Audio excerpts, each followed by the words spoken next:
Okay, I want to get started quickly. Da-da-da-da-da-da. Okay. Oh, no, wrong one. This one. All right, let's just get right into it.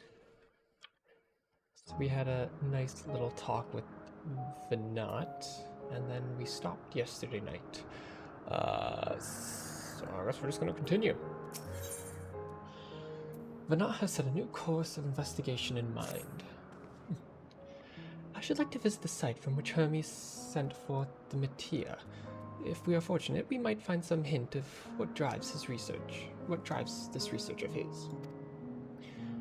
Gillian said she spotted them in the southeast, rising from an isle she could see from the edge. If we stand at that same vantage point, it shouldn't prove too difficult to locate the island in question. Shall we take a look?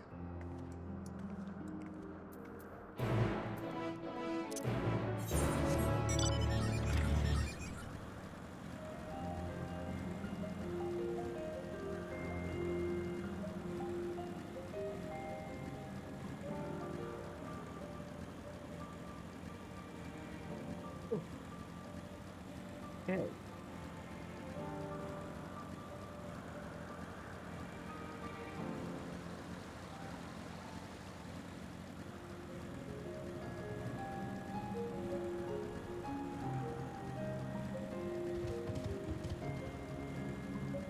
There has to be a dungeon in this area, for sure.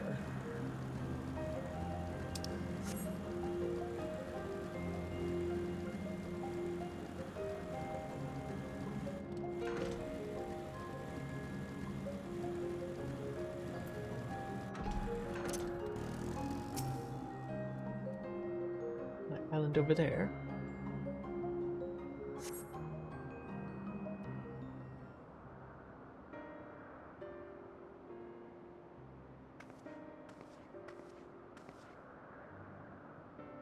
Now, if we're conducting some mystery research, where would I go? I'm gonna say that island over there. Ah, what about that one? Have you the means to fly? It is quite the distance away. Inconvenient, but hardly an insurmountable problem. To me, Argos. It's him. I know you in the future, Argos. My friend, would you mind creating a double to carry Kaelin here over there to that island?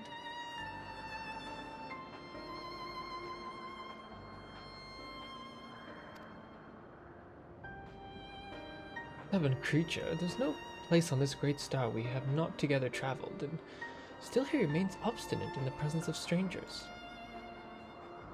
Argos has a rather exacting standards, I'm afraid.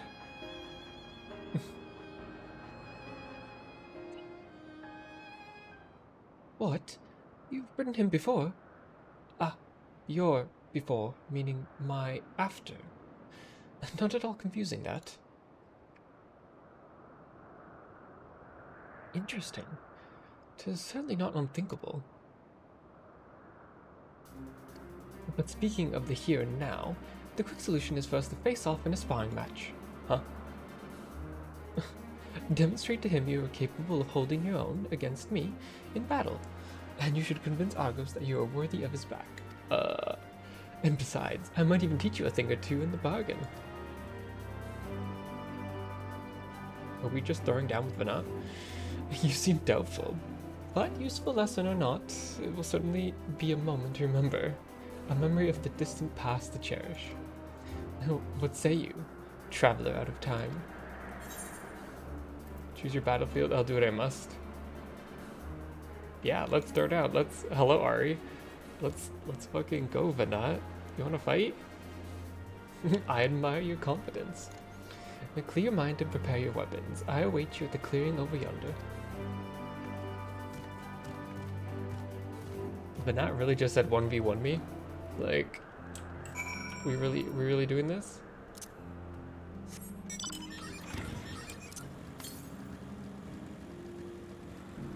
Asm versus previous Asm?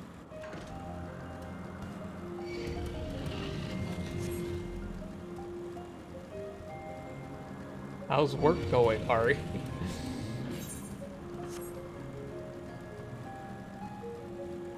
Oh, it's a duty. It's a duty. Okay, Vanat. Anything to say to me, puppy? The entity is identical to the one you encountered at Mare Luminatorium, except this Argos is pointedly ignoring you. I barely begun my lunch. It's so early. Right? Shall we begin? Be warned, I will not go easy on you. I believe we're just fighting Vanat?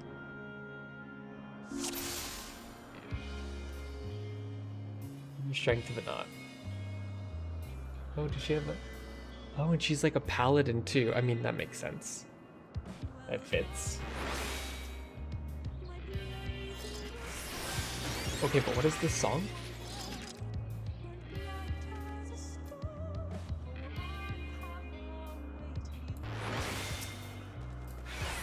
Let neither side hold back.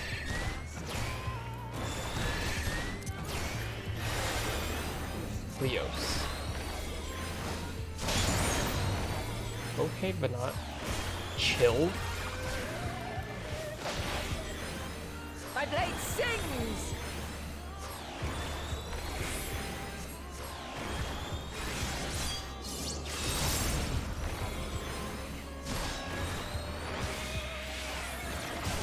Yeah, like I want to hear it more, but I just feel like I hear sage noises.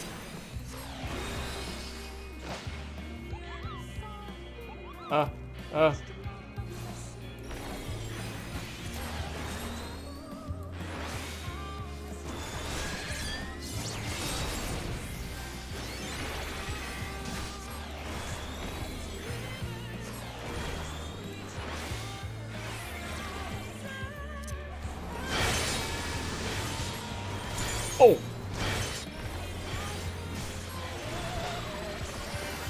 My blade sings! Vanat said your Confiteor is cute. Can you do this though?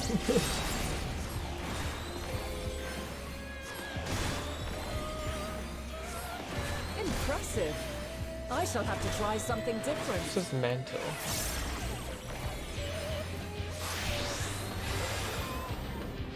Oh, she's a dancer now! Oh my god, she's job switching? No quarter. Wait, this is cool.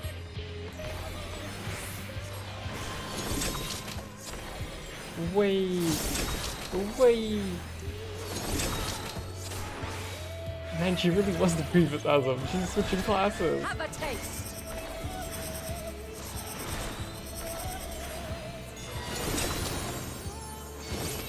Oh god.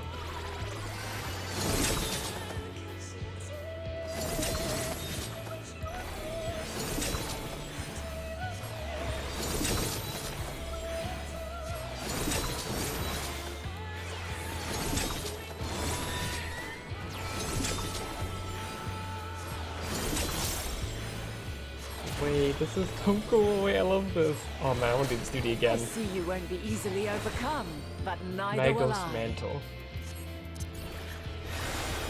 What is this? Oh, she's a white mage?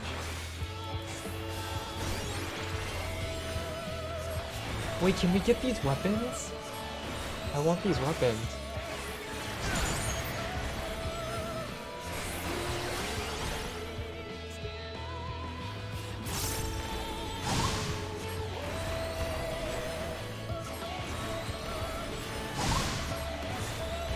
Prepare yourself.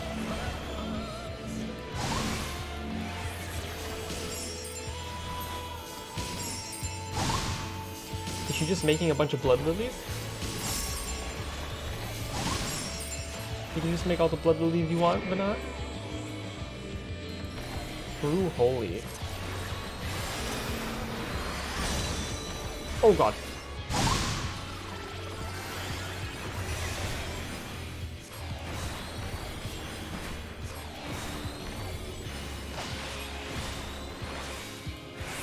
I was laughing because Ina's a dancer and white mage, she's like chasing after you. It's like, girl, you don't have to come up.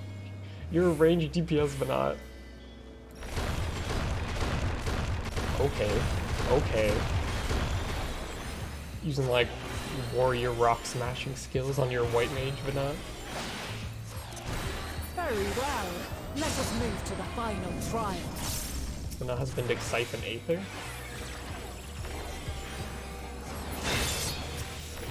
But we don't do that, Vanat. Let's not Siphon Aether.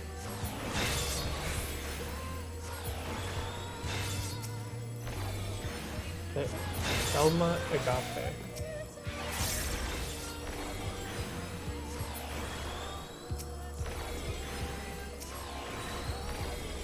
This part seems so much easier as a ranged DP. But you have to chase all these things down as a melee character. Oh! Oh shit. Oh god. My hubris.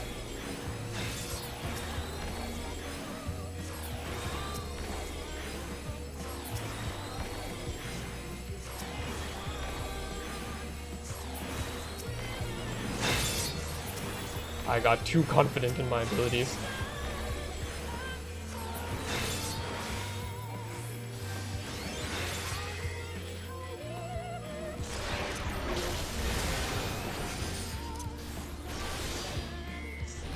What you doing, Vanat? Break your chains, shed your burdens, and show me your strength of will.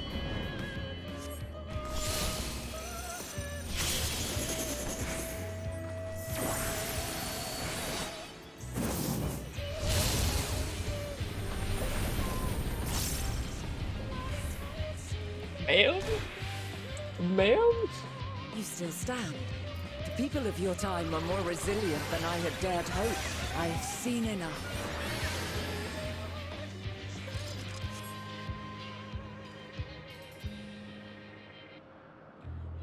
What the fuck? Wait, that was amazing.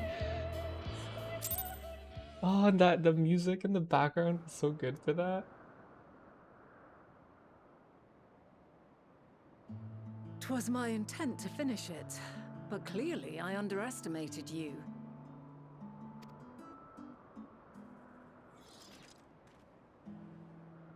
One would think I never learn. I made the same mistake with Azam when we first sparred. Despite being less than half my age, his strength was astounding. As is yours. 'Tis plain you have weathered considerable hardship. Far more even than your tales would suggest. It seems we have both learned much on our journeys.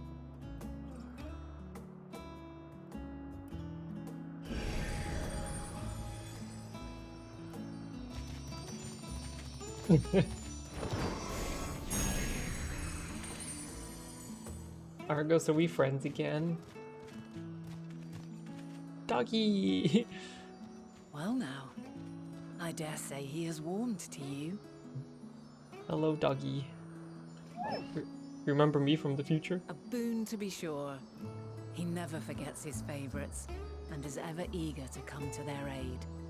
Well, maybe that's why he came to our aid in the future, because he remembers me from now in the past.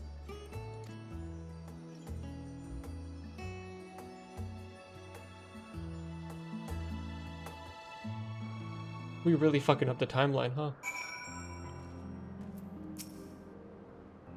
Argos will soon have an understanding on the very spot where Mattia is made. Oh, Argos will soon have a standing on the very spot where Mattia is made. The departure into the night sky, with luck, we will learn something of Hermes' intentions. My hope is that we find no connection, no festering wish for oblivion, though we might have Hermes and his considerable expertise working for us rather than against us.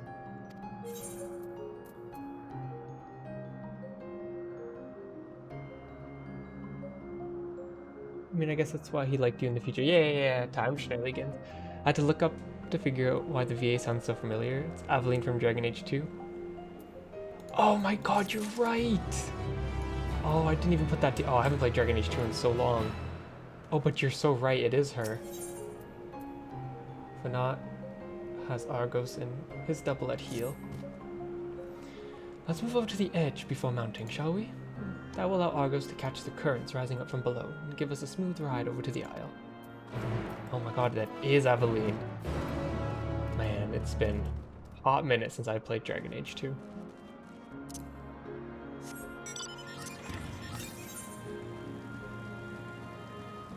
The sword and shield also makes a lot more sense now too.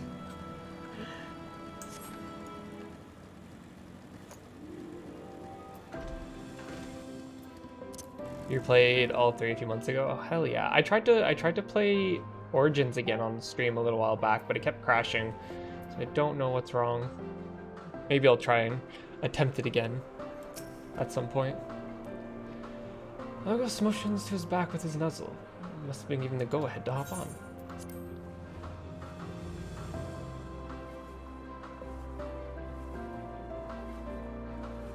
Isn't this pleasant? Argo certainly seems to think so.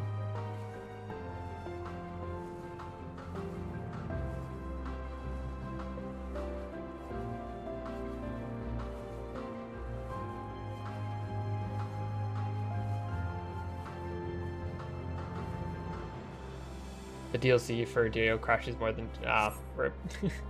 No, what was the name of that tree? No something. Notiforion. Quite a striking specimen, is it not? It's very pretty. Looks like something from Ilmeg.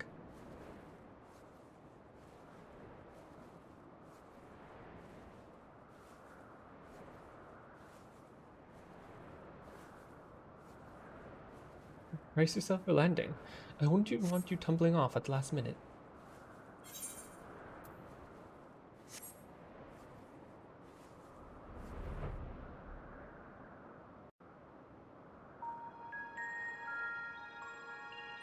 This is a very pretty place. I would like to live here too. Quite a small place, lacking even the most basic equipment.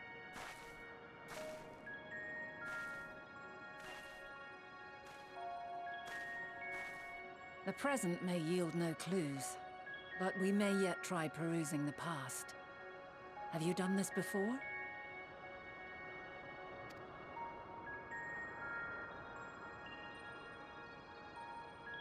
So you cannot control the power freely.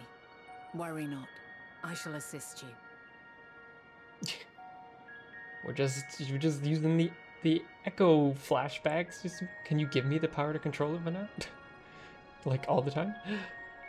In the days of paradise. So many ass G poses here. Oh, that would be very pretty.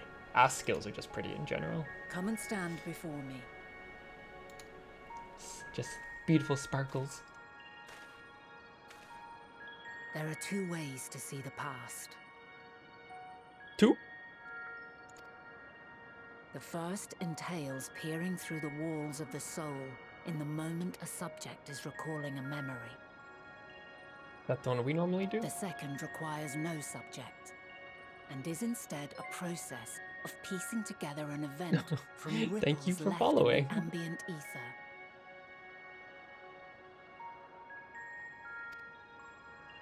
As memories are etched upon the ether of the soul, so too are they etched upon the ether of the world.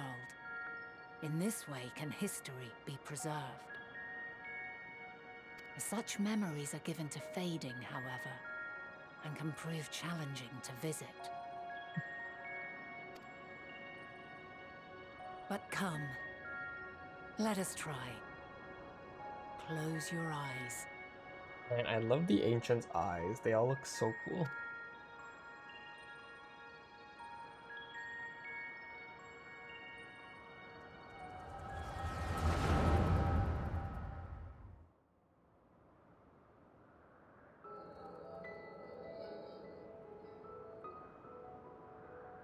All units fully functional and proceeding on course towards their respective stars.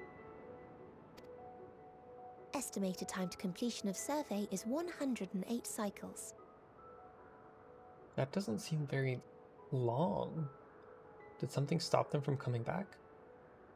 End of status report. Severing connection with shared consciousness.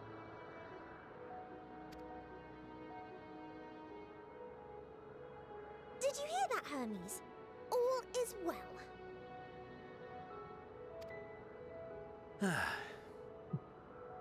Hermene's eyes are really cool. Yes. Good tidings at long last. Every step of the way, I've been reminded how little we understand creation. How the universe defies imagination. But soon we won't need to speculate. We'll know the answers.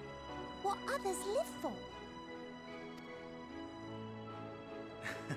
Indeed. And we'll owe it all to you and your sisters. I wonder what answers we will get. Whatever intelligent beings that exist out there are bound to be vastly different from us. Diverse in form and culture. Possessed of unique ways of thinking.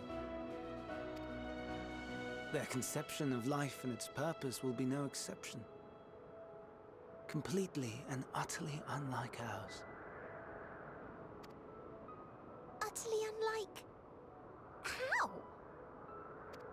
Don't know. I have no idea. Yet whatever answers we receive, I will not dismiss them out of hand. No, I will think earnestly on them all. And I will share them with our people, that together we may contemplate our own existence. Perhaps then our star will become a better place. Not only for man, but for all life. They've really got me to care about Fandaniel so much in like 2 levels. Meteion, as though I gave you wings to soar the heavens, I did not teach you how to walk the earth. So loath was I to bind another living being. In the course of your long journey, you will learn from those you meet, learn to walk and run and so much more. And when you return, older and wiser, we will have a celebration to mark your homecoming and coming of age both. Will there be apples? Covered in syrup? And how are you supposed to eat them? Rather than food, perhaps... Yes, there will be apples. a flower.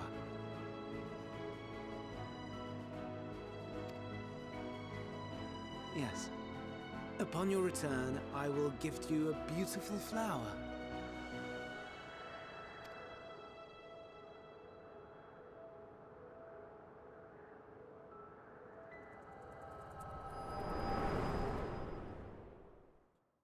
You just stare at the apples.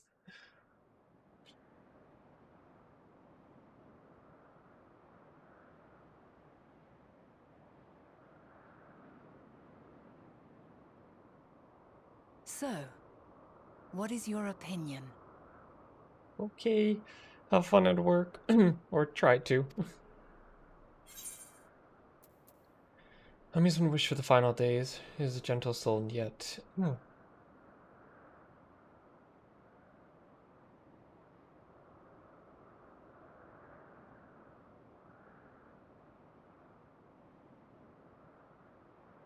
I don't think he would wish for the final days. I feel like there's something else going on. Bye. I'm inclined to agree. As we had suspected, the two are somehow involved. Yet 'tis difficult to believe that they would deliberately seek to end all life.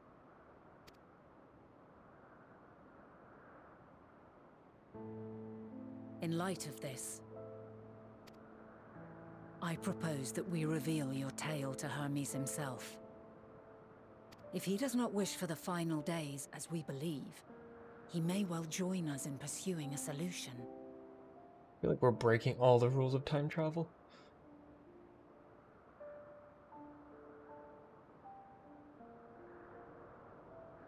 Then it is settled. Let us seek out our friend with all swiftness. 'Twould not do to let such a pure soul be blackened by tragedy. like, would us going back and doing all this and I guess technically changing everything, would it like cause things in the future to be different? Like, I really want her theme for the orchestrion. Oh, same. Her theme is so good. There are a number of places where Hermes might be in Elpis. But we could do worse than look in Kytius Hypobaria, the largest facility that stands in Ethioselecticos Boreas in the Northern Isle. I wonder, Kaelin, for an institution which claims to studiously research every species destined for release into the world, did you not question how they find room for all of them on such few islands?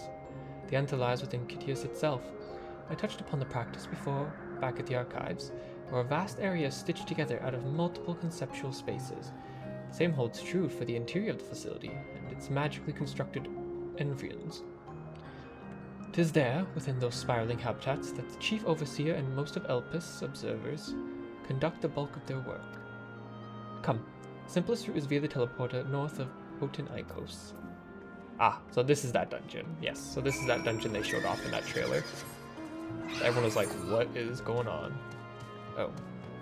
Okay, I will grab these blue quests, but I will do them later.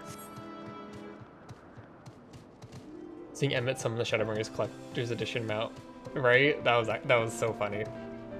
Damn, Emmett, you pre-ordered Shadowbringers? I guess the mount makes a whole lot more sense now, right? Because I think when everyone first saw that mount, they're kind of like, what is that? What is it? How does it relate to anything? It's Emmett's, I guess. Yeah, the one he summoned early in the zone. Grani, I think it's called, or something. You're a visitor too, aren't you? Perhaps you'd be willing to help me. Then, did you happen to see a blue-haired woman in the area?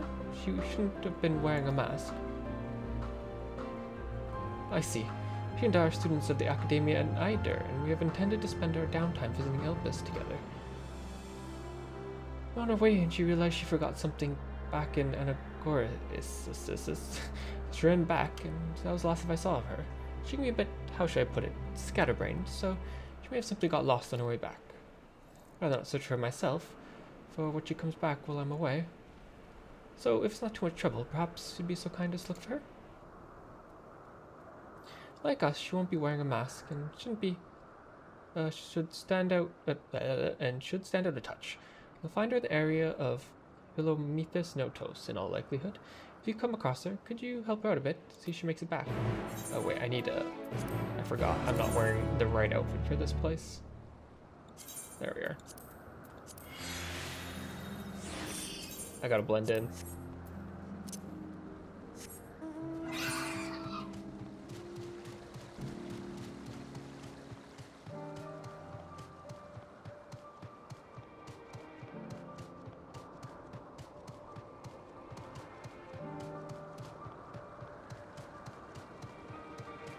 Where is this other blue quest?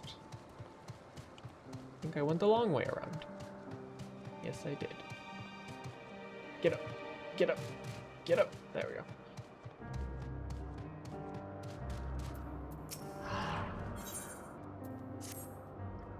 This is a pickle. Whatever am I to do? Please, tell me you're here to deliver a message from Cleon. You are a familiar, yes? Azam's familiar. Oh, and I do like the name Kaelin. But if you belong to Azam, then what's become of our visitor from Amarat? He was meant to arrive some time ago. Our wildlife subjects are accustomed to the presence of long-term observers, and when someone from outside Elpis comes to visit, the reactions can be somewhat unpredictable and occasionally violent. Would you be as kind as to track Cleon down and see there's no harm has befallen him? Visitors don't wear masks, so he should be easy to spot. If you do happen to find him in the process of being mauled, you have my permission to terminate the offending subject. Safely first.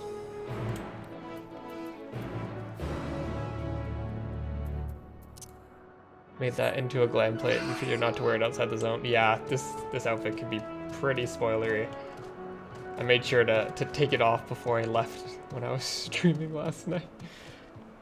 Imagine just like wearing this outfit and like, I don't know, you queue up for roulettes and get like the 81 dungeon. That would probably really fuck with some people.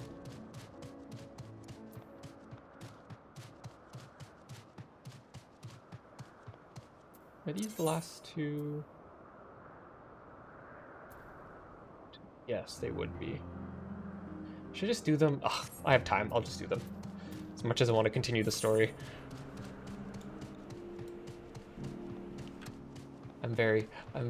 I don't like finishing a zone without getting flying.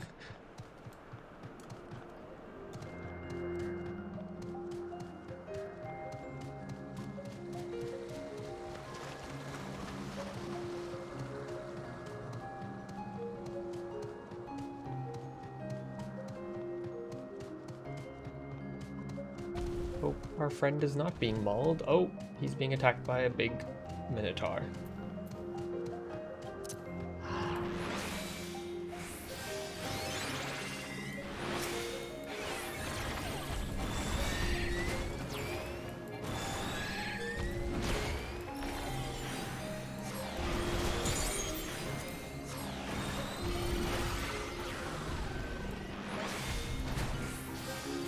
Don't worry, Cleona, I will save you. I feel like you should be able to handle yourself, though.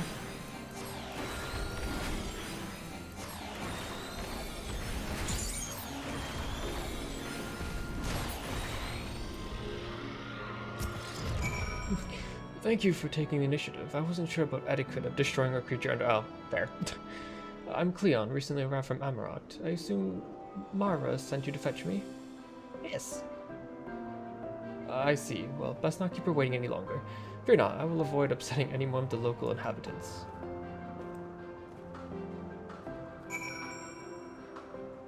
That's the only reason you're not done yet. I went after the currents. I hit the final quest last night, but stopped because I burned through 10 quests. Oh god, that sounds like a lot. Yeah, maybe. Oh, you're so close though. That's exciting at least. Did you get the? I assume the last quest was called Endwalker, as per usual when it comes to the final quest. That's exciting. Oh, I wanna get through the MSQ. I feel like I'm behind because there were a couple days I couldn't play. And I feel like I'm falling behind a bunch of people. But that's okay. I don't mind taking it a little slow. Normally I speed through MSQ. But it's kind of been nice taking it a bit slower this time. There is a lot of cutscenes in this one. There is a lot of cutscenes in this one for sure. Yes, can I help you? Oh wait, do you need directions somewhere? Not to be rude, but I beg of you, there's someone else. I happen to be lost myself. What was that? A woman asked you to come and find me? That'd be my friend, no doubt. How embarrassing. I'd hoped to keep this hopelessly directional side of me under wraps. I feel so terrible leaving her like that, but I'd clean forgotten. A task from one of my professors. I rushed back to collect the item I was asked for, which I found, thankfully, but got rather turned around on attempting to return. Don't you worry about me, I'll be just fine on my own. Now, if I'm right, then following this road east will lead me to the teleporter. I think. I mean, I know. I can escort you.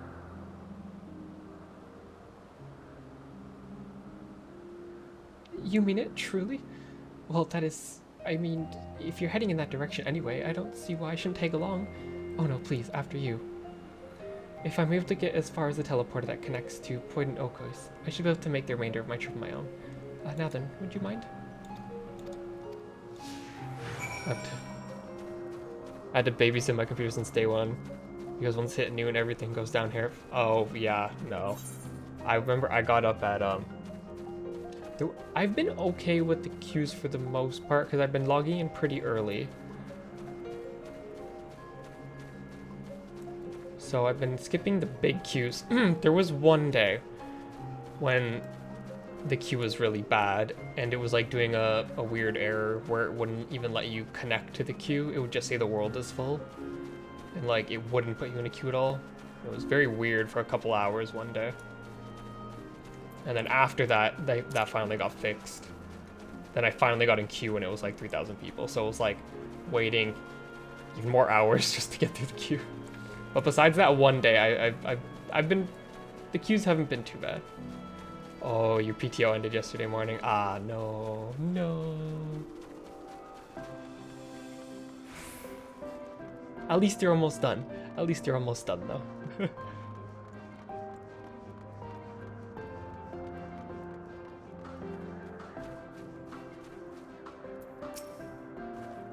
What a relief it is to see a familiar sight. I should be alright without you for now. After all, just a straight shot from here to Poitin Oikos. Goodness, the earful I'm gonna get from my friend. I've kept her waiting for far too long. Well, I really should hurry. She's zoned an explanation and a heartfelt apology. Do come see us, though. I'd like to thank you properly. As long as I log in before 10 or 11, you have no queue on Coral. That's kind of... Here it hasn't been too bad. In the morning, it's definitely better. Here you can usually get away. I logged in like maybe an hour ago and I had like a 30-something queue. Not bad at all. I feel like for us in Balmung, you're okay till like I think around 3 or so, 2 or 3 EST. The queue will jump up to like 1,000 to 2,000 maybe, and then after work around like 5, 6 is when the queue jumps up to like 4,000 or 5,000.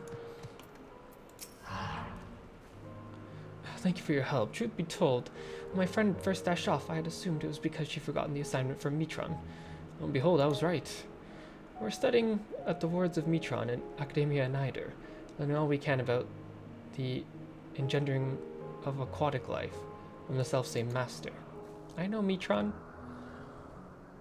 Honestly though, I have no idea why Mitron would ask me to procure a flower of all things, and one that's still undergoing testing in Elpis. It's very beautiful, yes, but what's it have to do with each theology? Well, nothing, but that's the point, surely. It must be intended as a present. One meant for Logrif. Mitron's hopelessly enamored, as we all know. Oh, Gaia. We do? Well, this is certainly news to me. Now that you mention it, I suppose I've seen sparks between them. Why, I've never noticed it before.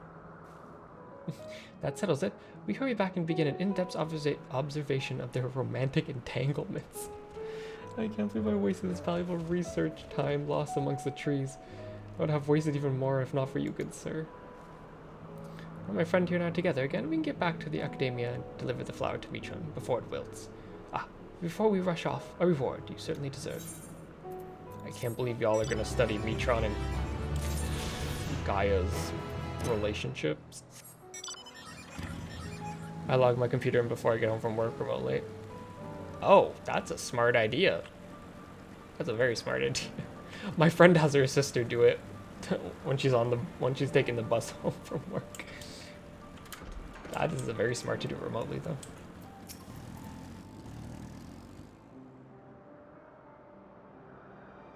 Caleb, thank you for seeing to the safety of our guest. Indeed, my hesitancy to act would have ended poorly had your messenger not been there to shield me. And I'm certain glad he was. Now shall we proceed to the business of the day? Have you come across concerns regarding your personal creations? As embarrassing as it is to admit, I was worried that the concepts I registered with the Bureau of the Architect might not be fit to release into the wild. You needn't feel embarrassed. You wouldn't be the first visitor we had who's expressed difficulty in helping their children leave the nest. We can look in on them right now if you'd like. I should like that very much, but I do have one request. When you swooped in to rescue me from that beast, I was treated to an impressive display of great battle prowess. An entity with your strength and instinct would be the perfect candidate for evaluating the worth of my modest creations. I insist you must join us. What a fascinating notion. Yes, I quite agree with your assessment. Then we all go together whenever you're ready, Kaylin. I will be ready, I don't know. Give me like a month from now. If I remember to come back, I got MSQ to do. Sorry, friends.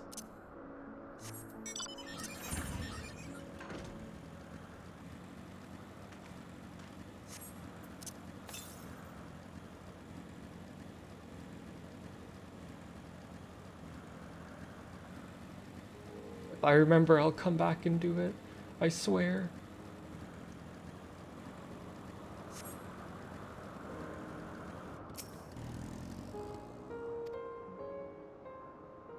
Most of light yet hang in the air, suggesting the device was recently activated.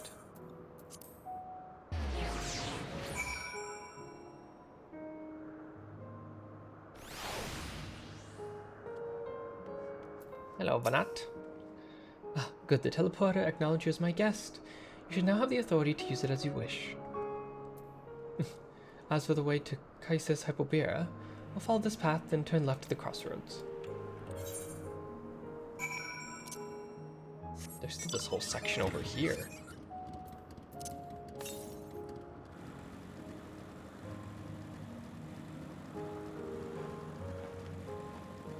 Yeah, my aether currents. How many are left? Oh, just one. Okay. That's good, at least. Northeast.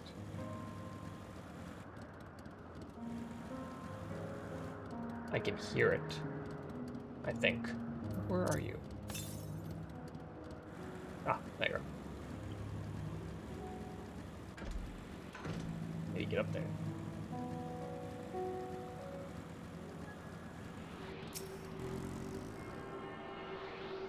Yay, Aether Current's done. I can just do my MSQ. Right.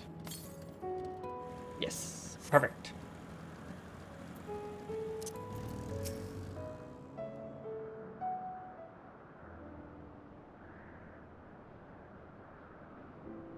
Wait, if there's a dungeon here, how do we do a trust? There's no one to do... Vana, are you coming with me? Are you going to be my trust NPC? Here we are, the grandest research facility in Elpis. We should head inside and ask for Hermes' whereabouts. Hermes is another facility, as we've just discovered. Oh, is this, yeah. Hello, friends. Emmett, you look very happy to see me. Furthermore, we've confirmed that his studies into Dynamis, as well as his creation of Meteon, were entirely private pursuits. No one else we spoke with appeared to possess the chief's depths of knowledge on the subject, and neither did we hear any tales of stolen research. Which means that if Hermes himself harbors no desire to bring down the apocalypse, then he might be recruited to help prevent one. Or saith the illustrious Emmett Selk.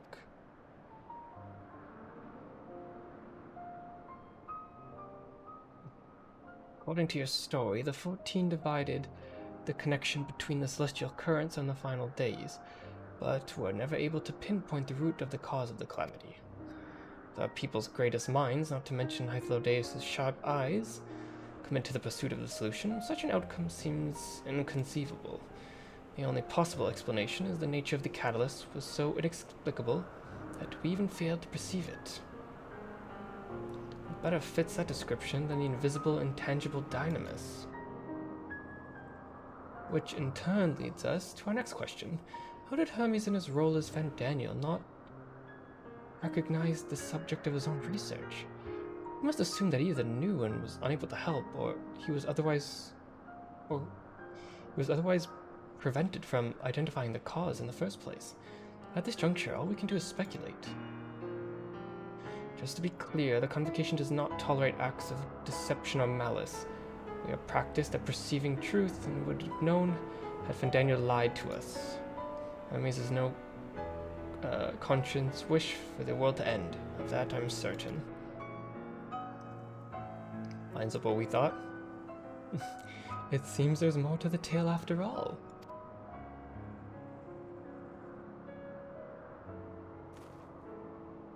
We conducted an investigation of our own, you see. We went to the little tree, we looked back in time.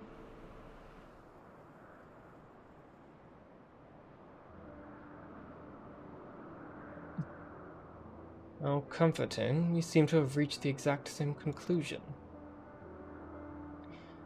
I see no reason to delay further. 'Tis time we brought Hermes into the fold, as it were. Thank you for understanding, Emmett. Save your thanks. I do not say I believed your ridiculous story.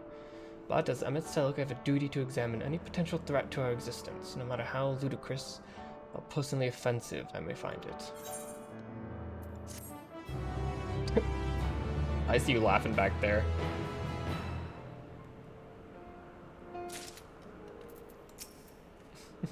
How lovely, our married duo has become a quartet. Past disagreements are no reason to reject collaboration in the here and now. I commend Emetzel for his practicality. Oh, no, wait, I need to talk to Emmet first. Do not approach me, do not speak to me, and do not dare to presume to treat me as a friend. I'm merely carrying out my duty. Okay, Emmet. Hythlodaeus is eager to find Hermes. I think the time for leisurely exploration is past. I might have a moment to adjust my vision.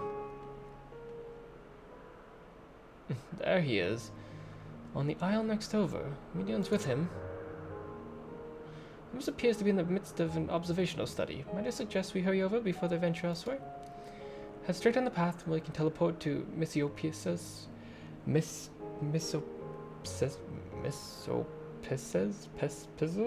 Euros from the device at the bottom of the slope. I am butchering all of these names.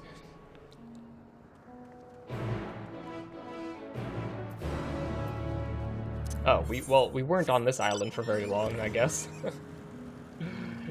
Just here to talk like to people once.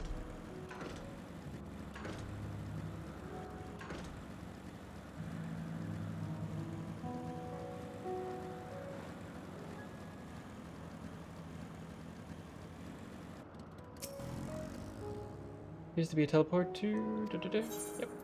Let's go.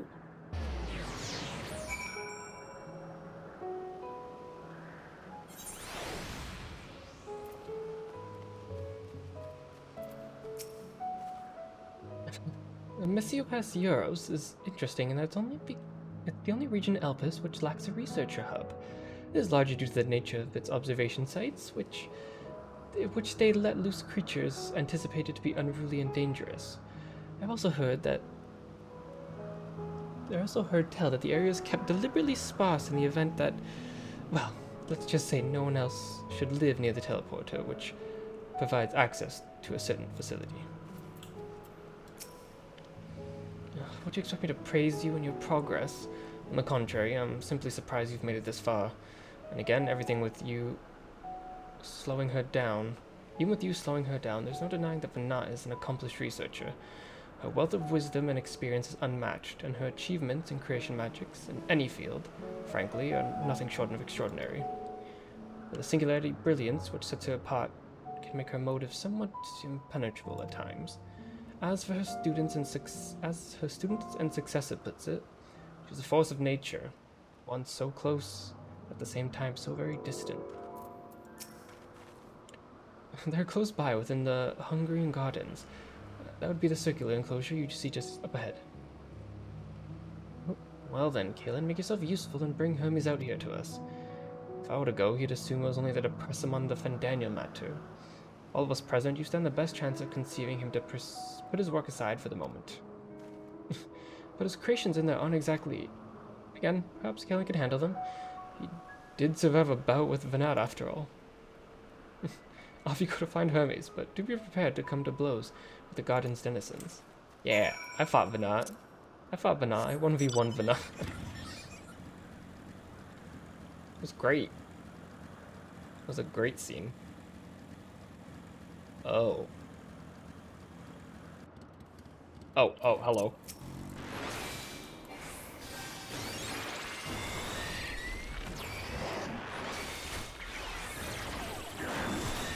Nice to see you, Marble. Oh, these ones are actually referred to as marbles, too.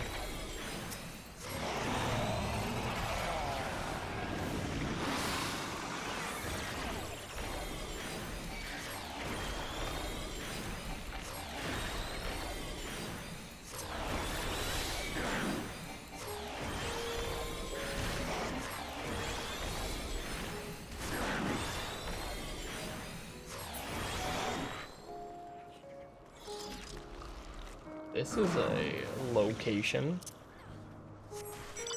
You got some stanky plants in this garden.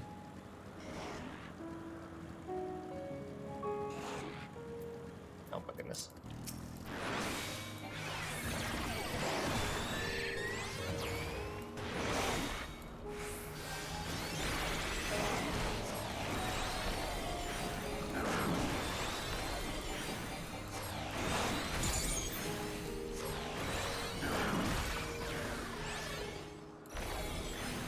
Do not bad breath me, please. I would rather that not happen.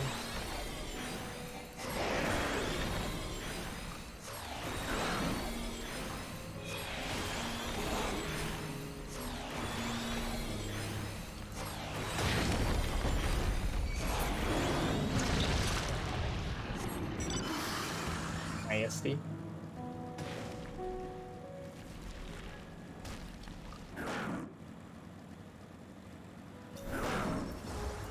God.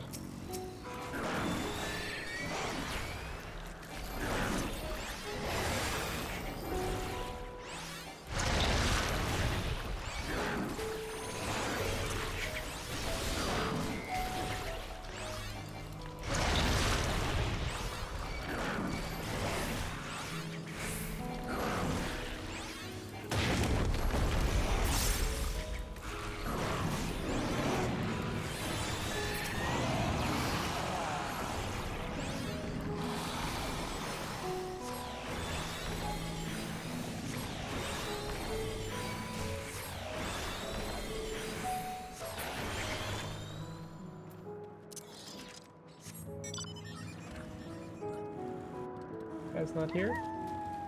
Where are you? Hermes, where the fuck did you go? Oh my god. Are you just gonna keep making me fight things over and over?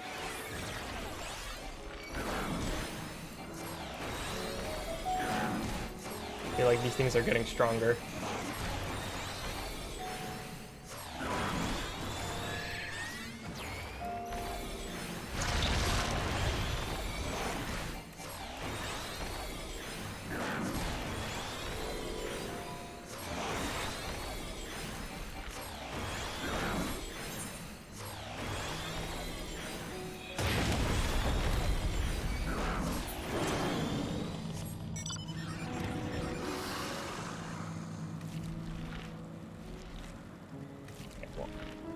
I'm just gonna keep riding around until I find them.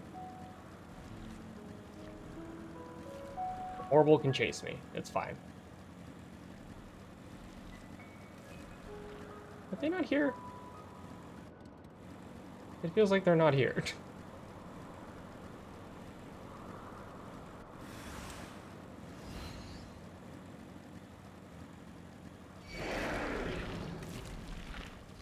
They...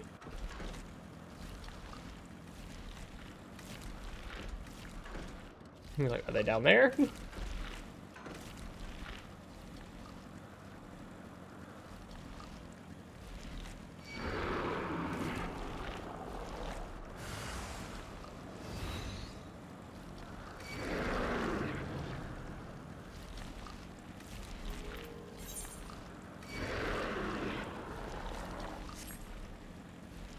Oh, there you are. No, marble. Oh, wait, there we go. Oh, Kaylin, where did you come from? Kaylin, what are you doing here? I thought you were keeping Hasthodeus and MSQ company. I've been on a mission, my dude. An important matter. Unrelated to my decision on Fandaniel, you say? Then yes, I'll come as soon as my work here is finished. I will not be long, I promise, but you should really wait outside the garden with the others. This is no place for idle exploration. Yeah. The plants are very angry at me.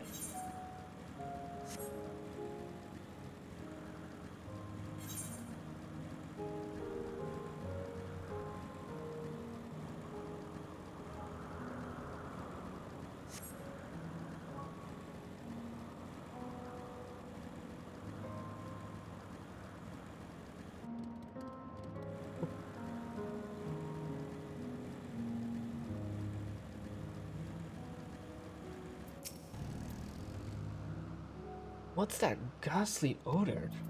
Listen, I was prepared to swoop in if need be, but 'tis clear you have faced your fair share of monstrous opponents. Yeah, I've fought Emmett before. There's a monstrous opponent. He spoke with Hermes then. As I were briefly entangled with the denizens of the Hungering Gardens, as well as see, or I should say smell, Cannot speak for certain the convocation members, but I for one am impressed with your fortitude. Well done indeed. Now that you've convinced Hermes to confer with us, let's pray that things will take a turn for the better. Fascinating as it would be to meet Emet-Selch who would recreate Amara in the depths of the ocean, I think it's best for all concerned if such tragic events never came to pass. Be it in our future or your past, assuming yours is not truly written in stone. A naive hope, that is. Emet-Selch is content to stay where he is.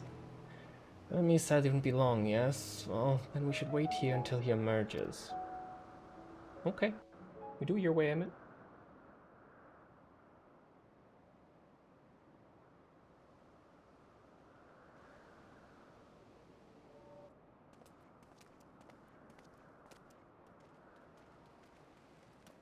My apologies for keeping you waiting. I understand there is a matter you wish to discuss. Aye. A matter of the utmost gravity, if one can suspend disbelief. Go on then. Tell him what you told us. Who you are, and why you came. Time to break more rules of time travel.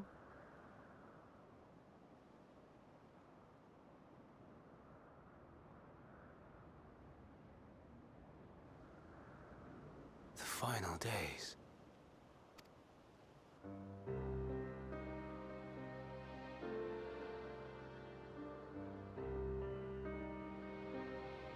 The phenomena observed during these star-encompassing calamities is likely the product of a dynamis reaction.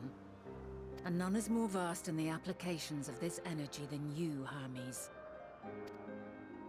I must stress that we do not believe you would desire such destruction.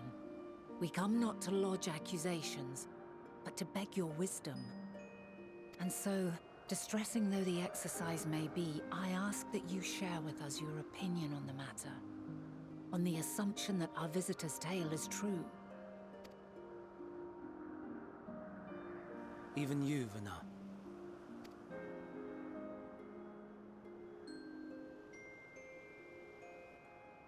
As you say, the phenomena observed in the two calamities may both be attributed to dynamis. Of note is the difference in its effect. In the first final days, it warped creation magics. In the second, it warped the people themselves. The key variable, I suspect, is the etheric density of the men of each age. Yeah. As you know, ether, in essence, negates dynamis.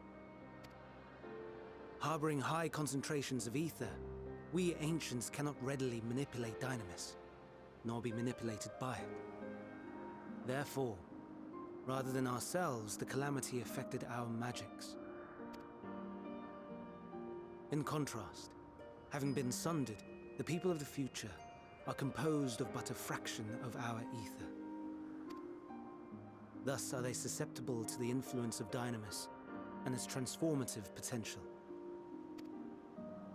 But that would explain only the mechanism, not the cause. Though perhaps... What is it? Even should it be a hypothesis, we would hear it. dynamis is an energy put in motion by feelings. Feelings for which there must first exist a source. The source to which the victims must be attuned. One that harbors the selfsame negative emotions. Elsewise it could not be the agent of such extreme change. So it wasn't the stagnation of the celestial currents. Someone, or something, is instigating the star's demise.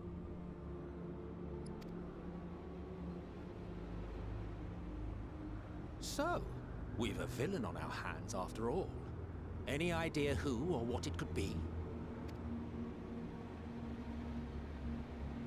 The celestial currents comprise the outermost layer of the star's ether, encasing it like a protective sphere.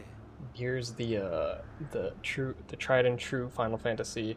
You thought this was the big bad this entire time.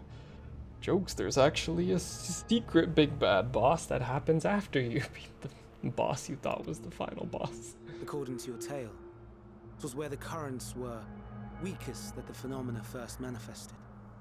If the inciting factor came from without Aetheris, then its effects would first be seen in those locations.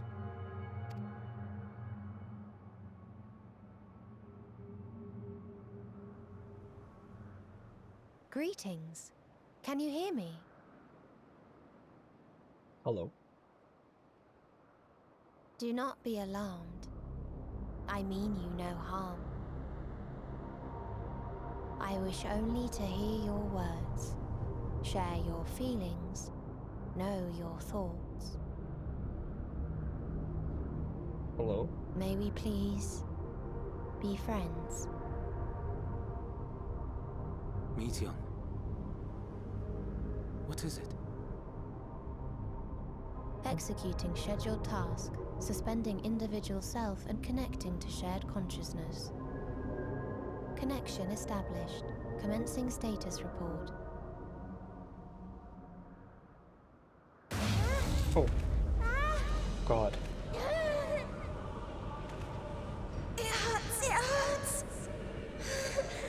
It hurts! So hot, so cold, so sad. I don't understand. Make it stop. Please, make it stop. Steady, Meteion.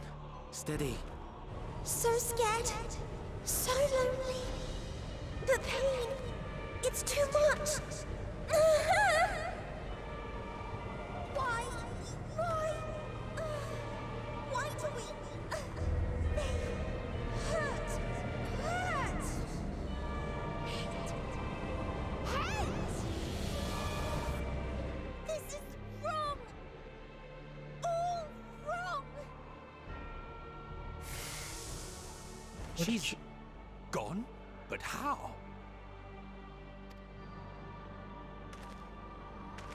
She has altered her etheric density in order to blend in with her surroundings, an ability for avoiding confrontation. Most effective. Frustratingly so. I can't see her either. Not even a trace. Stay away. Please. This is wrong. My mistake. So please. Are you all right?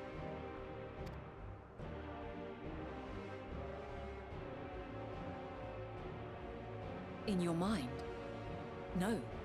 We only heard her speak the instant before she vanished. Of course. When communicating without words, Meteion also employs dynamis.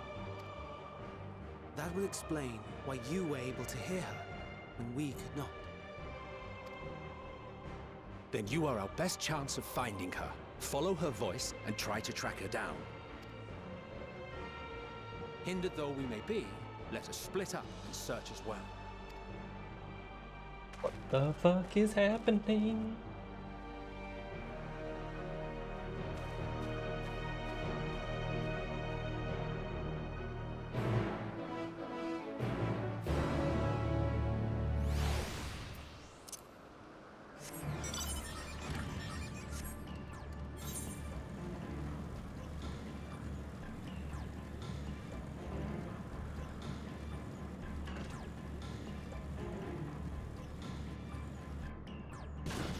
Ow.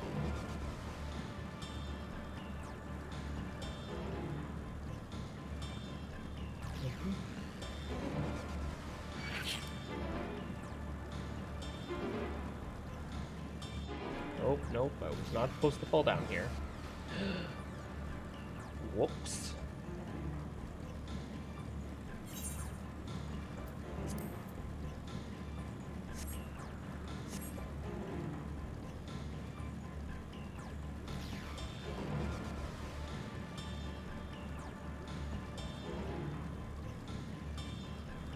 Oh, there we go. Suspicious disturbance. Calm your mind, your senses questing for any hint of Meteion's presence.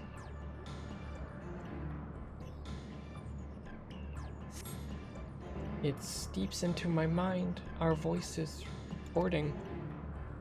No. Hermes mustn't hear them. I have to run. To hide. Mitian's anguished voice grows distant as the source seems to flee down the slope.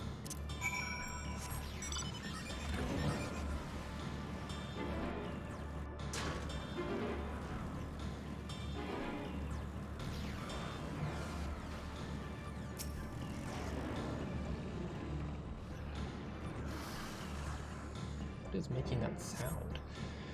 You strain to catch even the faintest whisper, but fail to hear Mitian's voice. She must be elsewhere.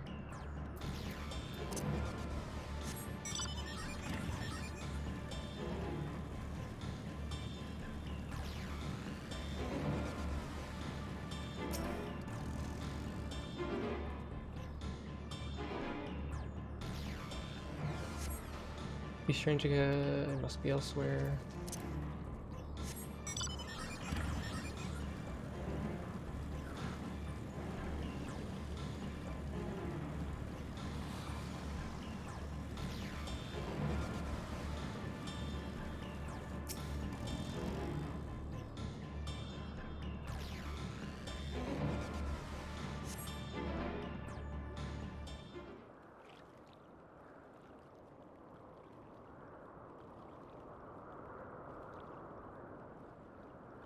Greetings and salutations. Who?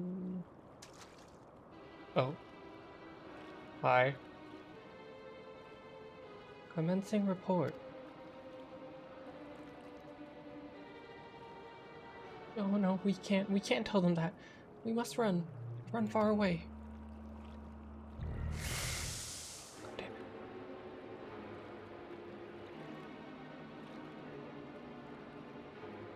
Is that Emmett up there? Please, don't follow me. Mitian's anguished voice fades as you sense her climbing to the top of the ridge.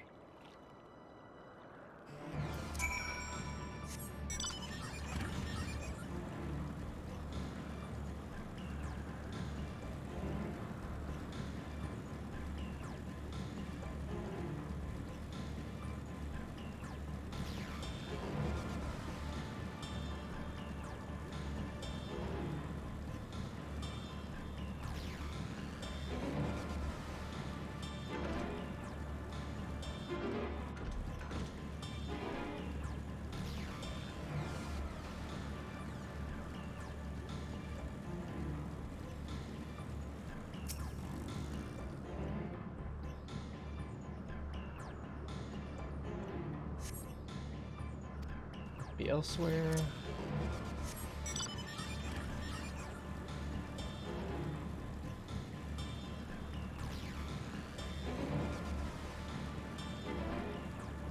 Emmett. Ugh, this is an exercise in futility. You have to be the one to find her, Kaelin. Follow her voice. I'm trying, Emmett.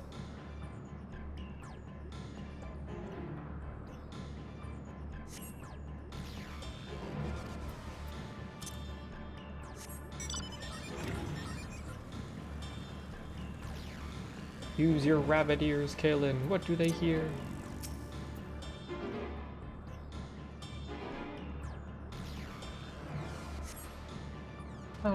How did it come to this? Is this the reason we traveled to the stars? Why we sought out other life forms? Is this the answer? No, it can't be. It cannot be. Drive south. What did you find out? What did you find out?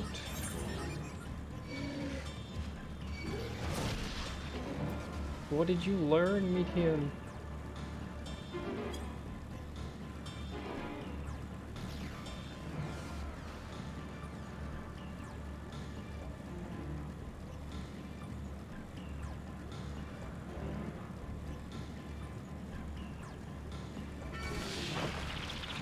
Oh, don't got time to be attacked by a tomato. A tomato in a pot. Go away. Go away.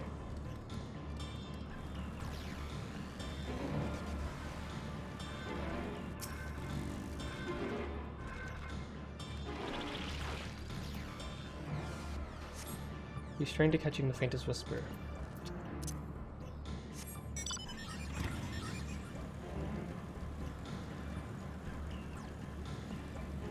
Was it something that Metian learned that caused the final days or something?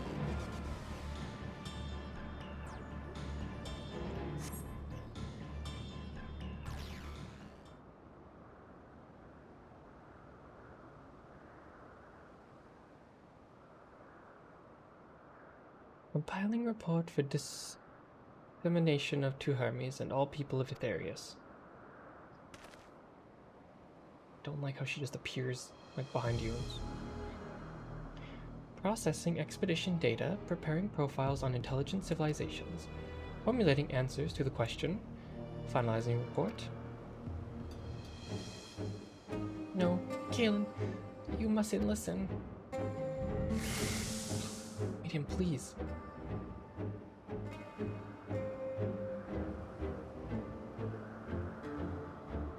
It's wrong. It's all wrong.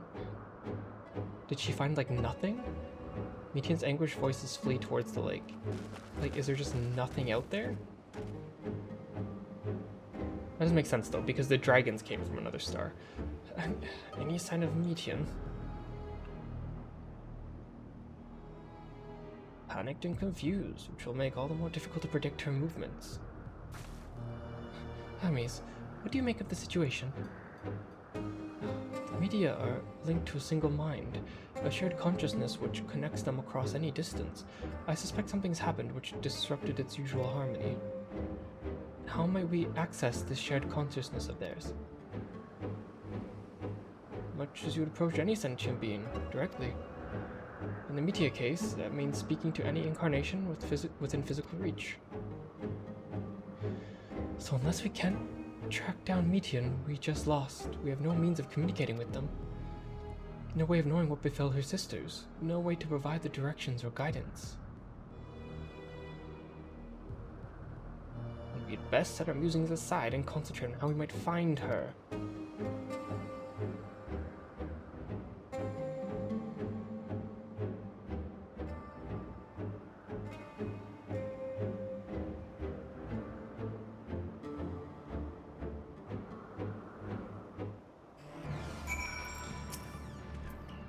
Frantic search will avail us little. We must be clever about this. It is a shame there are no registered concepts we could use to create another Metian. Assuming, of course, we could link her to the shared mind. But no, if it not were a viable solution, Hermes would have surely suggested it. In the final days, Ether twists by the invasion of Dynamis from beyond the stars. Its progress intensified by feelings of fear, despair, and anguish. Nay, I like not the picture which emerges with these latest pieces. Oh, my dear Metian, what did you witness that frightened you so? Why did you seek to keep it from us? How terrible could it possibly be?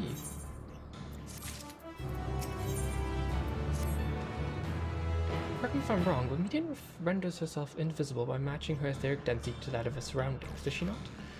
If so, could we not just disrupt her concealment with the surfeit of ether?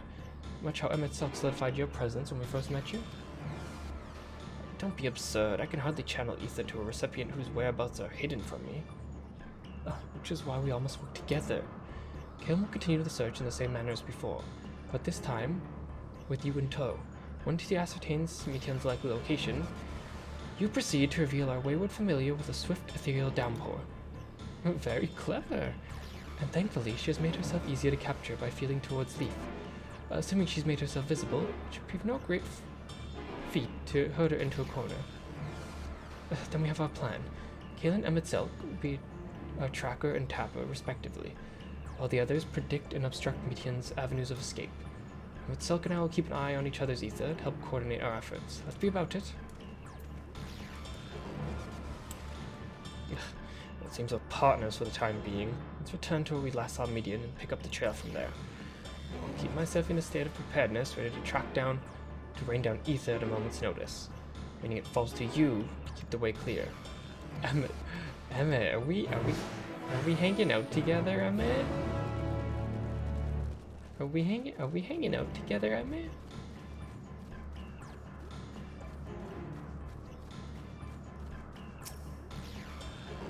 My mind since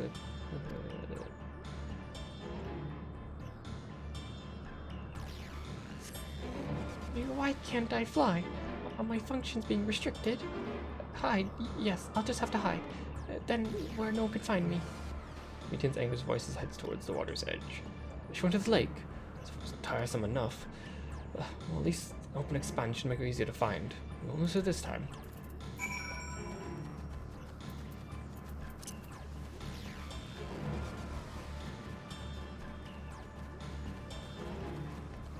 Oh, this area is very pretty. I wish I could appreciate more, but we're in the middle of something.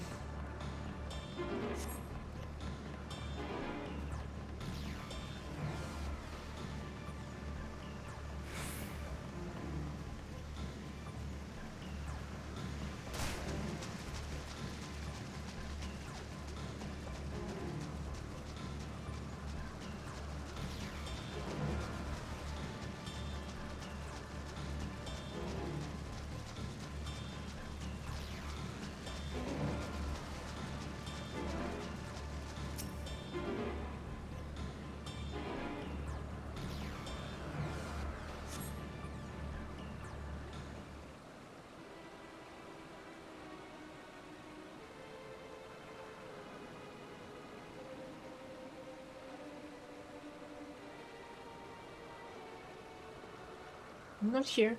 I'm not here, please.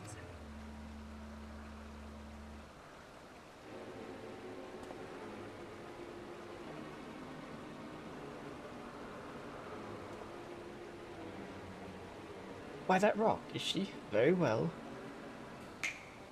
Snap at her, Emmett. What? Why can't I hide?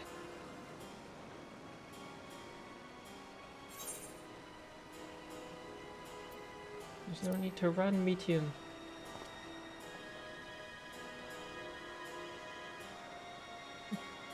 Yeah, then what are you saying? Everything is so faint. I'm sorry, I'm not strong enough. Stay away, I'm begging you. Don't make me say it. Don't break him, his poor fragile heart.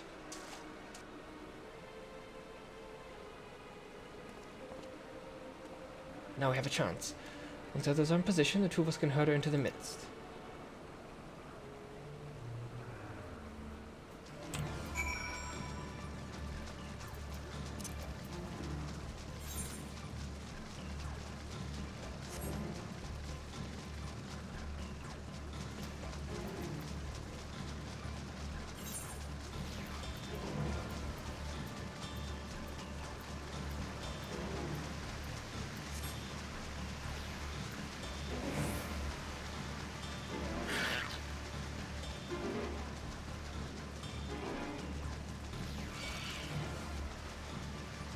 No, leave me alone. I'm busy, fish. Ow.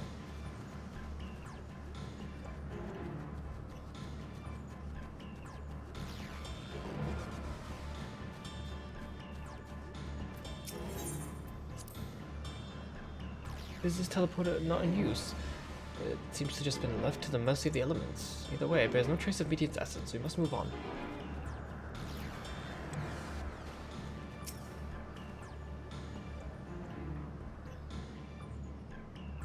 Ooh.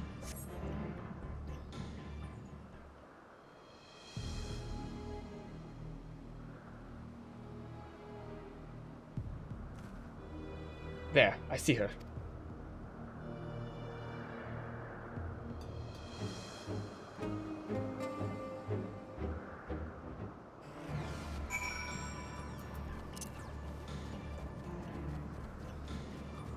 Metean, come back, please.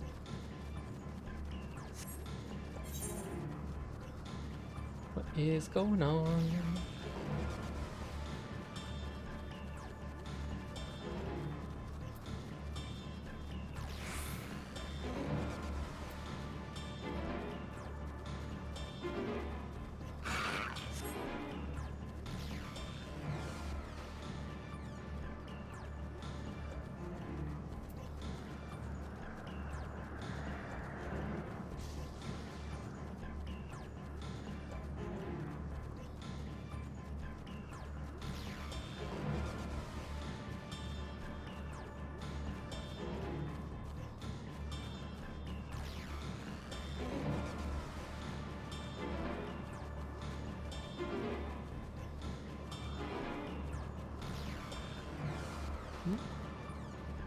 Where? Oh, there it is.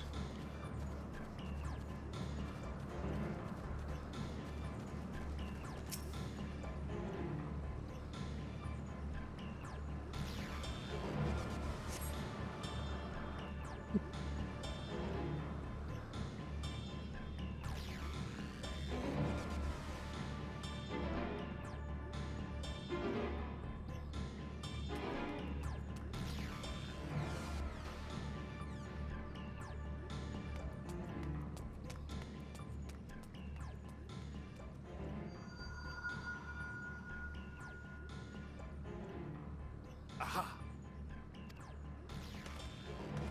Give chase. We shall herd her into the shelter.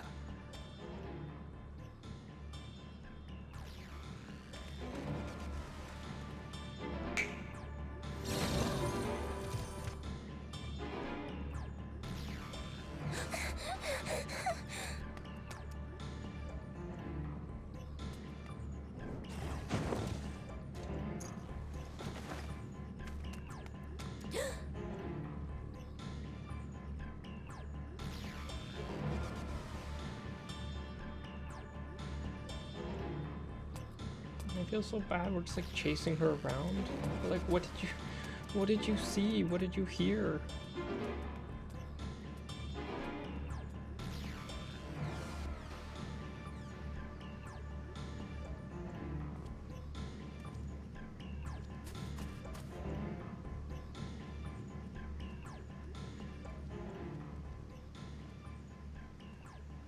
Please, Mission. We must speak.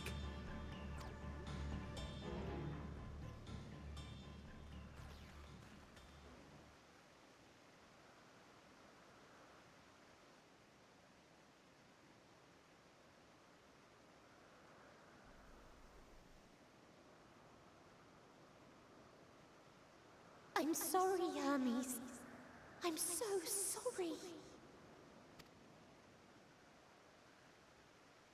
If someone can hear these words, then please. Please protect them. Protect them all.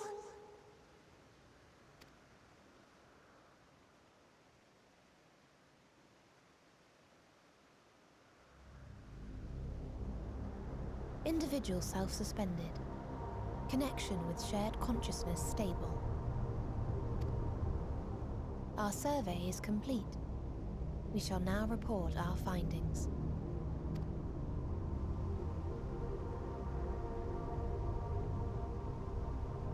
All units safely arrived at their respective destinations. Seeking answers to Hermes' question, we attempted to make contact with the intelligent denizens of each star. Results are as follows, in order of numerical code. Enna. Traces of civilization found. Structures believed to have served as domiciles. No extant life forms detected. There are no life forms anywhere? Is that what she found? It's like there's traces of civilizations, but there's no actual civilizations anywhere? Dio. Ruined remnants of buildings scattered across star, surface of which is encased in ice. Presence of life could not be verified. Tria. Evidence of large population centers, akin to cities recovered. No extant life forms found, only their lingering essence. Something is like destroying all the world. Well, not destroying, but the life forms. Tessera. Edifices surmised to be abandoned residences found. No extant life forms detected. Deadly plague or extreme environmental degradation likely to have led to mass extinction. They are all dead.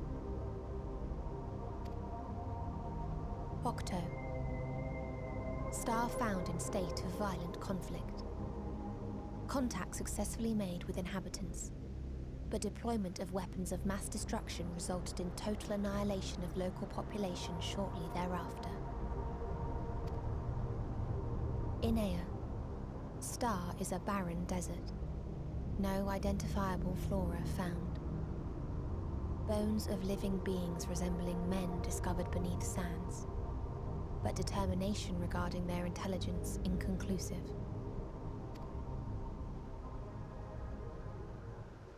Remind me, Hermes, what exactly was the question you entrusted to Meteion? I tasked her with asking what others live for, what gives their lives meaning.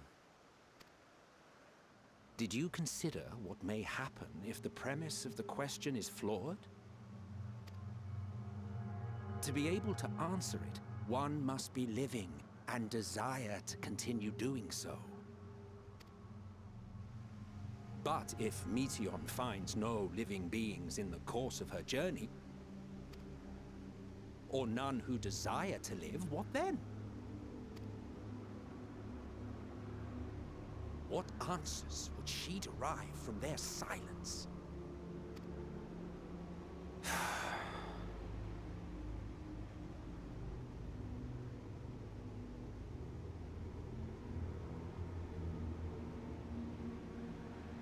Meteion, enough!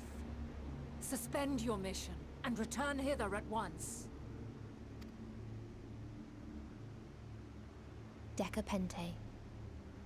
Local civilization once flourished under auspices of higher power.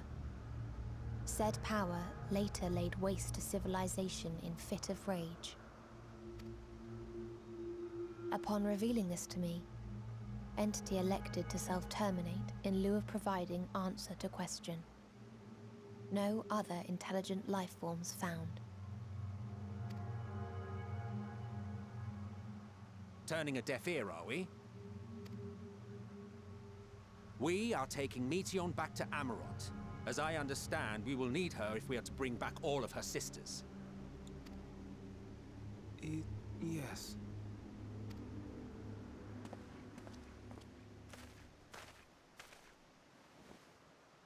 Meteion.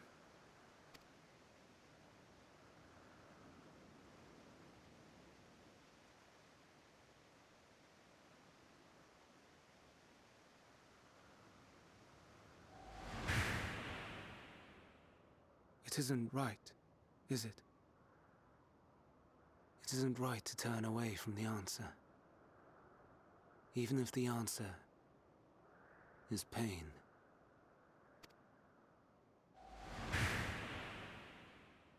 Even if we aberrations must scream ourselves hoarse to be heard.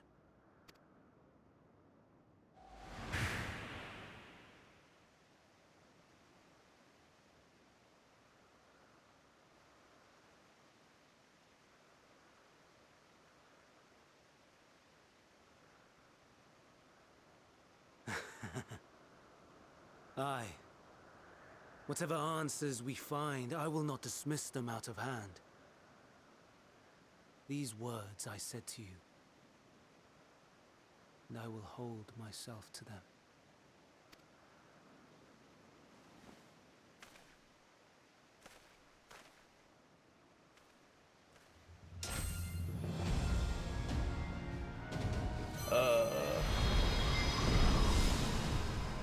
Huh.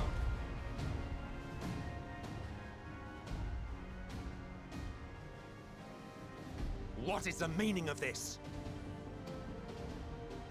You cannot take Meteion, not until she has finished her report. All else must wait.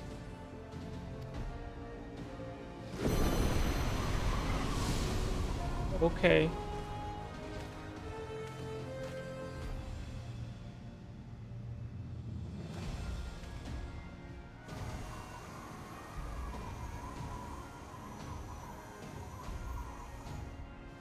You fool!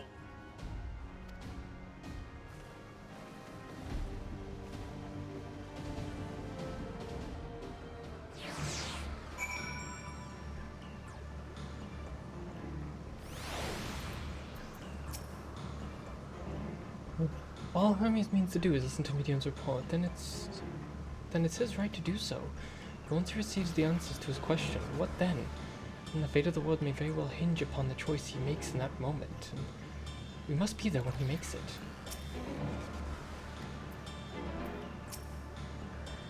Why, Hermes? Why could you not leave well enough alone? These answers are such the pain you feel when our creations return to the ether, that you never cast your cursed question to the distant stars. You may one day have learned to be at peace upon this one.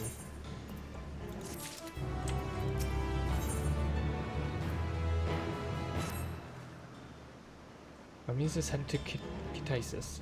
Considering the expanse dimensions of the place, we may have a difficult time locating his ether. All I can say is that he's entered from the rooftop and likely arrived at the uppermost point of the facility. Do we pursue him? Of course we pursue him. No matter what Hermes might be thinking, Metian is a potential threat, at least we brought under our control. Convocation's duty to safeguard this star takes precedence over any personal stake in the matter. Vanat, Kalen, 'tis clear we stand on principle, but we've yet to determine beyond the shadow of a doubt Metian is in the hand which tips us over the edge. Nevertheless, if we are to learn the truth of the final days, we must give chase, and even if neither Hermes nor Metian ultimately are responsible, we cannot leave them to suffer this torment alone. Agreed on all accounts. To Kitasis Hyperborea we go.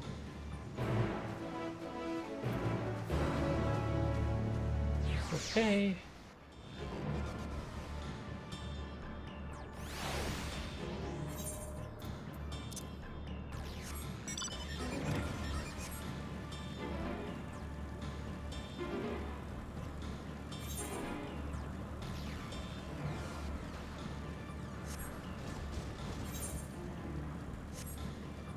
Oh, that's a lot of people hanging out outside.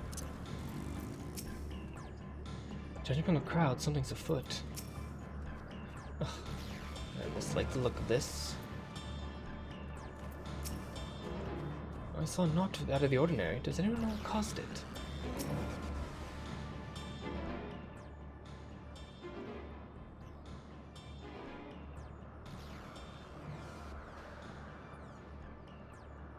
What have we here?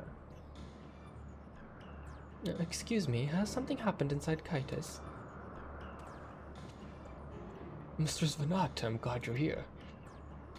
No one knows what prompted it, but the alarm was sounded and Kaitis is put into a state of alert.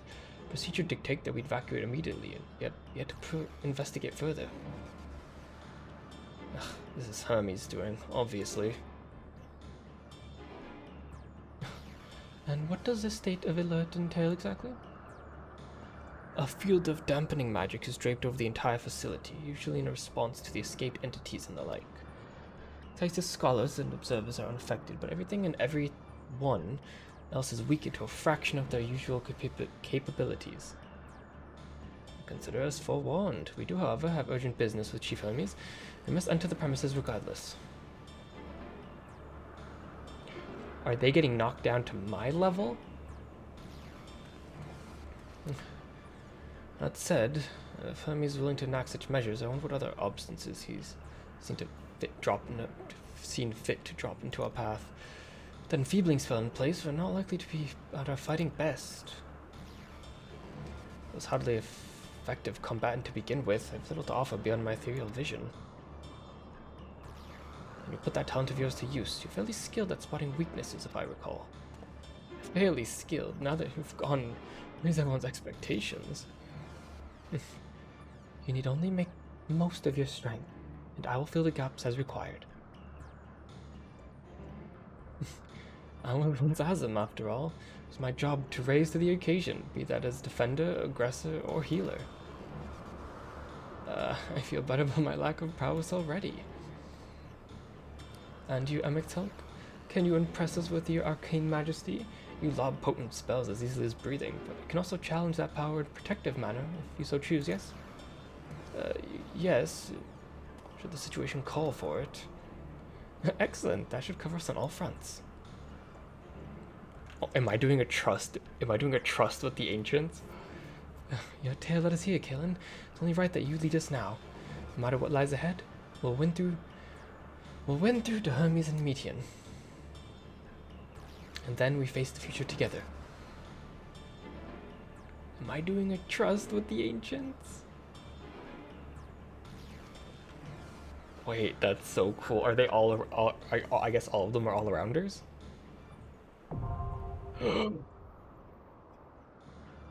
Oh my god. That explains what NPCs. They are. Wait. Sorry, I have to scream at a friend really quickly.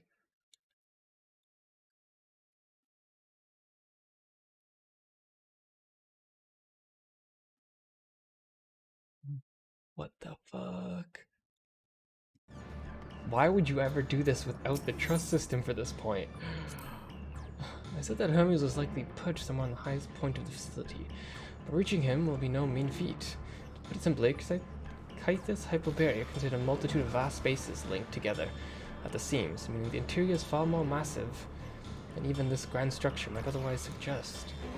But even at a colossal facility filled to the top and bottom with savage creations will not stop you. Now with Vanat and Amitselk at your side, and I'll be there to, of course, cheering you on. Bleak as the creations of Meteon's report may be, many could hear it and remain content with their lives. But not Hermes. For him, the veneer of perfection has long been cracked. It was not the distant heavens he looked for, a means to repair it. I understand his anguish after a fashion, my own refusal to return in his opposition to the world's established order. Yet for me, the imperfections only enhance the fragile beauty of our star. I'll fight to see it delivered from destruction, warts and all. Oh.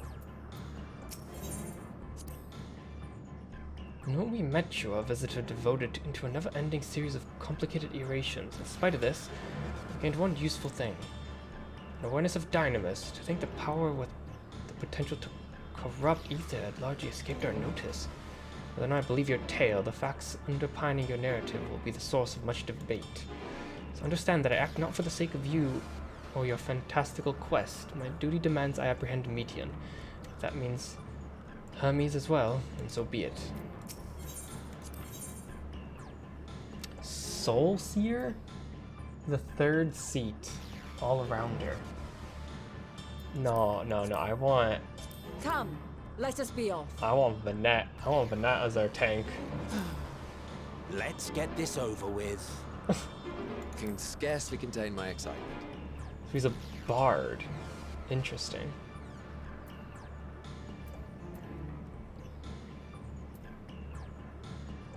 Interesting. I need to do this again with them at some point. And see what they're like in their different roles. Wait, this is so cool.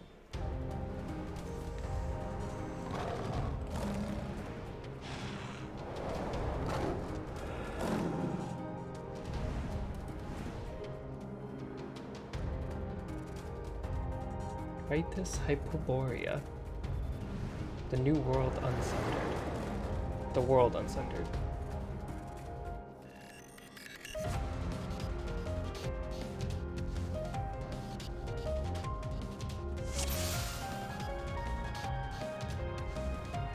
Hi guys. So I assume, but not like in the duty where we fought her. If she's a tank, she plays paladin. If she's a DPS, she probably plays dancer. And then as a healer, she probably plays white mage. And then Hythlodaeus is always a bard, it seems like.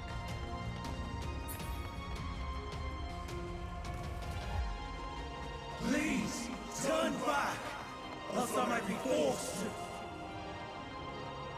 Oh. It seems he's determined to protect Meteon. Aye. Alright, bother, this is going to be... We got notes? Have you ever wondered whether your creation is a beneficial existence to the star? Well, wonder no more. At Critias Hypobaria, our mission is to determine the answer. From temperate plains to tropical jungles, from smoldering volcanoes to frozen fields, we put creations to the proof in a wide range of meticulously recreated environments. Will your creation be able to survive in the wider world? Or will it threaten the survival of the other species? The answers to such questions, and more, our highly trained staff will uncover. There a note over here? No, okay. Let's go team!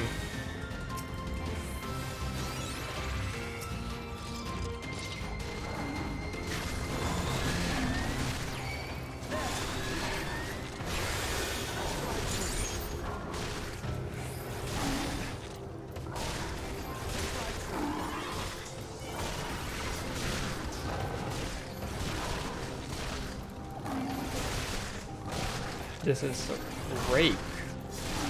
Oh wait, Arcane Thunder, Ancient Fire 3, Ancient Tornado.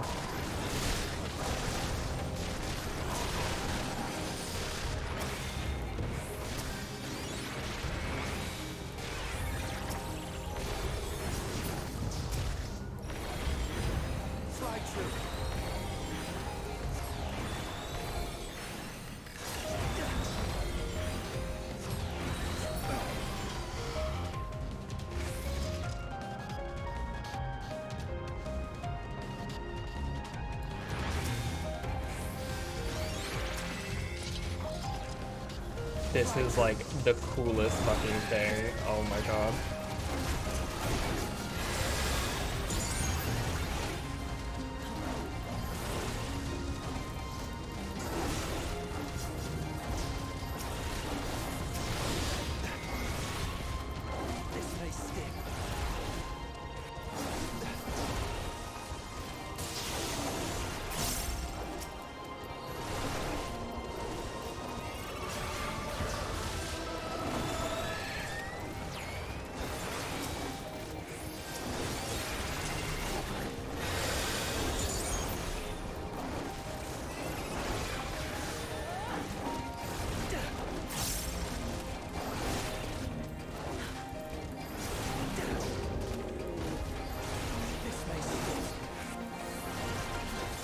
Withstand this. Out of my way.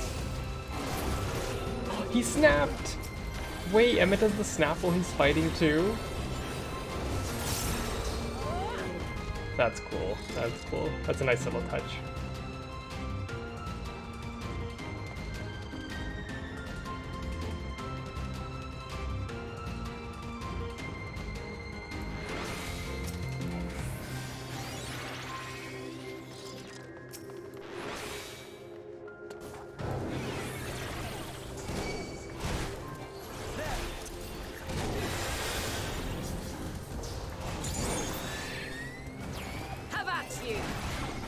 This is really, really cool.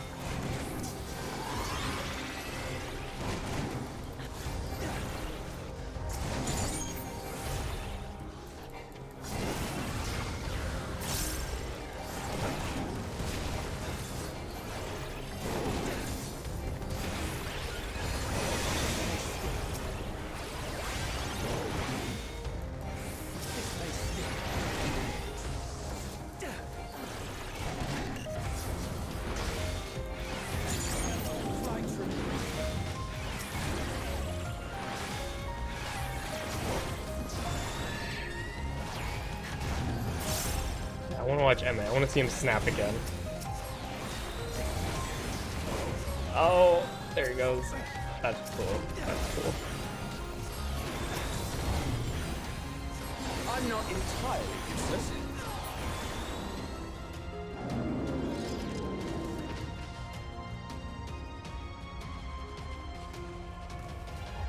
This dungeon is super cool too. Oh gosh. Some healing if you would. Try through. Whoops. Whoopsie. I was too enamored with everything that I just did not see that coming. Some healing if you please. Sorry, I died.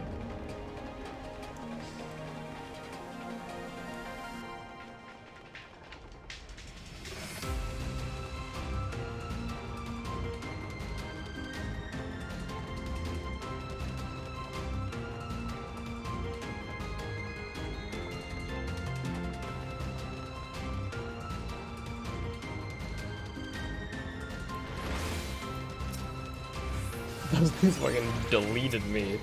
Holy crap. Get him, Banat.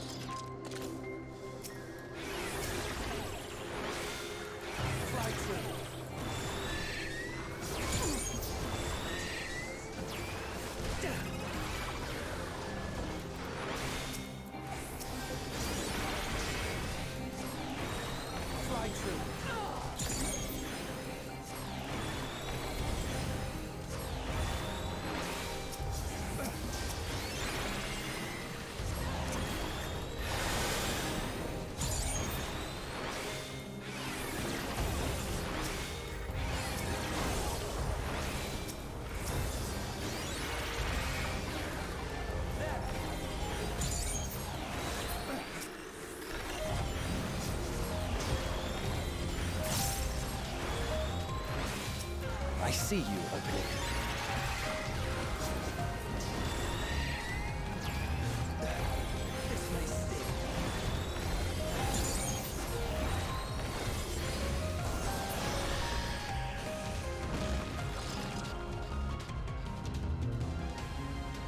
What are you, Lysa? You're like a wolf monster? Oh dear, this fellow seems disinclined to let us pass. We have no choice but to force our way.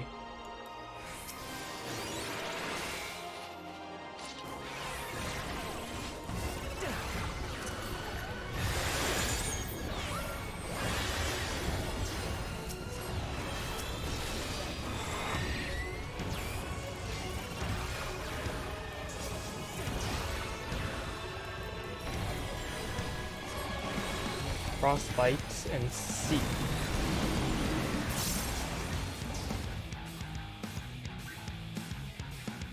Is this?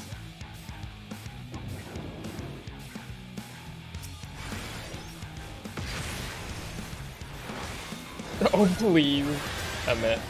Oh my god. Withstand this.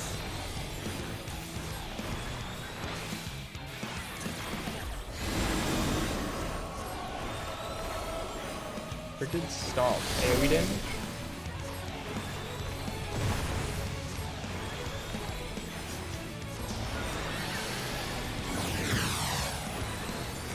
I see you opening.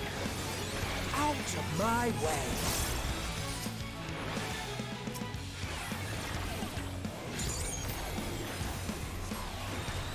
I'm not entirely useless.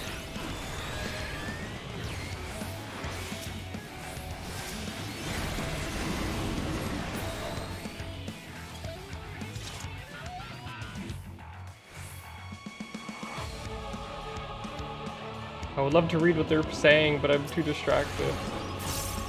I'm trying to figure out where he went.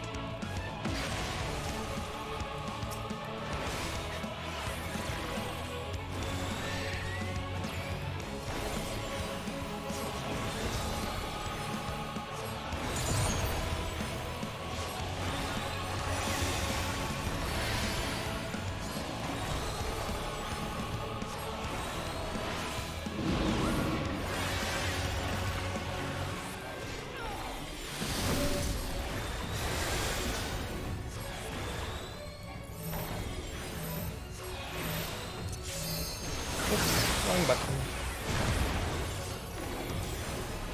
Mine is the ether! LB Emmett. Get him.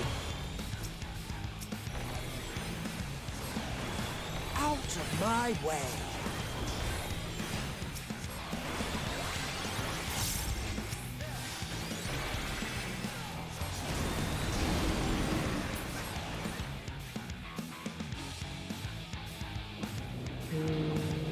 Yeah. They're just teleporting.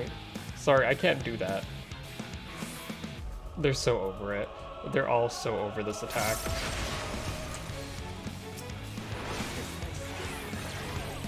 I see you opening.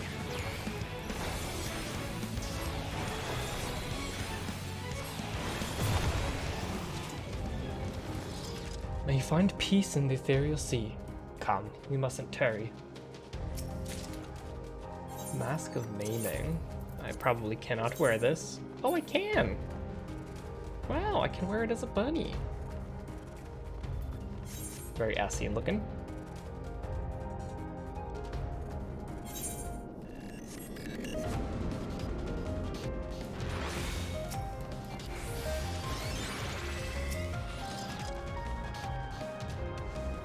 Get in there, but not.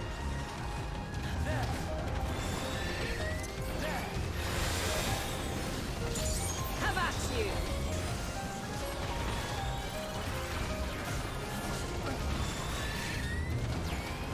Have at you.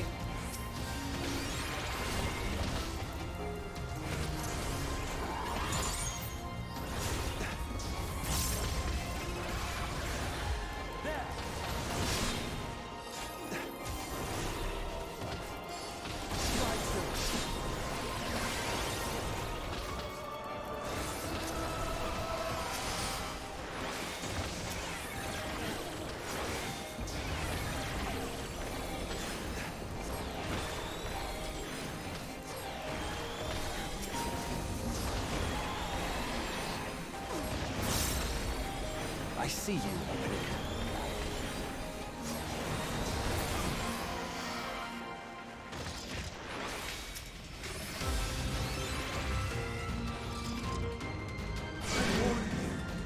Stay away!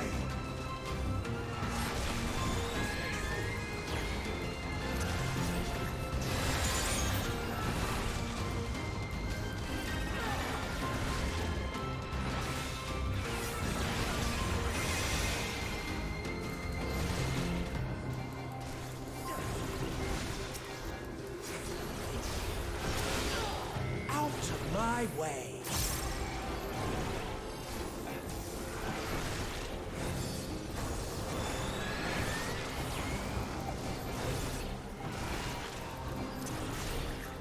I see you.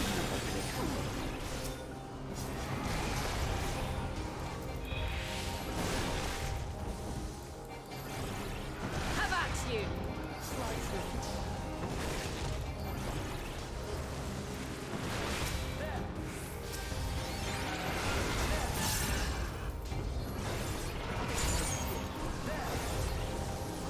Speak on!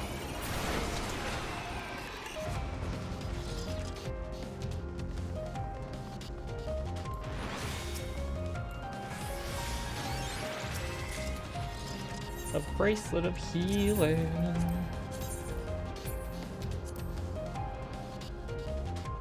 Interesting looking.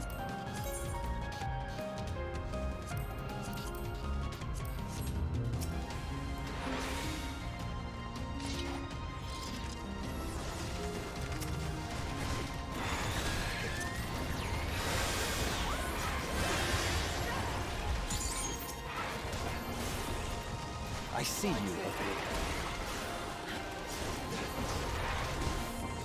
Oh, there is. I'm like, is there any more notes for me to read? Speak on!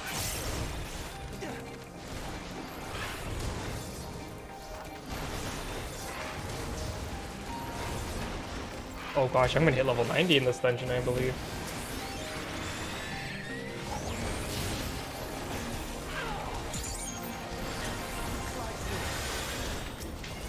Have at you!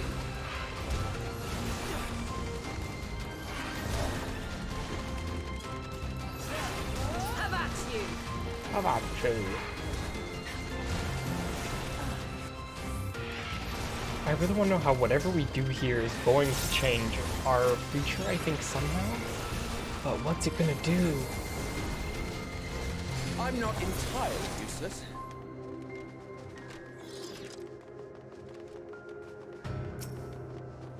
According to Mistress Lysa, her creations is based on a concept of a bipedal wolf, and indeed it is. Impressively manlike in its gait, yet also highly intelligent, as evidenced by its ability to employ tools. While the gleam in its eyes gives the impression that it comprehends our words, if this proves to be the case, it would be a shame that its throat isn't designed for speech. I must make mention of this in the next report. Interesting.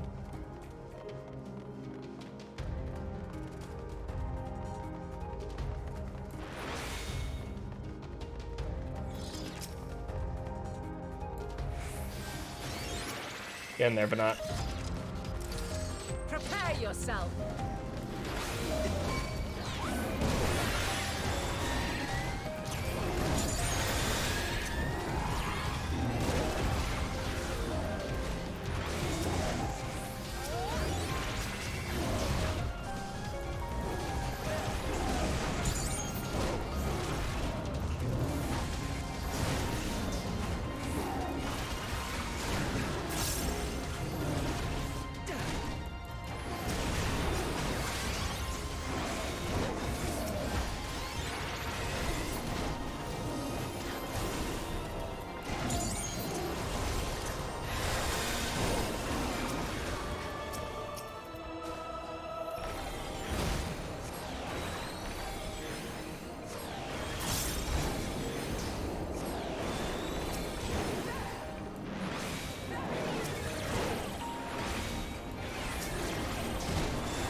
Hearing casting. Oh, hello.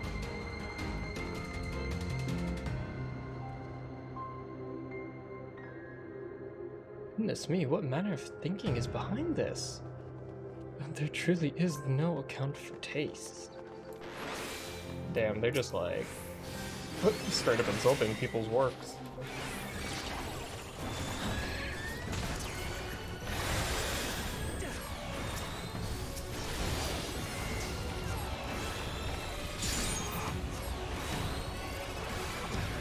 They're also living, it's a living creature, guys. Don't be too mean to it. It didn't ask to be brought into this world looking like that. Okay.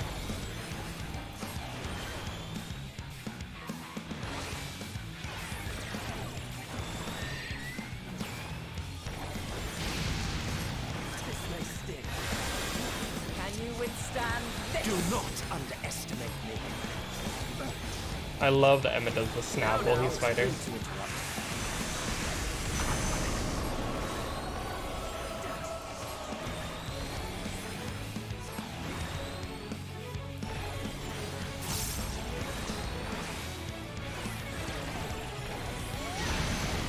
Oh.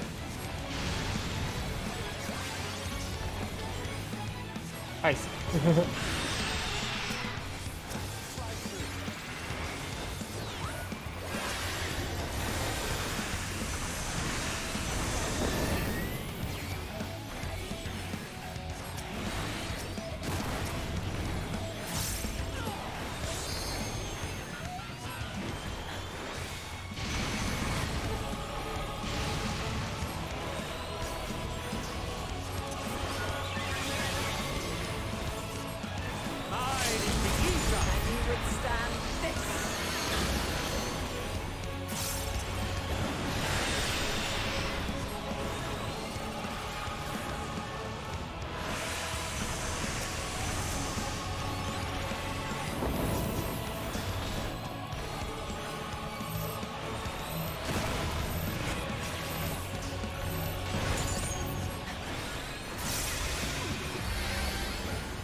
Huh. A pass for constitution, but fail for intelligence. If its concept is submitted, I'll be certain to reject it. Oh my god.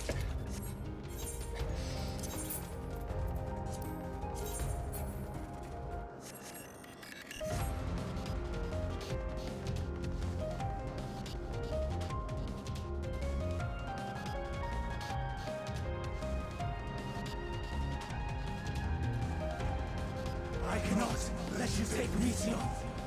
Not yet.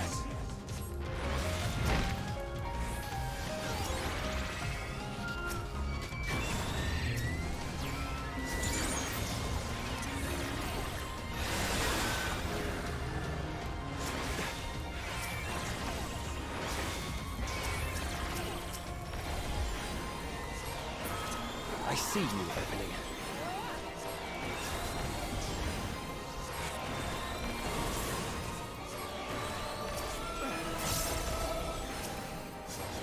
Can you withstand this? Out of my way.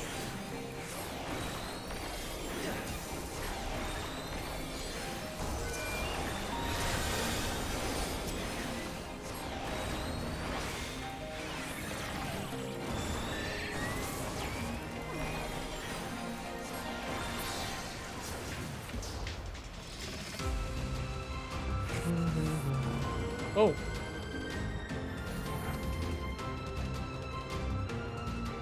Where the hell are we?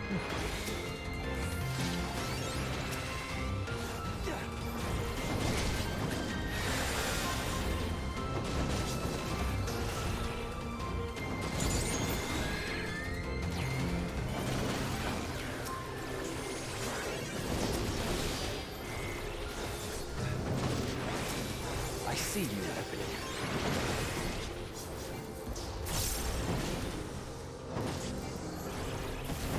I see you opening.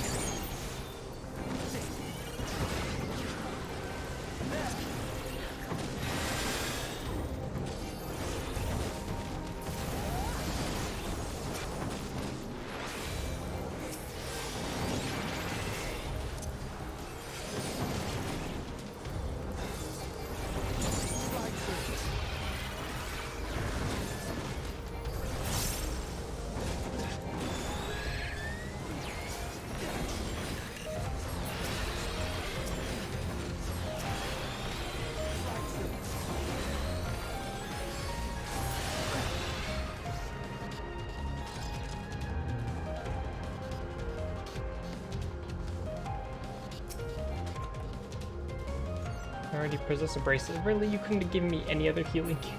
You gave me the what I already had. The one out of how many items?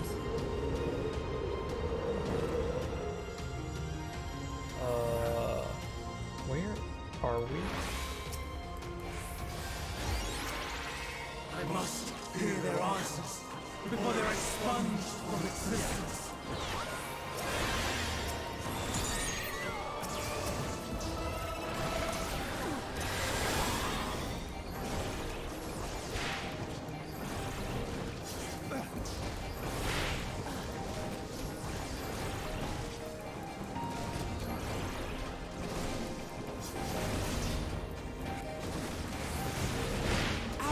My way.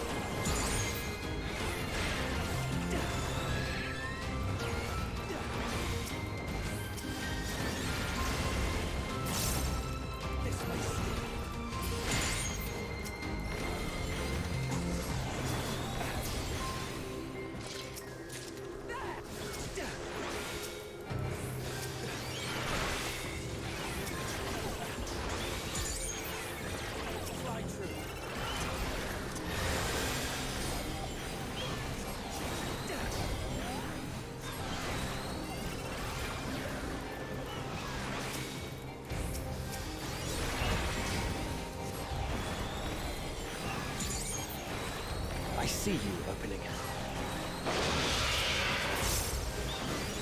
Out of my way.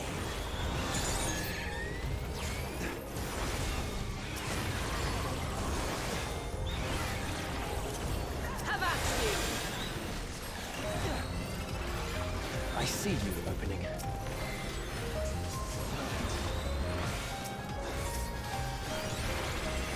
Can you withstand this? Ooh, flying forms, new introduction. Have at you!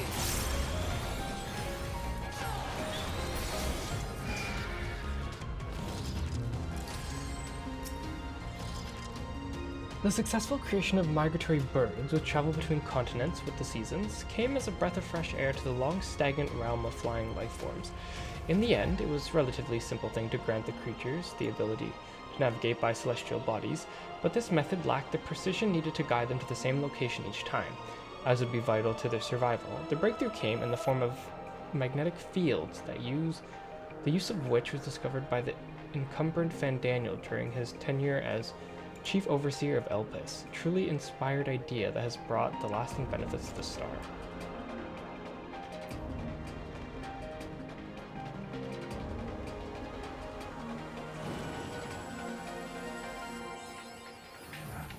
Oh, hello. Hello, Hermes. Wing Defiance, Hermes. So, it comes to this. I've no wish to fight, but this time, I cannot yield. Though the world may think me a mad, desperate fool, I will hold fast to my conviction.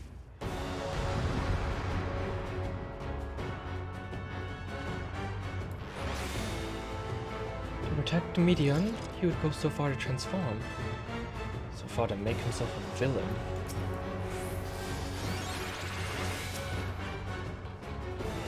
I will have the time and tranquility I require. Lust and gale, gather to me!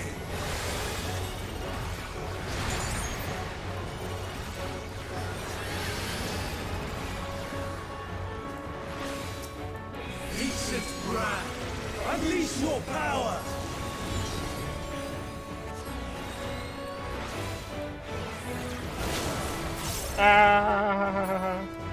Dancing winds, pierce my foe!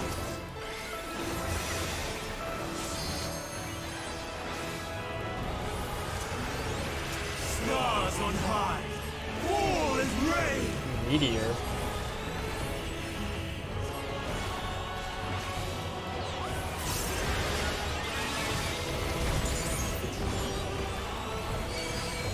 Out of my way!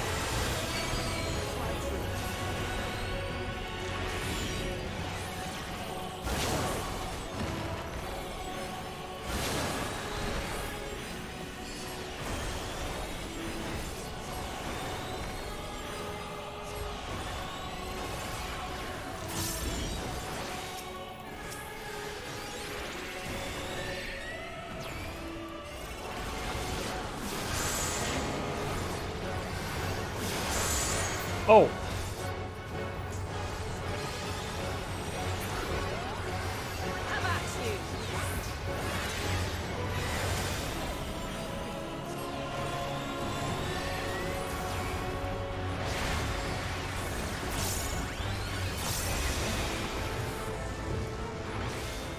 Streams of ether! Surge as one!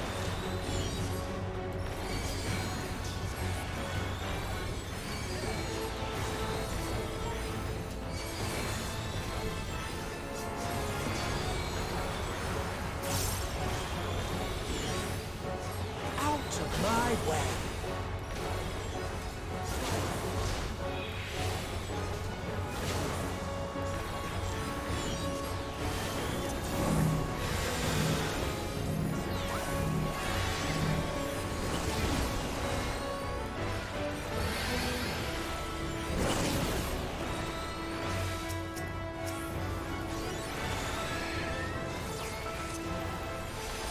Can you withstand this? Dancing winds! Pierce my foe!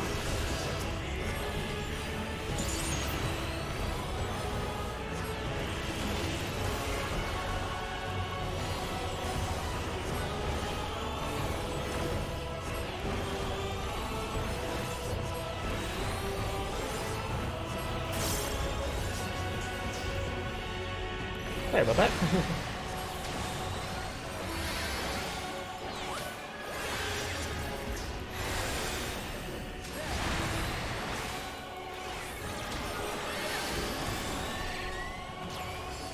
Stars on high! All is rain! My way!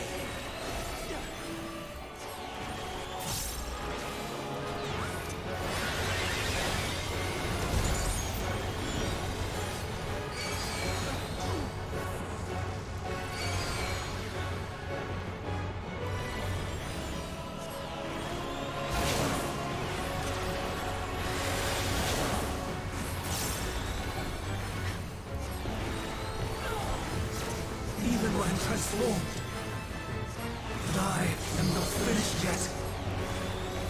Who? Me? You can't be serious.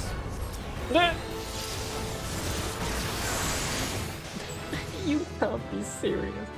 You're good, Hyplodeus. You got this. No! My power!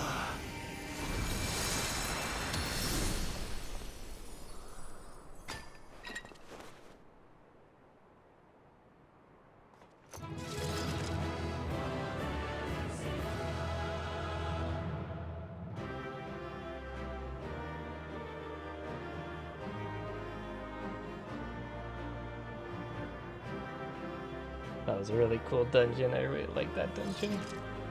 Oh, I got Numa too.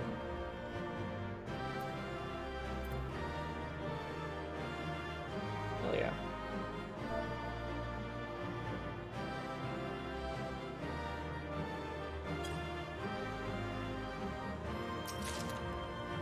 Revolver and Miracle works.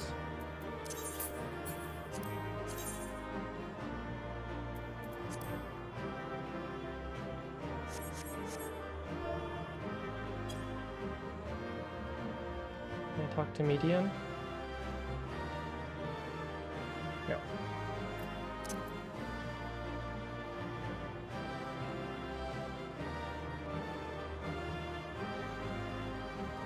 New chase he led us on. Hopefully he's calmed down a little. Let's leave the rest to Emetzelk.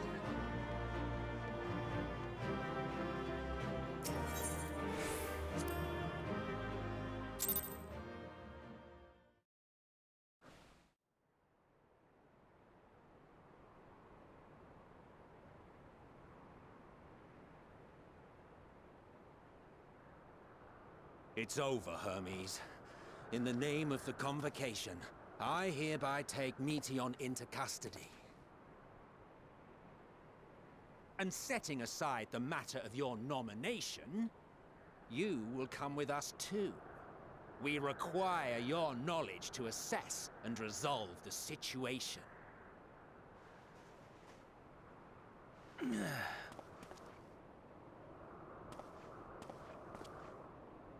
Meteon, I am so sorry. Would that I could have listened to your report in full. Reflected upon its meaning and conveyed it to others. That they might reconsider their chosen course. But I have failed.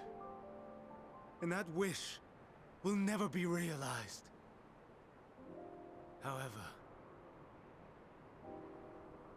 ere our fates become the province of others, I bid you tell me just one thing. Was there happiness in those distant stars? Was there a reason for living?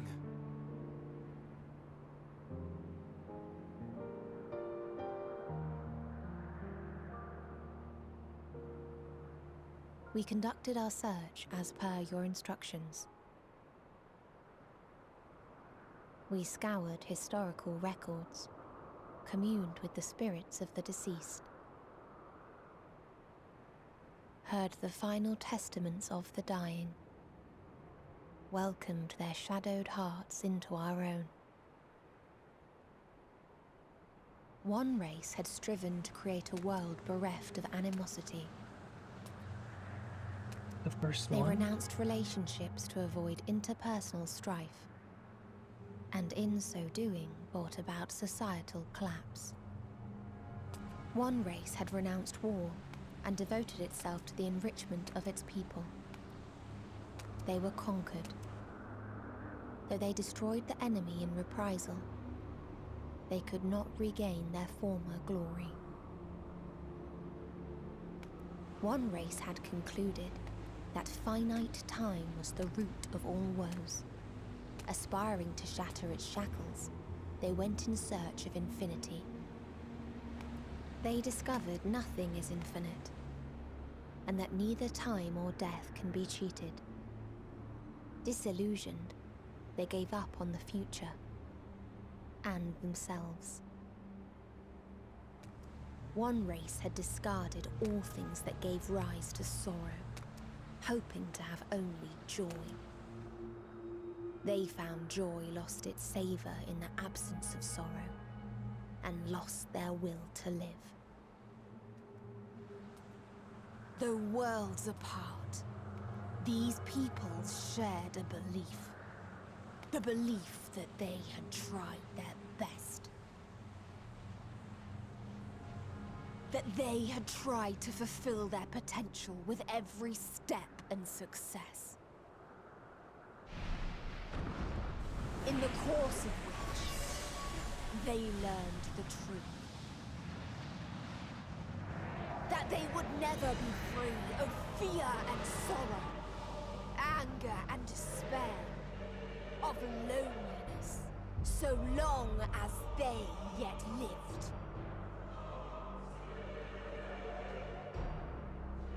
Even now their souls cry out for oblivion. And to this song of anguish, I lend my voice. We lend our voice. Oh, beloved mankind, shimmering jewels of beautiful Etheris, rejoice, for we will free you from the cruel yoke of existence. There is no need to struggle in vain, for in nihility awaits salvation. You will know peace and serenity, and it will be beautiful.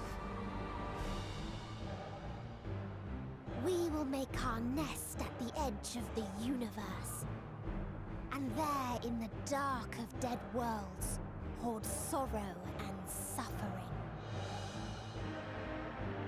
There we will sing, our chorus ever louder and ever clearer, that our song may reach even this ether-shrouded star.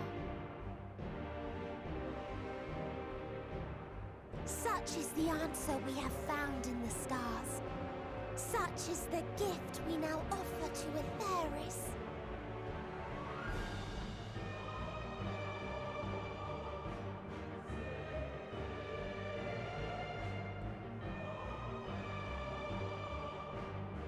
Who are you to decide our fate? To decree we live or die?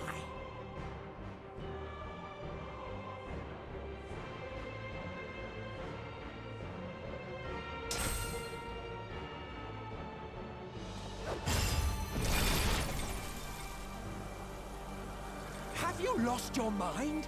You heard what she said. She means to destroy us all, yet you'd still take her side? In the name of the star, we have discarded those creations that we deemed flawed.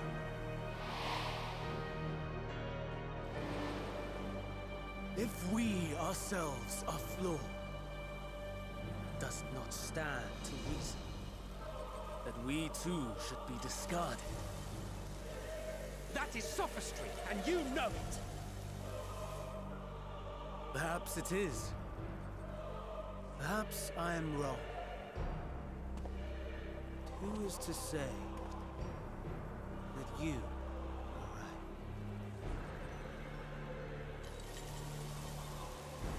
Let us settle this with a determination. In my authority as Chief Overseer of Elpis, I will make a judgment on man's fitness to exist. If he can learn to value all life and retain his will to live, even should his end be justified, he will surely find a way to avert his demise. If not, he will perish from the start. As with all determinations, provisions must be made to ensure fairness. Kairos! Awaken!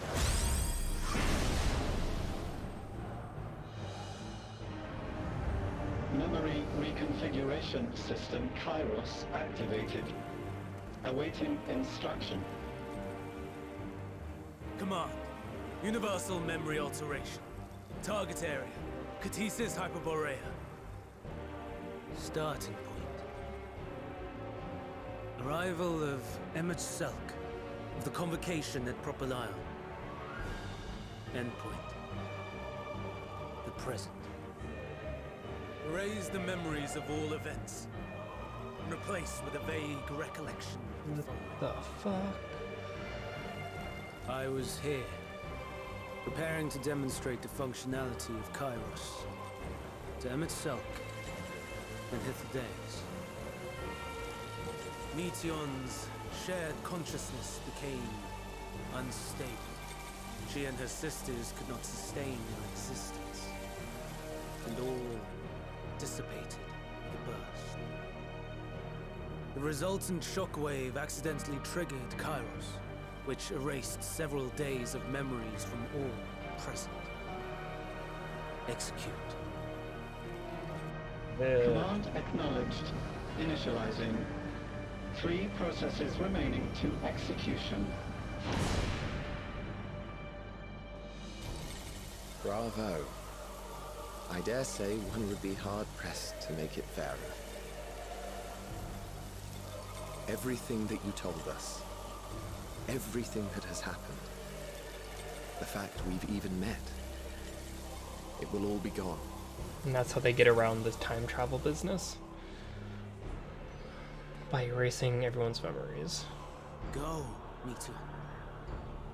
To the edge of the universe, where none can reach you.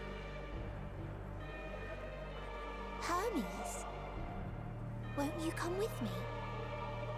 If you were to shed your flesh, I should be able to carry you.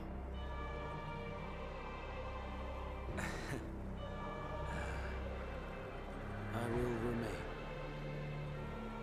As a man, I will oppose the oblivion you bring.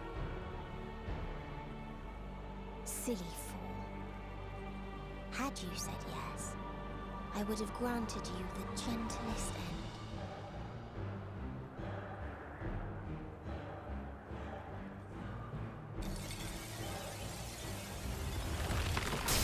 Okay, Banat, let's go. This ends here!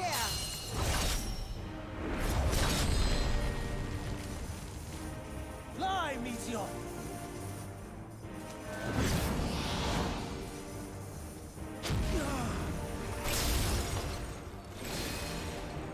That is far enough, Hermes! Argos, to me!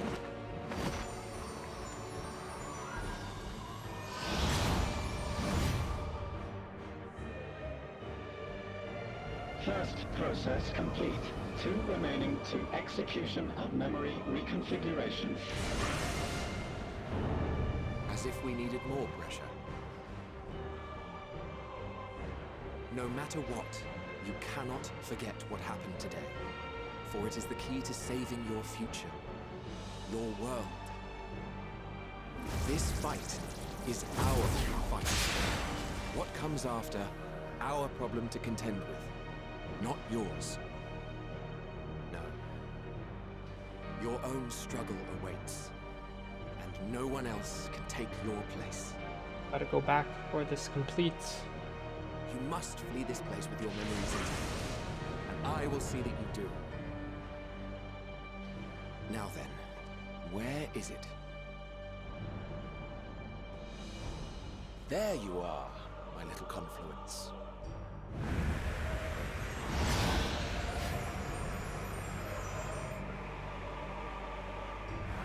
Go, Argos, go.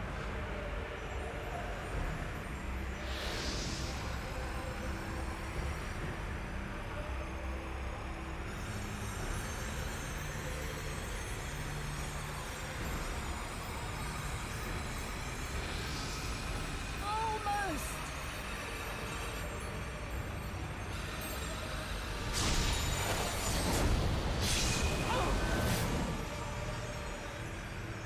Very well then. You may elude us this day, but not forever. Oh, so she like tagged it.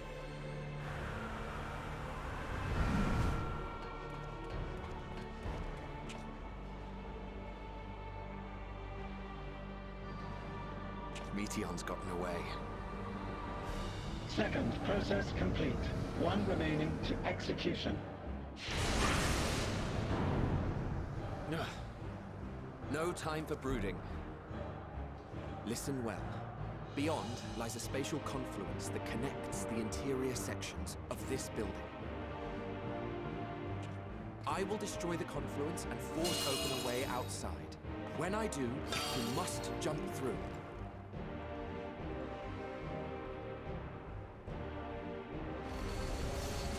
I cannot tell you how sorry I am. But neither can I let you escape!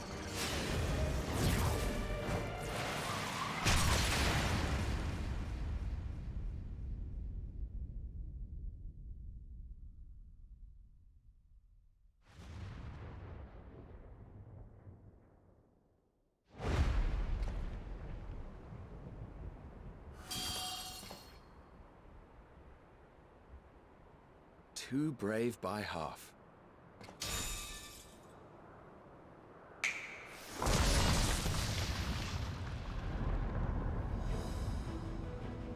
Exemplary work, as always, MSQ.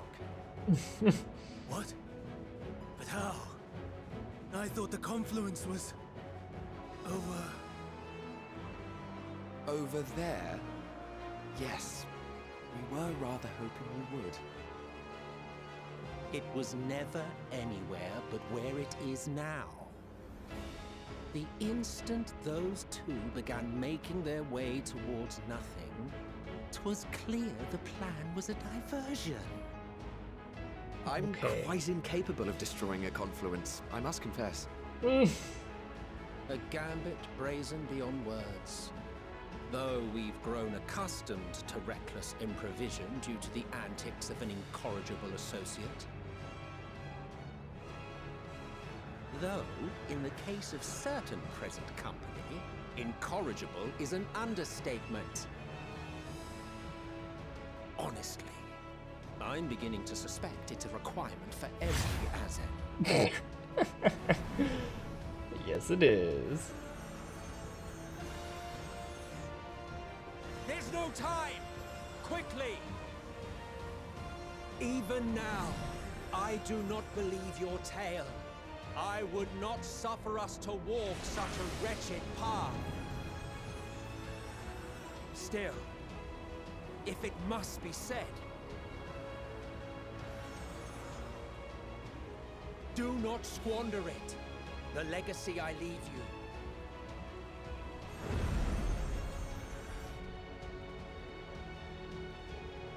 Final process complete. Executing universal memory alteration. My minutes. Oh my god. Go, Argos!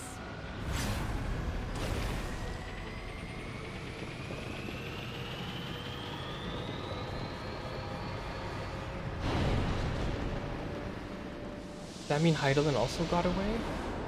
With her memories intact?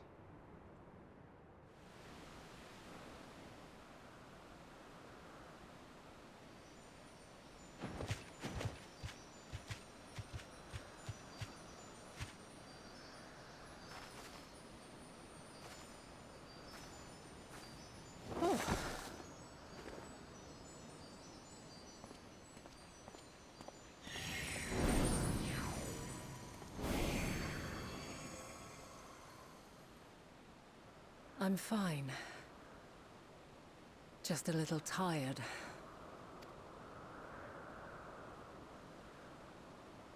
Can it be true?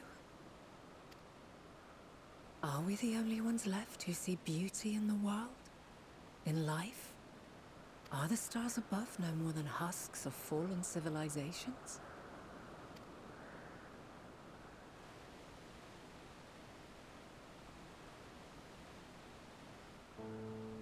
And yet, I feel her. Though she is unimaginably distant, I feel Meteion's presence, and the place where to we must go. Ere she made good her escape, I placed an enchantment upon her, one which allows us to follow her trail.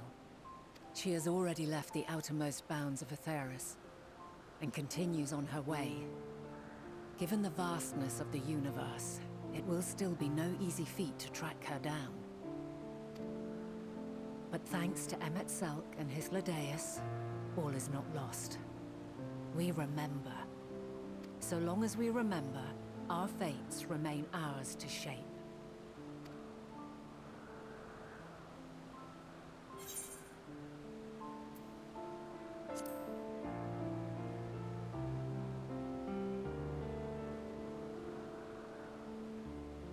I'd like to know too. Let us ascertain the situation at Cutisis Hyperborea, where they should still be.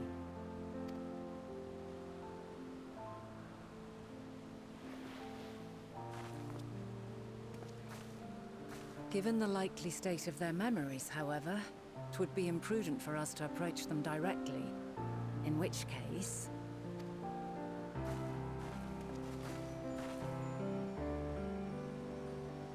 I am sorry, my friend. I've asked much of you this day. But may I trouble you one last time?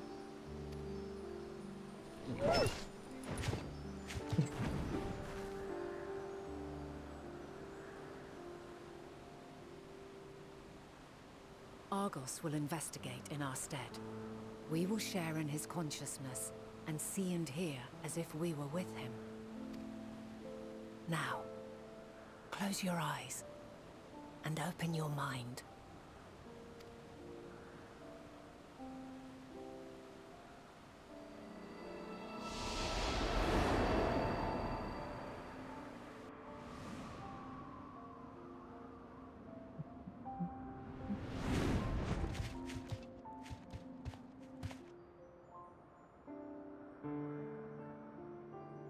Thank goodness you are unharmed. Unharmed? There is a gaping hole in my memories. I can scarcely remember arriving here in Elpis.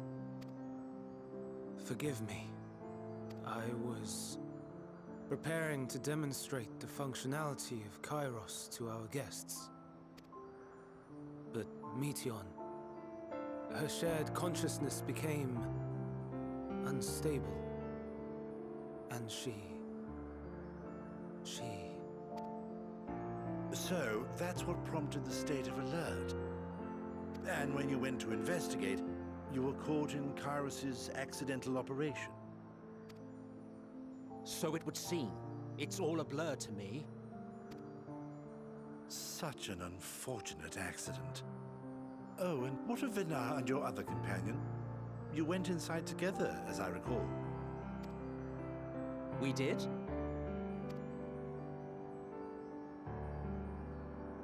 If Vinar was with us, I have no recollection of it.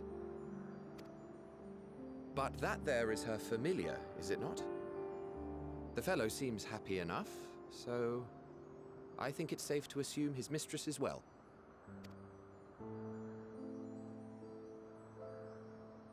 I haven't the slightest notion who this other companion might be, however. He has bunny ears. Well, that individual struck me as a bit different, for want of a better word. Perhaps it wasn't actually a person, but some manner of creation. Curious. I must ask Vinar about it when next we meet. Yes, you do that. Now, if we may tend to Hermes, whatever this Meteion did, it seems he bore the brunt of it. Once you are fit to travel, you will return with us to Amarot. We need to make certain there are no other ill effects. And that's why he takes the position as Fandaniel too, I guess. I am here on business of the 14. We've already had the conversation, like as not, but since your toy wiped my memory, we'll have to have it again. Yes, of course. As you see fit. This Kairos, it manipulates memories through the emission of etheric waves, correct? There is a theory which holds that memories scoured by blasts of ether are restored when the soul is cleansed in the underworld. If true, then perhaps when our time comes to return to the star, we shall remember these few days we have lost. I I doubt aught of interest occurred. Look forward to the revelation if you like, but I should prefer to reminisce on more meaningful moments. Say that now, Emmett.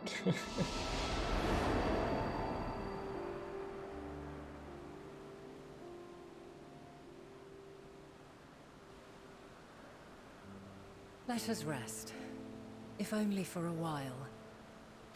After all, you and I... oh, we still have a long, long way to go.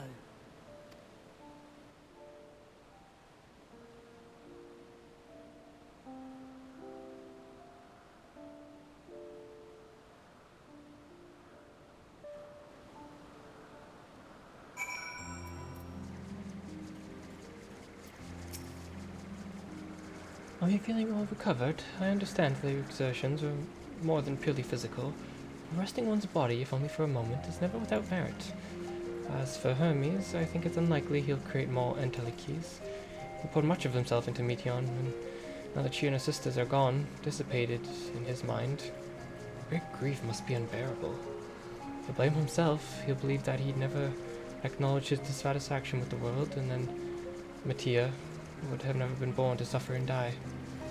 The offer to join the 14 will be a welcome distraction, and one day, hence he will face the advent of the final days in the role of Fandaniel. Yeah. That's how they get around the entire... You might now enter Kaitis Hyperia with a party of NPC avatars. Wait. What? Can I use them? Okay, no. If you go with your actual avatars, then you have to use your regular party.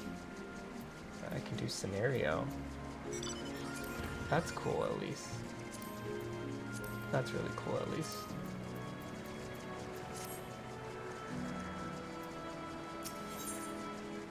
And that's watching you in the quiet contemplation. Kaelin, listen to me. Our duty now is not to denounce Hermes for his misguided determination, or convince Emmett Selk and Hythlodaeus that they have been deceived.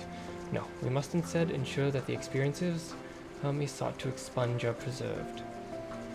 What remains of us in our memories alone will be our weapon against the final days. You must fight this battle in your age, and I in mine. Come, let's walk together once more. I'll see you to the doors of the Propylion.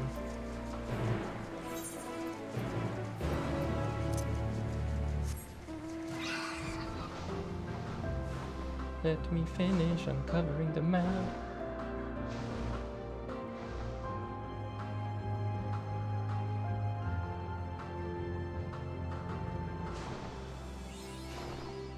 Sonic horns?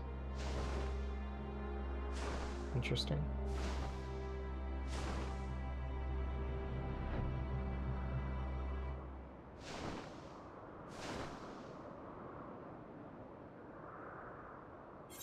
While we take this outfit off then, I'm going to be heading back.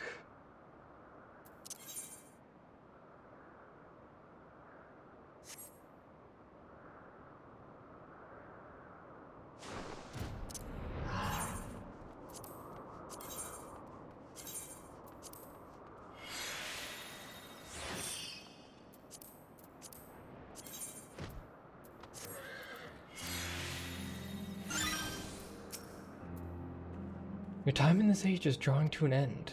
Upon speaking to Venat, several cutscenes. Oh no. Yay.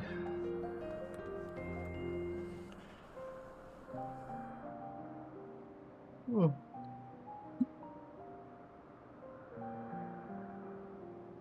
I have some minutes for my break. Hello again. It is within.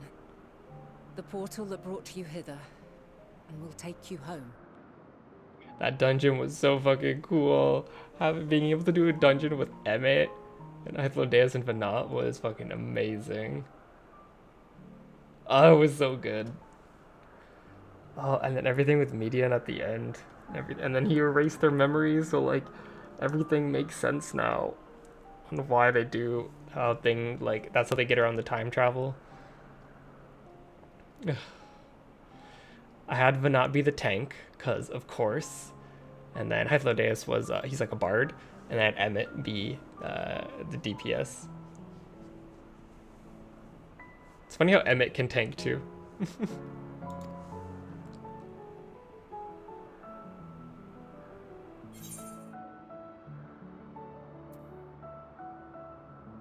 Yeah, Emmett's a black mage.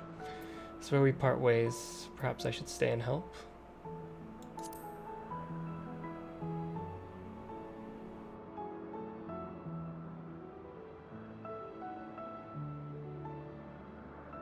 I appreciate your sentiment.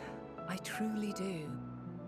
But 'tis a very long game that we must now play. He's the Dark Knight. Oh, that's pretty cool. And while you have maintained a stable presence here thus far, there are dangers in lingering over long.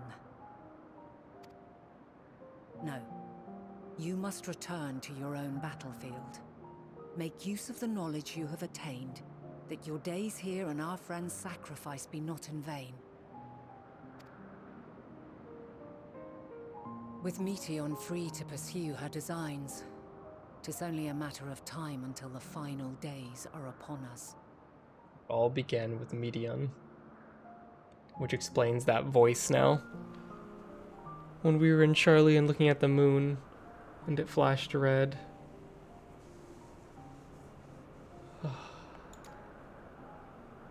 We must be ready. From fortifying our defenses to securing our escape, there is much to be done. Yes, Emmett's like 5 head. In spite of this, we cannot allow the report that set this calamity in motion to become common knowledge. Were the masses to learn the fates of the other stars, I fear the situation would spiral out of our control. I must carefully consider who can be trusted and bring them into the fold.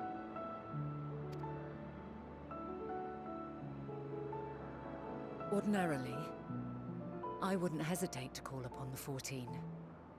However, it was the desire for a fair determination that drove Hermes to attempt to erase our memories. Were he made aware of his actions, there is no telling whether he would remain a friend or become a foe. Are you gonna get Azim to help you? And that's how you know how to make me a warrior of light? Alternately, we might try to alienate him from the convocation. Yet in doing so, we would deprive ourselves of a brilliant mind who would be invaluable in the crises to come. Quite the dilemma. Which is why I must work independently of the convocation. Yeah. Regardless of how we proceed, if we are to permanently avert the final days, we must be equal to Hermes' challenge. We must prove that mankind is worthy to exist. And this hinges, I think, on how we confront the all-consuming despair that accompanies a senseless and seemingly inevitable end. Bewildered and divided, we would perish like the peoples of those celestial ruins. We could not hope to survive the final days, much less take the battle to Meteon at her nest. We must find a way to defeat despair, to unite and prepare as many as possible for the struggle ahead.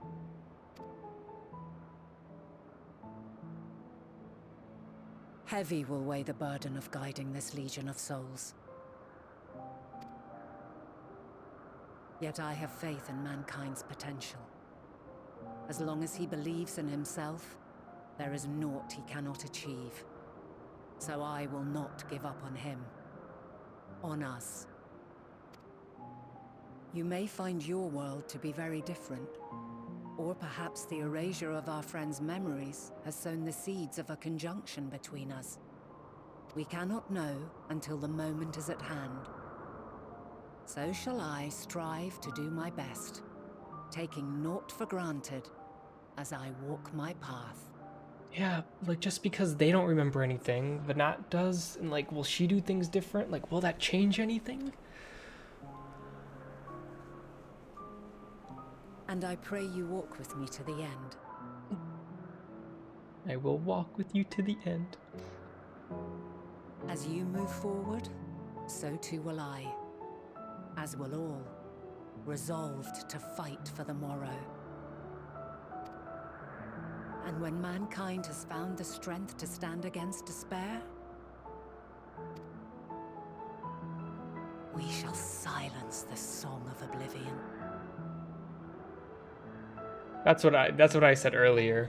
I'm like, okay, so Argos seemed familiar with me earlier, so like my time here must like at least do something because Argos wouldn't have remembered.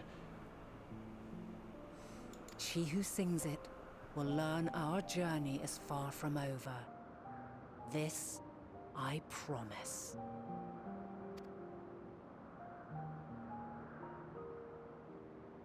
Fare you well, my light of the future, till we meet again.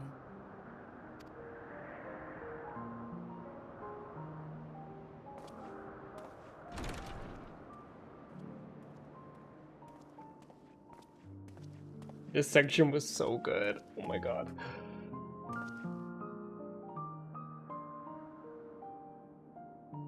I love.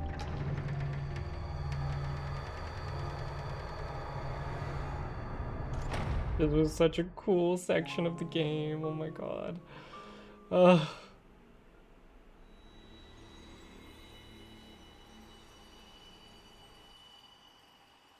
That's okay.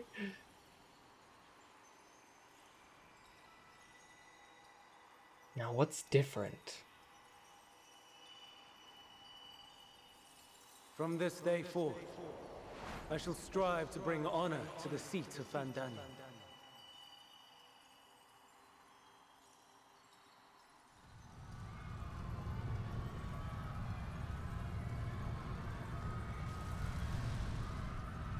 They must have summoned Zodiac again.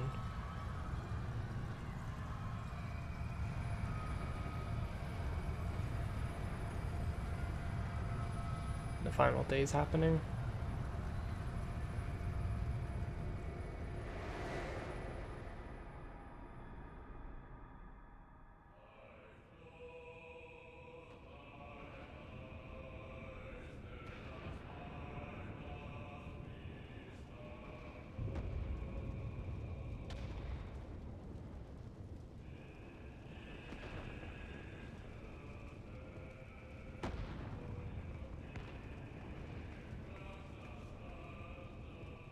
Even now, I remember standing there, locked in a moment where the sky is aflame.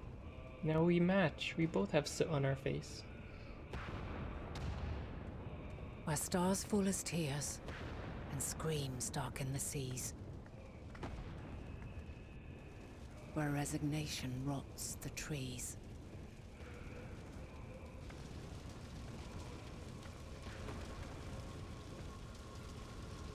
Where terror twists magics into abominations.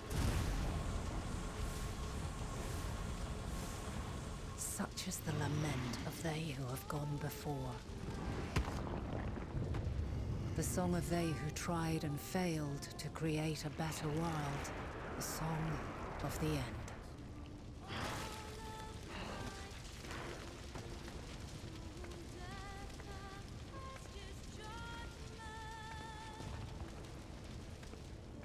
That which hides at the edge of the universe is no longer hope's creation.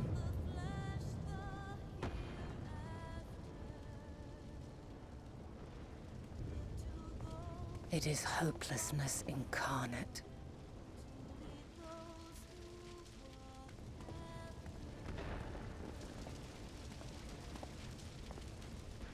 That day, mankind saw half of its number sacrificed to bring forth Zodiac.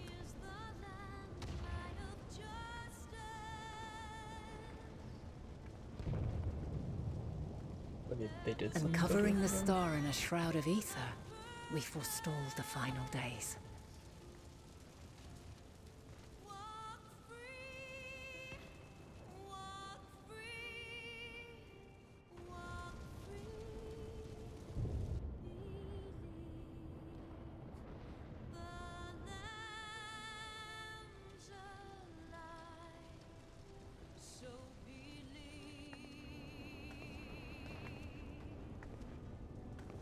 Yet the cries echoed still. We wept for innocence lost, wailed for death inevitable.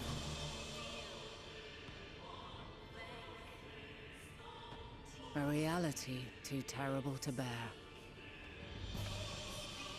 And for too many who sought comfort in gilded memories of joyful days and tranquil nights.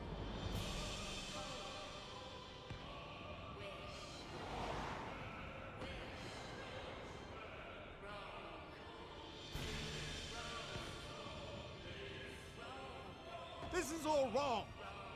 Why must we suffer so? It needn't be like this. No. There must be a way to restore things to the way they were. To reclaim the perfect paradise we once had. Yeah, it explains what that voice from the trailer my came. friends. Suffering exists, and we cannot pretend otherwise. No civilization, however great, could eliminate it. If we would live, we must accept it as our constant companion. Let us not seek to forget this tragedy. Let us carry it in our hearts, that we may grow stronger and know true happiness.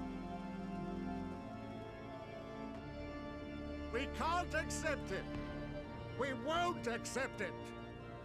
It will be ours again! A world free of sorrow! No, it will not. For there has ever been sorrow. Mankind was but spared its biting sting for a time. So please, open your eyes. To try and reclaim those lives we lost by sacrificing yet more isn't wisdom. It is weakness. No paradise is without its shadows. If we cannot accept this truth and learn from our pain, then our plight shall be repeated.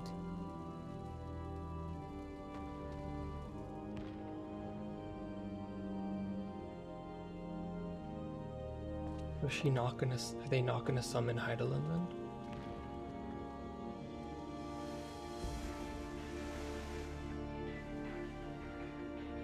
O mighty Zodiac! God, born of our boundless faith, we bid you, hear our prayer. Accept this offering of lives, and deliver unto us the lives we once had. Deliver unto us the days of old, the days when the star was a font of love, and we knew naught but bliss.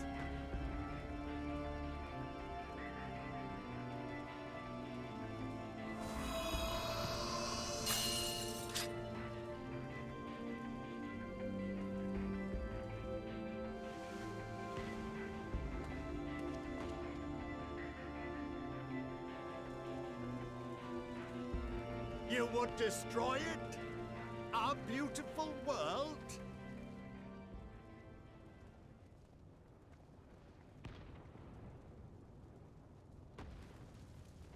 Lands that stretched on forever. Skies one could drown in. The heartbeat of nature, silent yet strong. And amidst it all, a people. Beacons of light and life. Laughter that warmed my heart like naught else before. They are my meaning and my purpose. My love.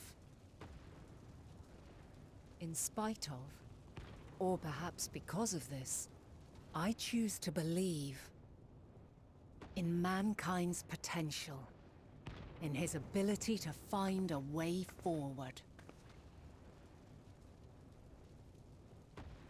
So let there be no way back. From that temptation, I sunder us. Nope, she does it. No more shall man have wings to bear him to paradise. Henceforth, he shall walk.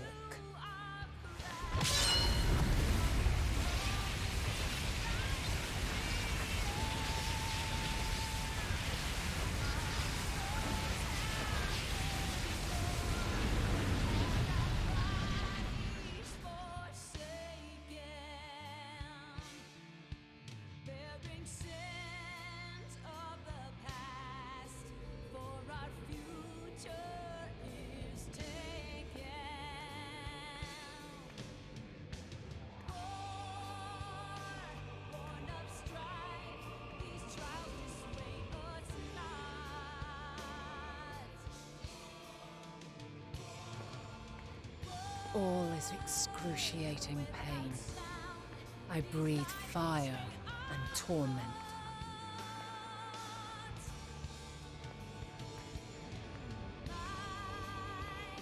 I birth a world of suffering to mire and plague.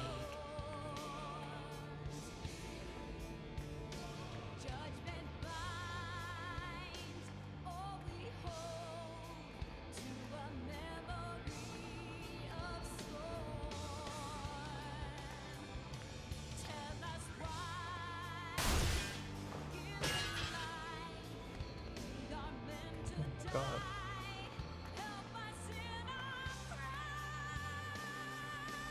In one fleeting moment, lives come and go, ever moving towards the unknown.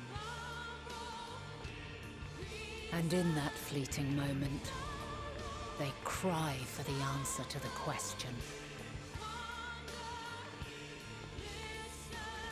Why, given life, are they meant to suffer, to die?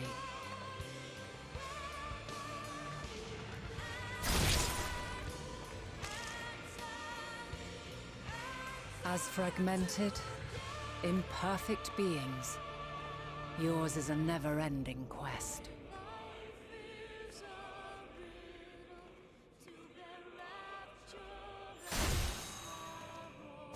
A quest to find your purpose, knowing your end is assured.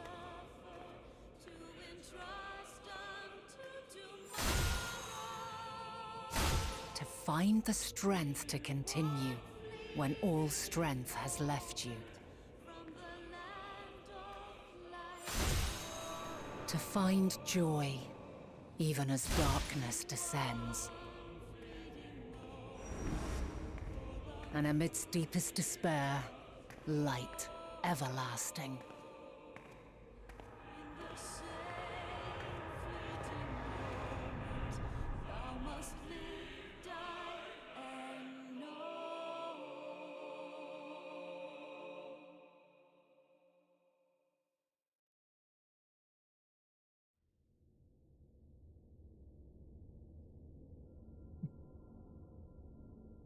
A conjunction has begun to form, an intertwining of your time and mine.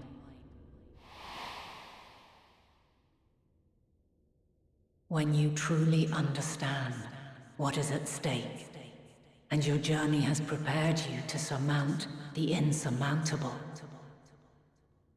then shall I honor the promise made in another time, another age.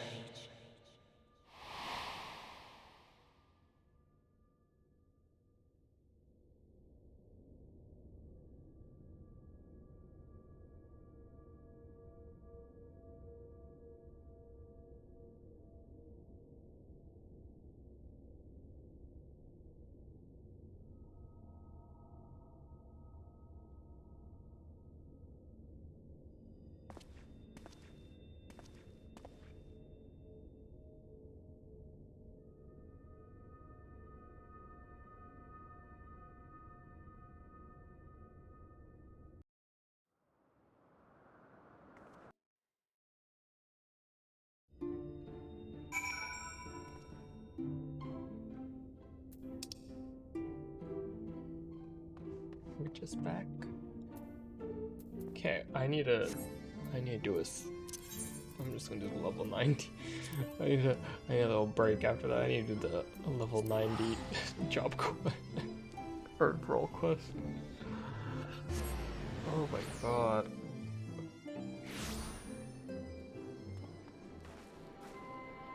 Oh my goodness. Jesus. There's still one whole zone left. It's gonna be like Metron's Nest, or Median's Nest, sorry. Not Metron.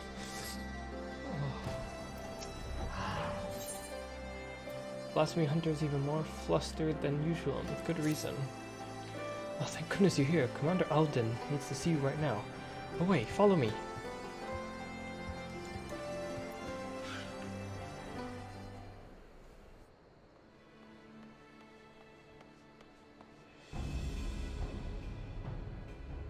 We're contained until I've arrived, but do not engage if you can help it, understood? That was Minago. A unit in Fordola, or rather she, and has found them. In fact, I have Fordola in the search party link pro. She wants a word with you.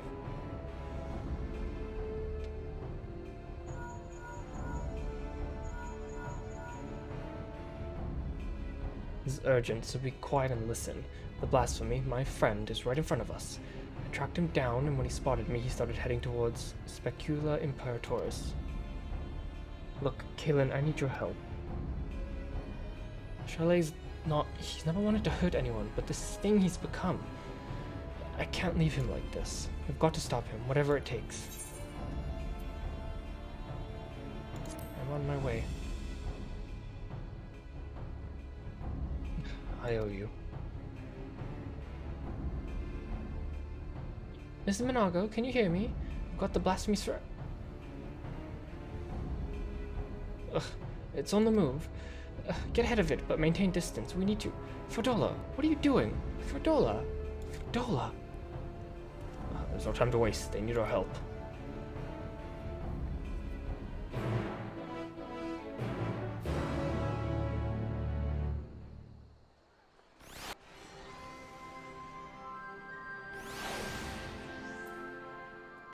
Oh, it's, okay.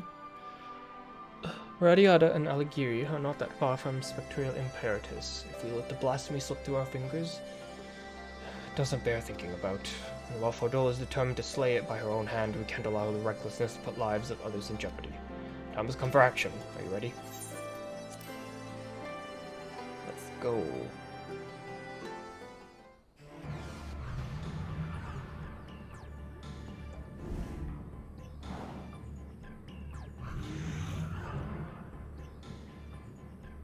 Hold the line for as long as you can. Commander Alden, the Warrior of Light, will be here any moment. Stay strong.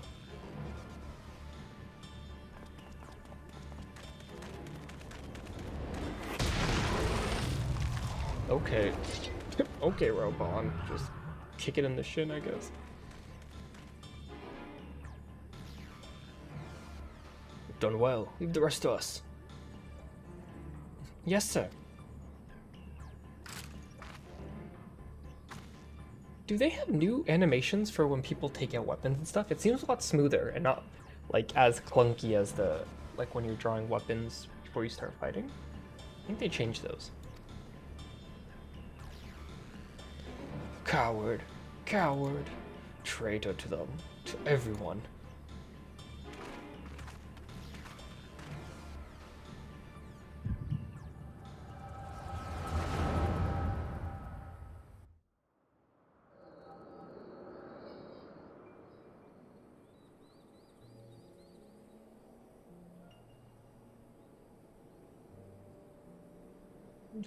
I wish there was another way. But why? But fighting's the only thing I'm good at. Makes me wonder how I ended up with such a clever brother.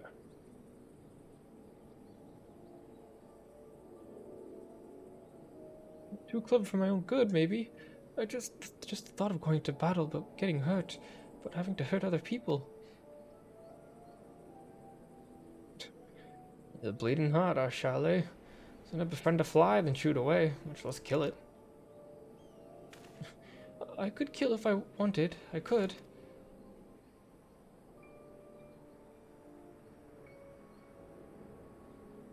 But you don't, and there's no shame in that. Leave the soldiering to us, Chalet. Show the Gallians what we're capable of. get the power and respect we deserve, and then things will change. They will. You'll see. We found a place for ourselves. You'll find it soon enough. Alright, that'll do. Everyone who's listening, meet back here tomorrow.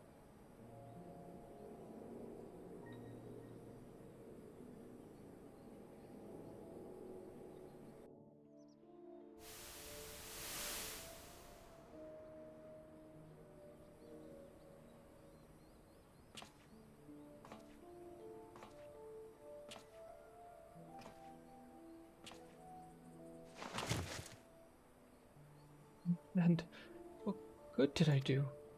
They gave everything they had to give, while I hid, like a rat waiting for the storm to pass. Coward, coward, coward! Ah!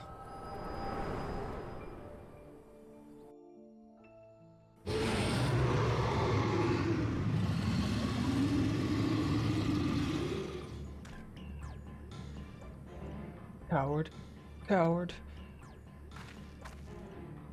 Better dead, better forgotten. It's not your fault, Charlotte. It's not. You didn't do anything wrong, and I'm the coward, the traitor, the butcher. I'll always be the butcher.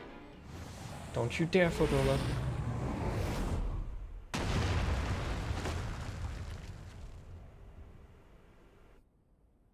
Didn't get to end it. You don't get to end it. You don't get to give up. I won't let you.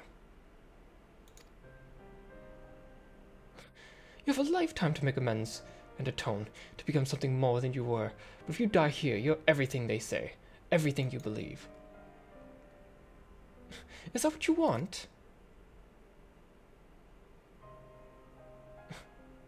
She's not going anywhere.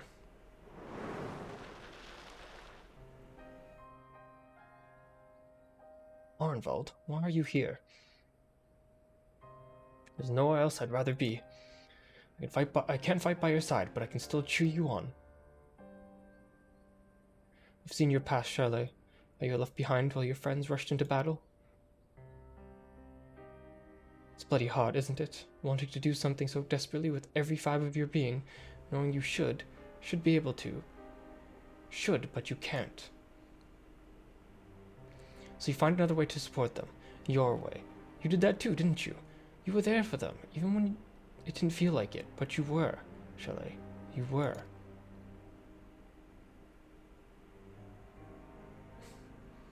As a friend of mine once said, not all heroes are forged in the fires of battle. The history of Alamigo is written in blood. While we cannot change the past, we can change the future. And for that, we must all play our part. All of us. Let's grant Charlotte the peace he deserves.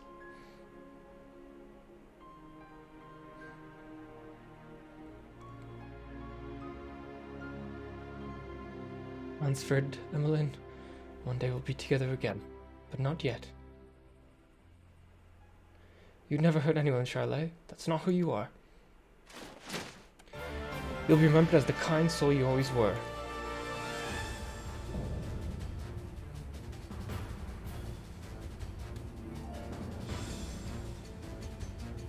I'm counting on you. I will keep you all healed up and healthy.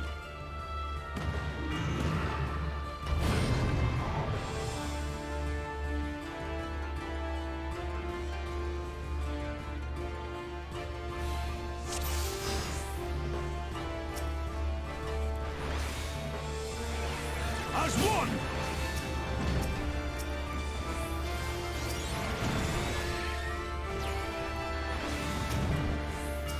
I wish I could target you another way.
Oh, god damn it, Fordola.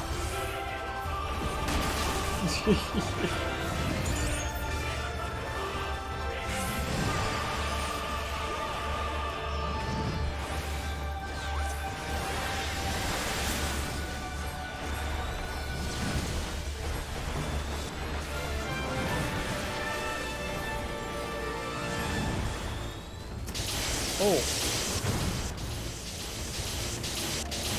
Ow. Oh, that's not good. That's not good. Oh, thank you, Rabon. As long as I hold to only a finger on you. Bless your heart, Rabon, for saving my fuck up.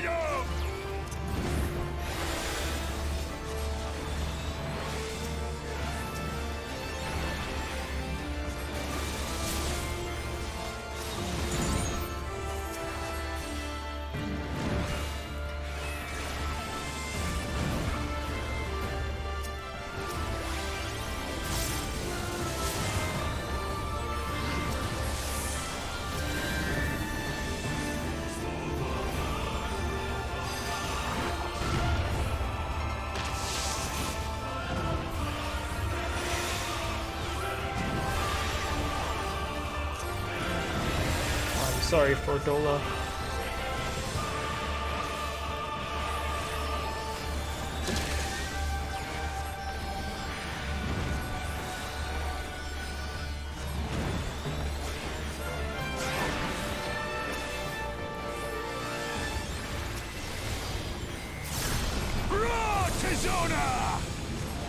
Oh shit. Rabon has like his own version of Passage of Arms. That's pretty cool. That's pretty cool.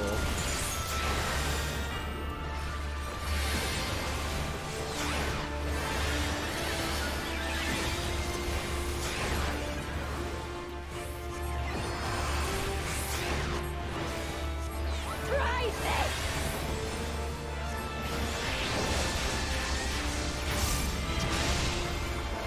20%! Even our LB3s don't hit 20% of a boss's HP. Okay, Fordola.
Thank you.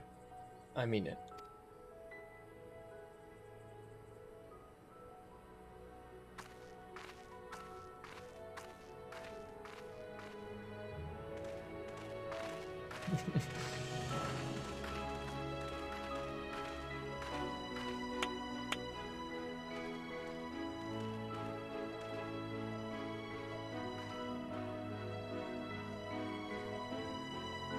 That's cute.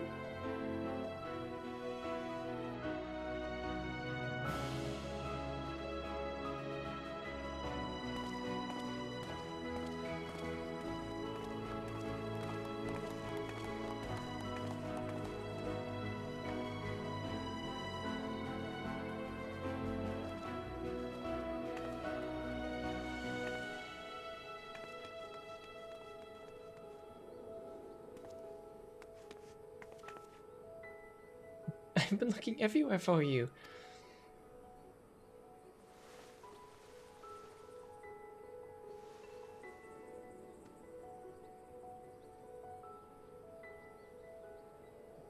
Have you now?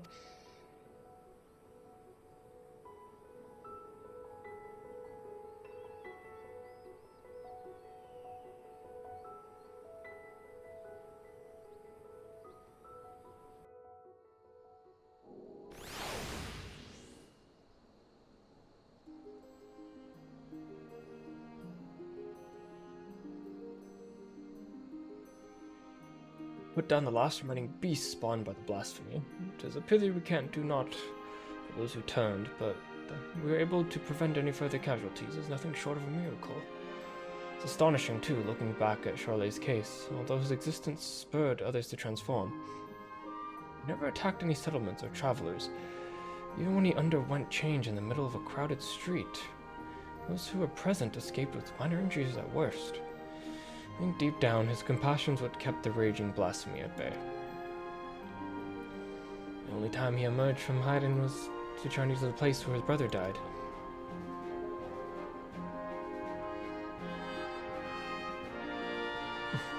Aye, but he still retains some semblance of his former self. Another victim of the Empire's terrible legacy, along with his friends and so many others. But the Crani Lupi wasn't the creation of Imperials alone. Many of those youths sought a place with them because they were denied one with us. That was the memorials. That's why the memorial ceremony is so important. It's our chance to face our past together and give them a death. And give them in death what we couldn't in life. Not to deny anyone's place in memory, even if it hurts to make us feel ashamed. You'll be attending, won't you? I haven't been ordered to. I suppose so. Suppose not. In light of your service to Alamigo, I tend to have the conditions by which you're bound eased. Providing I'm able to obtain approval, you'll be granted a degree of freedom. At the very least, you shall soon have no need for that choker. There'll be no objections from me. You've done well.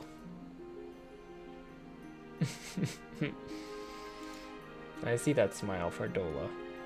If I didn't know better, I'd think you were smiling. Well, I, for one, couldn't be happier. Her efforts are being recognized. It gives me that much more motivation to continue my work in the Silver Griffins and bring the people of Alamigo closer together. Got to do my best to keep up with a certain little lordling, eh?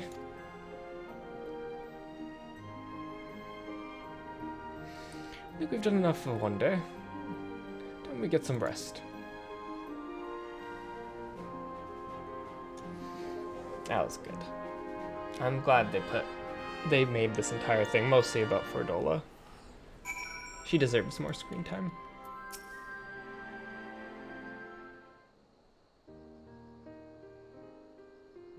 Me both as guardian of Alamigo and your sworn comrade to express my thanks for coming to our aid in these desperate times. No matter what manner of disaster may befall us, your presence alone is enough to keep the flame of hope burning bright. Aye, even someone on the very predictable and the precipice of despair such as Fordola can find salvation in your guiding light. Being on a bit thick, aren't you? Heavens forbid people stop throwing themselves in harm's way at every opportunity. You're something of an immortal flame yourself. Ha! You've been waiting for a chance to use that one, haven't you? I like to think I could still pull my weight on and off the battlefield, but that might be a bit generous. In any case, safe to say we've benefited enormously from your sterling work here. Couldn't ask for a better healer, or a better friend. Our ambassador in Razatan will be relieved to learn of your success here. If you happen to come across paths, give him my regards, would you? I will go do that now.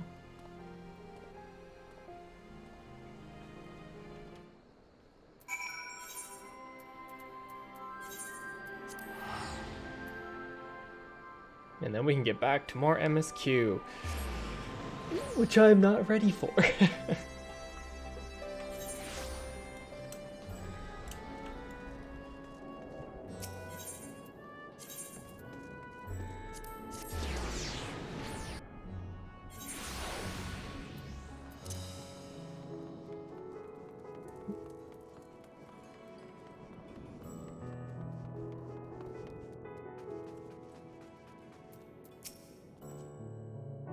Greetings, how goes in Alamigo? We're done. Eliminating blasphemy is helping organize a memorial service. I've certainly kept you busy. A fine example of going above and beyond the call of duty. I'll be sure to send word of your exploits in Ul'dah. Wait till the Sultana hears about this. Your Grace will not be the only one to welcome this news. On behalf of the Grand Company of Eosia and our allies, allow me to express my most heartfelt gratitude. Oh, I get them all. Okay, sweet. You can now dye level 90 gear for healer classes. Level 90 job specific gear will become available upon clearing the scenario across Endwalker. Well, that's a bit far away, but can't wait. Can't wait for that to happen.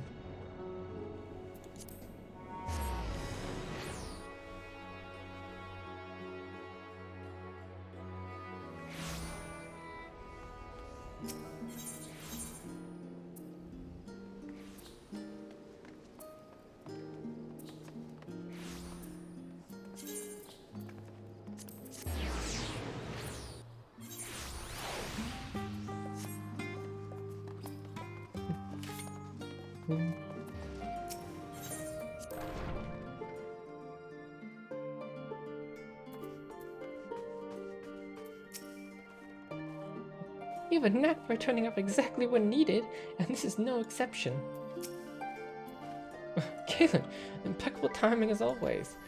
I heard you off on the first as part of our efforts to investigate the final days. Well, as often as it seems to be the case, while you were away we had few developments, which we can discuss in just a moment. For now, I cannot tell you how wonderful it is to have you back. Kryl, let me tell you what I've been through. Oh, you're level 88 now. Hell yeah.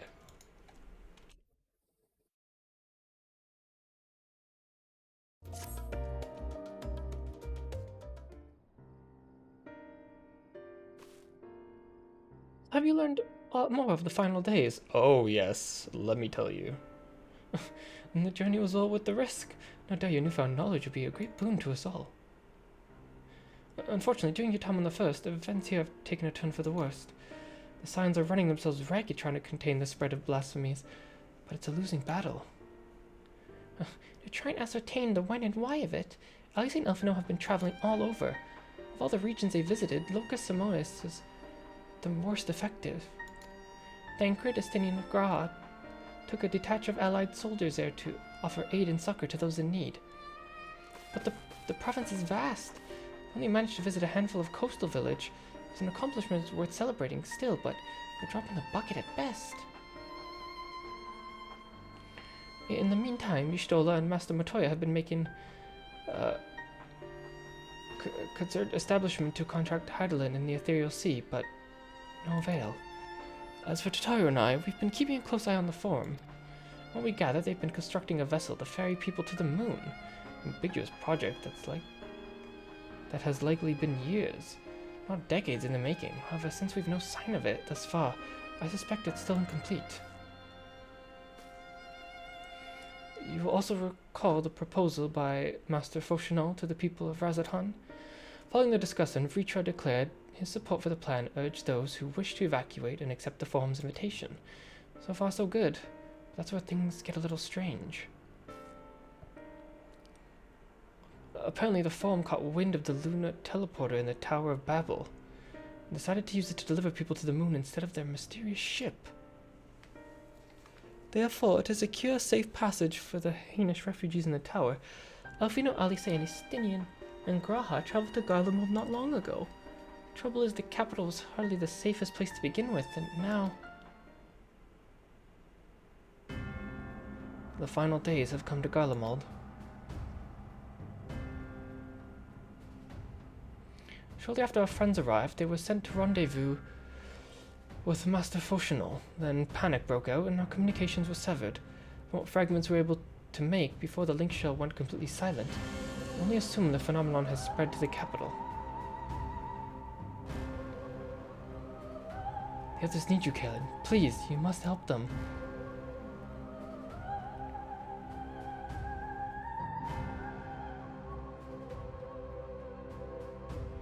I mean, they'll make all the difference, I'm sure of it. Camp Broken Glass was their first port of call. You best start there. Hopefully Lucia will know where they are. There's no telling what you're walking into, so you best had make every possible precaution. I don't like the sound of that.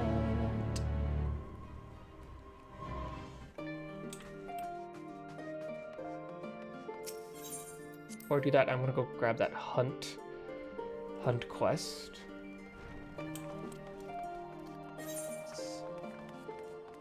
I totally forgot about grabbing these.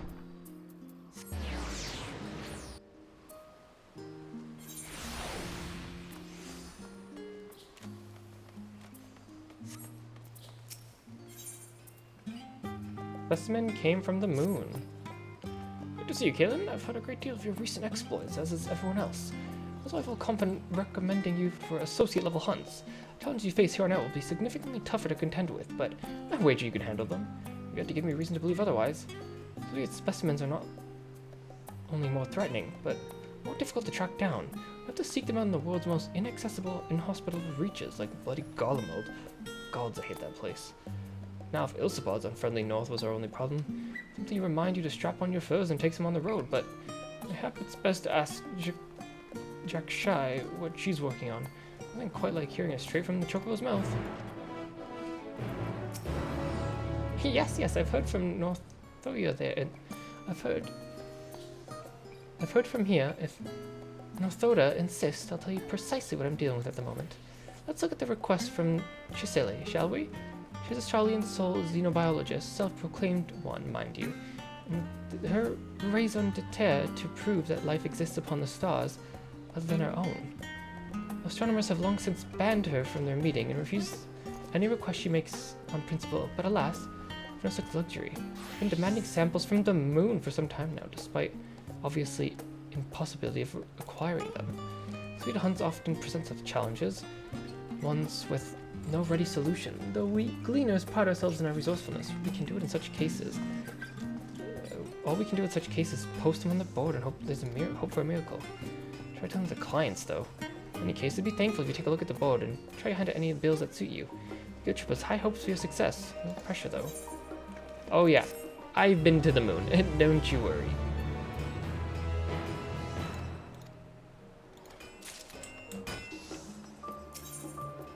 A hunt for the ages. Let me guess.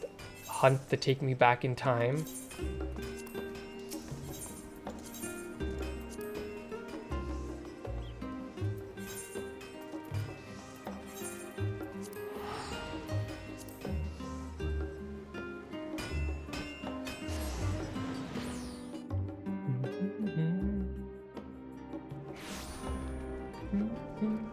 Oh, we're going right into a duty.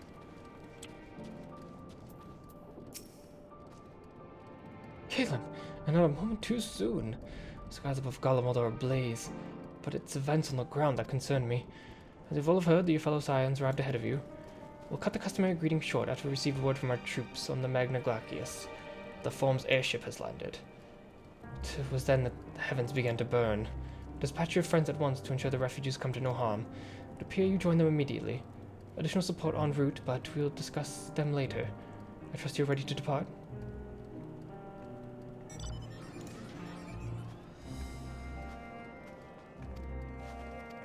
Oh, we got lots of stuff going on. Is the support en route the 10th Legion that we've been hearing so much about? Earlier on the Magna Glacius.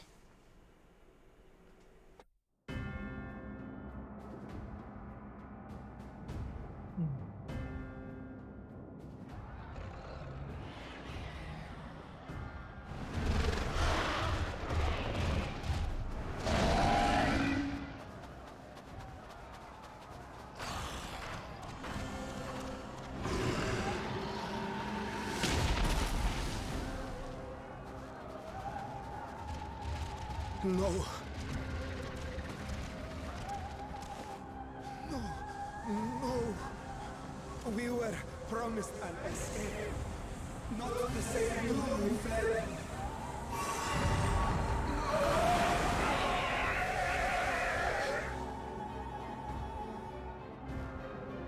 I shall not meet my final days here in this blasted waste. Calm yourselves. Your panic is our greatest enemy. That's not gonna help, Forshno. How about you take out your nulets and start blasting? We must build a line of defense. Dust them off.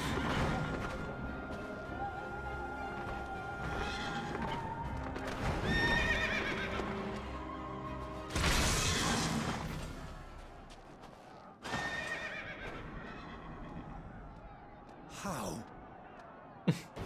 Leave the fighting to us, Father. You must lead the people to safety. Time to show Dad what we can do.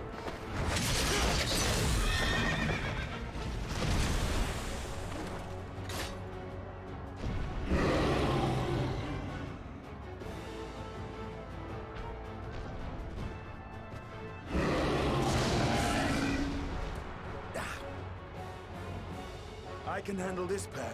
You? Shall tend to the refugees. Let us be about it. Let's go, Alphino. Let's show Dad what we can do.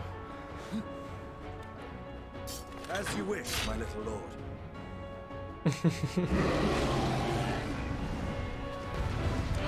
Am I playing as Alphino? I know how to play a Sage, thankfully.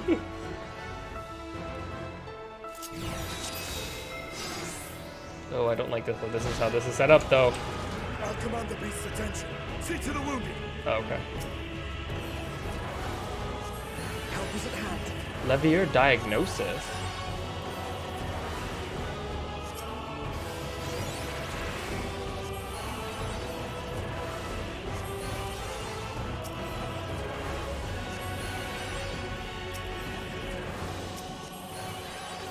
Dosis, Levier dosis.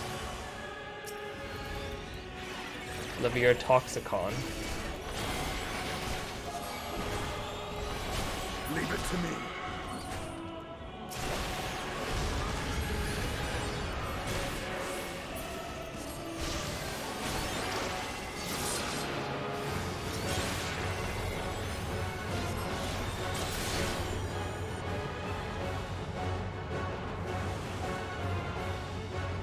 Oh no.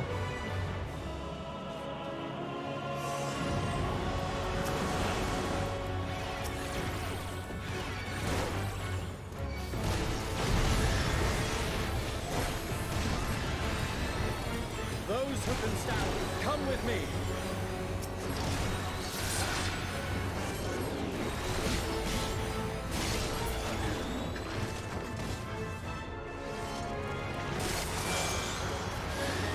Easy now.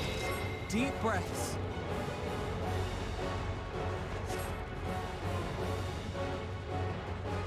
You're safe now.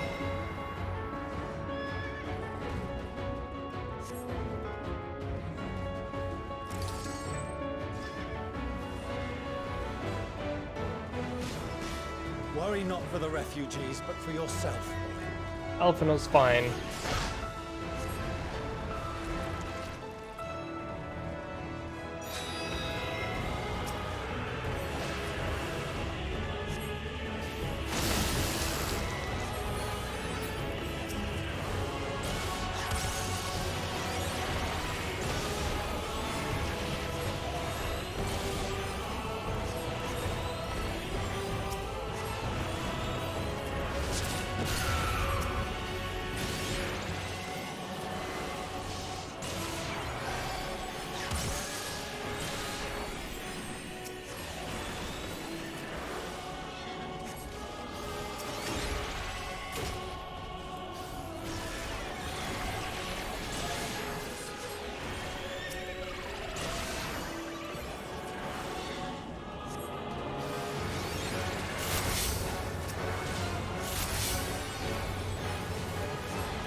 Oh god, I keep pressing my buttons that I have set up.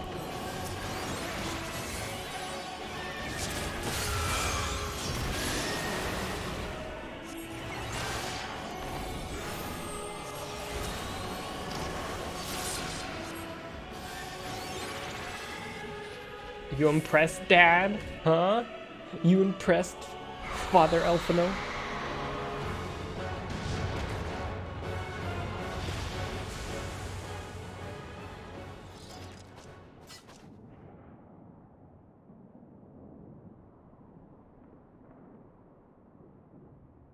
Help! Someone, please! What?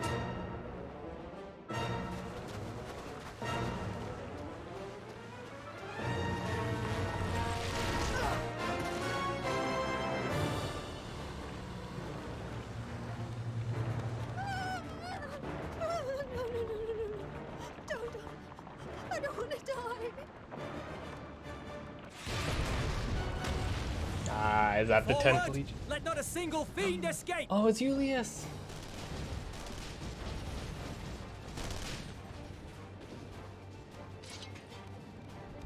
Wait, that's... Euless and the army. So, you've recovered then? In time enough to be of aid, for once.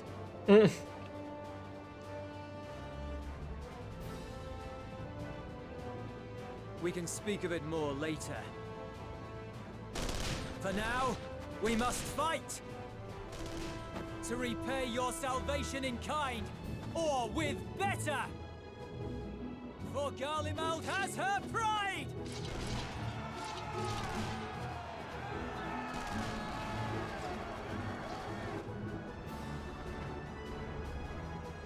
Of that I've no doubt.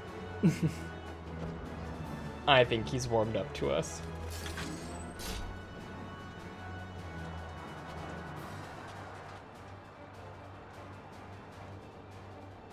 The gods of all possible saviors, the Imperial Army.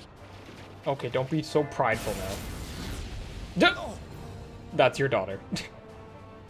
That is your daughter, sir. I had hoped to take all of them down at once. Think a withdrawal might be in order? Oh, sod that. You know who would never abandon these people to their fate. To be devoured by their former friends. That'd be beyond cruel. These beasts must fall here and now. Well then, I'd say it's high time we threw caution to the winds. So long as you spare me the heroic sacrifices. Now, let's go! And my allies say no. Oh, this part's so cool, being able to play as the twins and like show off in front of their dad to show them how far they've come. Oh, this is, oh god, okay. Let's fucking go, Graha.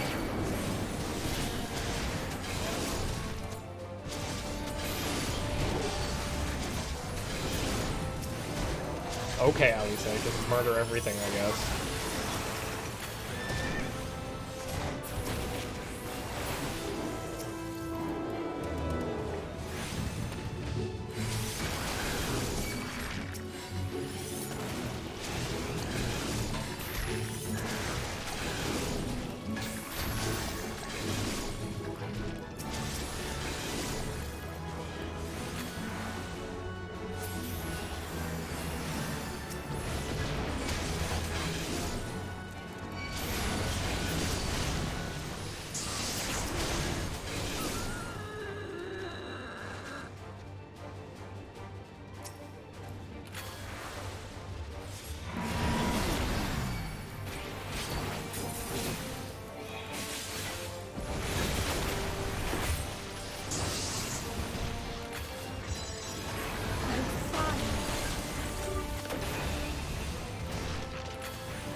Oh, Graha learned the new Black Mage spell, I see.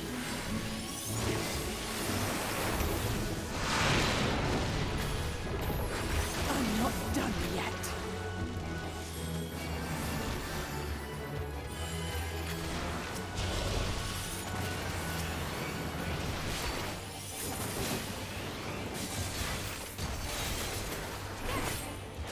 Nothing to worry about.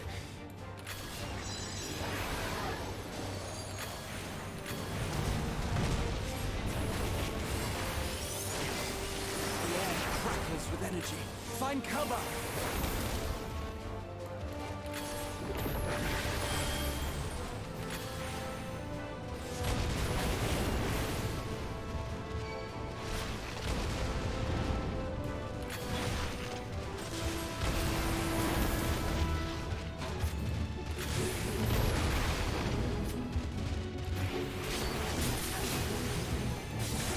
As they say, turnabout's fair play.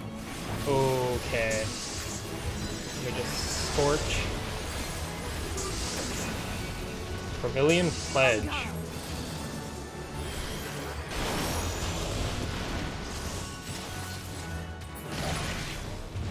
Hell yeah. This is so. Oh, it's getting dark. I should go turn on a light soon.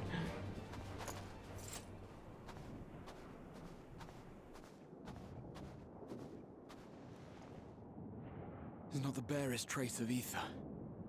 Maybe there really is no way to bring them back.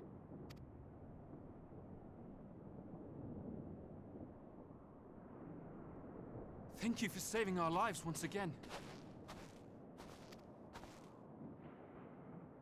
I remember you, from Purusha. You helped us there too, didn't you? Ah, you're from Palaka's stand. I'm glad you're still in one piece.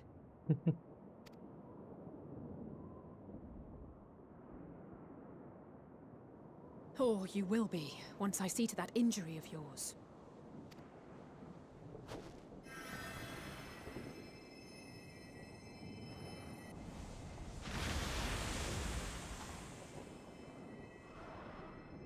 Look out!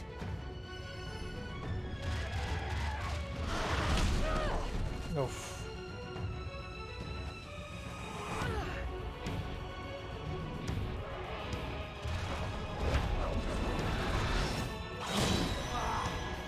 Hell yeah, Graha. Get out of here! Quickly!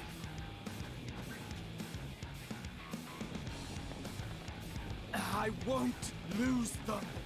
Not a one! This will be a brighter future! I won't let a madman's apocalypse ruin everything we've fought to achieve! Oh, Graha, mad. Graha's pissed.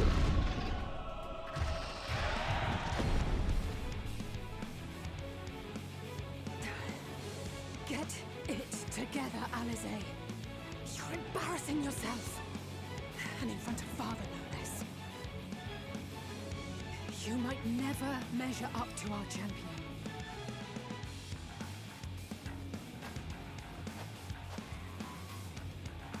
But we ask too much of him as it is. You mustn't let our sword in the darkness fight alone.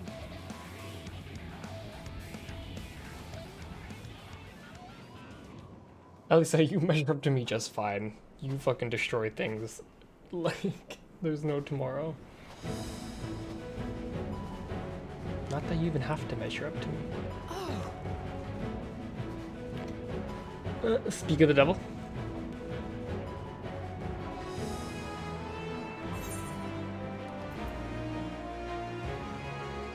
Why you should never skip your squat regimen.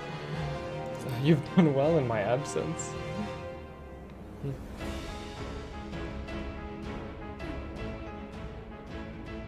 I can look after myself, you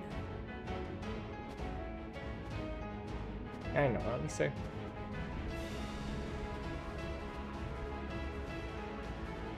Everything's in order, I trust?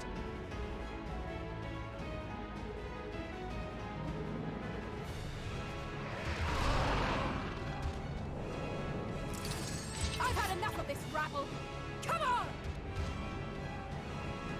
Oh, wait, are we using... I was gonna say, are we using Alice again? The way the camera moved around her. That'd be funny. Like your character's here, but you don't use them. Oh, a trio for the ages.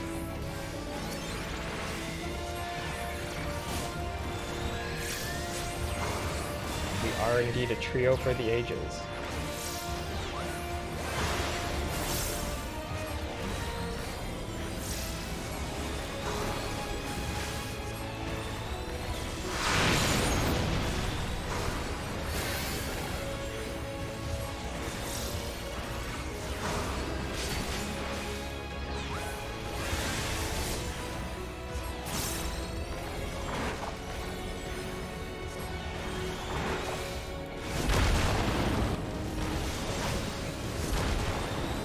Just the beginning.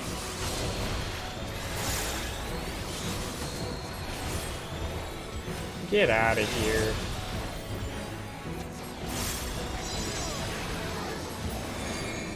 Oh. Oh, hello.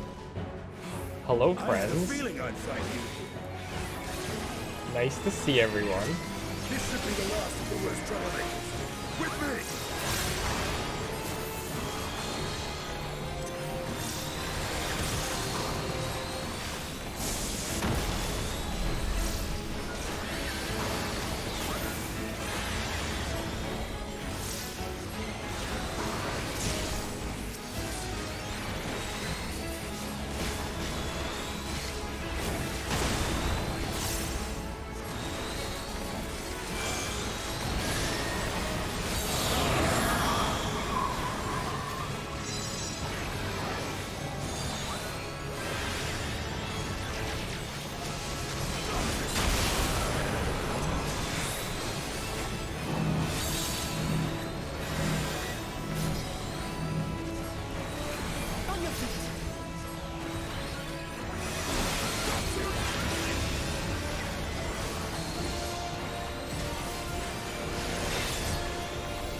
I'm here too, Elfino. I'm healing too.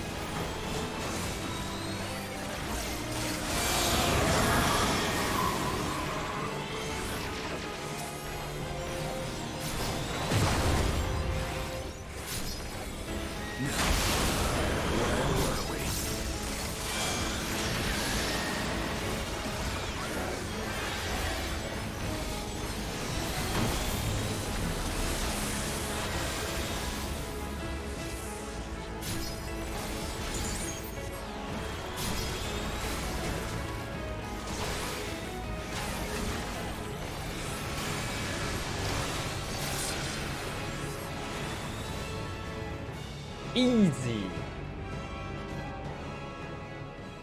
Oh, it's getting really dark. Okay. Okay, after this cutscene, I'm gonna go turn on the light.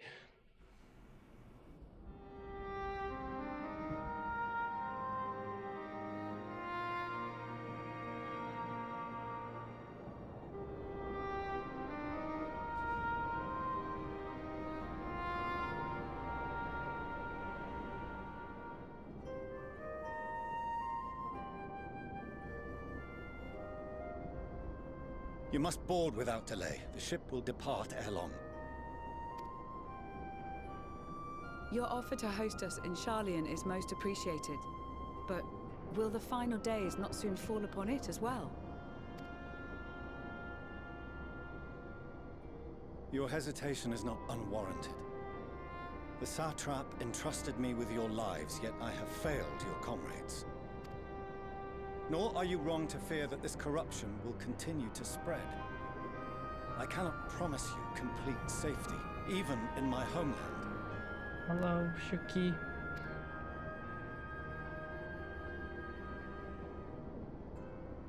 What I can promise is that I will do all in my power to protect you. I'm doing okay. I finished the Elpis part, and that was freaking wild. I got to do a dungeon with Vanat, Emmett, and Hyphodeus. Fucking cool as hell.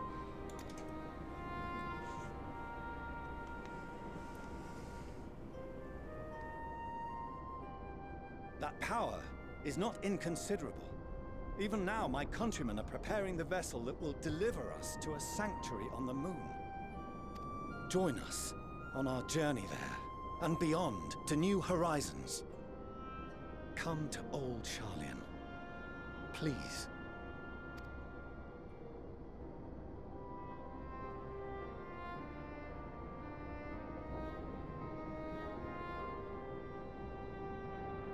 We would be fools to refuse such a generous offer made in earnest.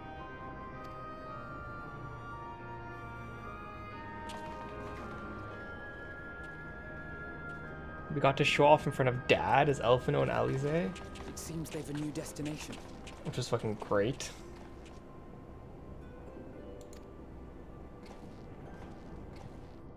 The people of Radzat-Han have known too much suffering. The march to Garlemald will only bring them more, short though it may be. You dad, your kids kick butt. Exactly, they kick so much ass. You haven't even seen the half of what they've done. I quite agree. Fortunately, they have you to look after them. Yes. Well.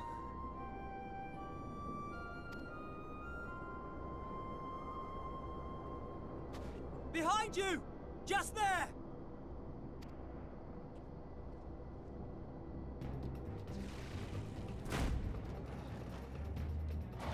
Oh no. I'm also I'm their dad mom now. No gives these back. Yeah. More of them. The twins are mine. You fucking ruined your chance.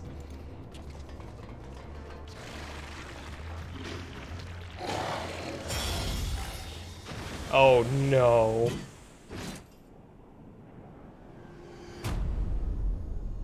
Oh no, this is the last thing we need. Xenos! Here!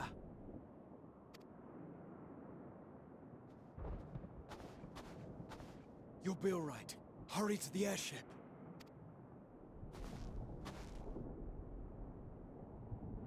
Also, that scene where Graha McFricking lost it when he was blocking Alice from the monster. He made this catboy pissed. Why have you come? A heretofore unseen beast. 'Twas ripe for the slaying. Poor sport, alas. Unfit to temper my blade. Oh, for the love of... You cannot still be on about a rematch. That is, and has ever been, my sole concern. Did I predict the thing? Is it happening? Is Xenos gonna join us for something, even for a little bit? Because this is getting in the way of his hunt, so he's like, we have to fix this so we can fight. Is that what's happening here?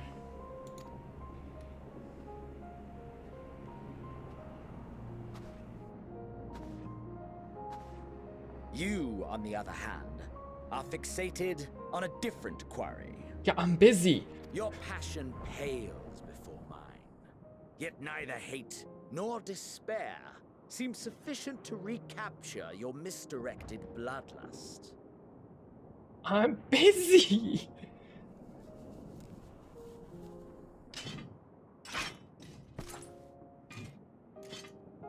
So, I hone my blade, and I wait. You know, if you just did this from the start, things might have been different. Just saying. That's it. That's all you care about. Yeah, your ex-prince is fucking nuts, my dude.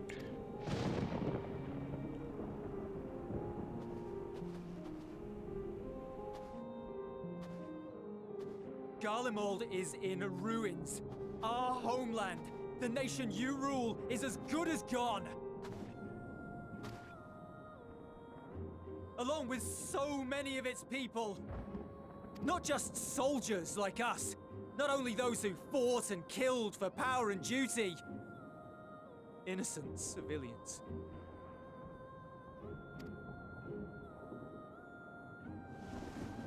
Murdered by their own flesh and blood.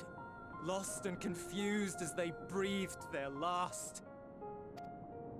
While we who survived with our lives and minds intact were left to freeze to death. The Eorzeans tell me all this was your doing! You slaughtered your countrymen! You did! For what? For nothing, in the end. So much wasted effort. You bastard! For your own sake, Eulus, you must control your anger. It will serve no one should it consume you and see you transformed.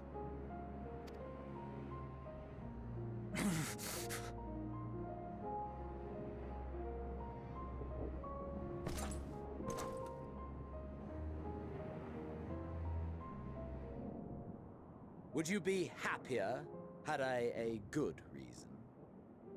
I don't think so. What? If my motives met with your approval, would you no longer resent the outcome?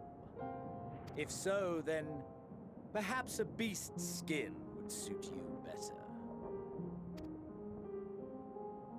Duty, honor, morality. All constructs of convenience when put to proof. Surely the war taught you how easily power becomes the tool of the self-righteous.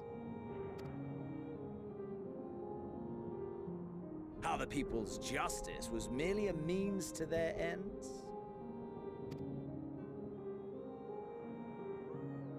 Yet you would ask me why.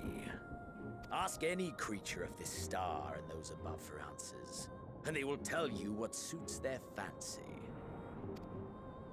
And they would be right to do so. What meaning there is to be found in the petty vicissitudes of your existence must be gleaned by you, and you alone.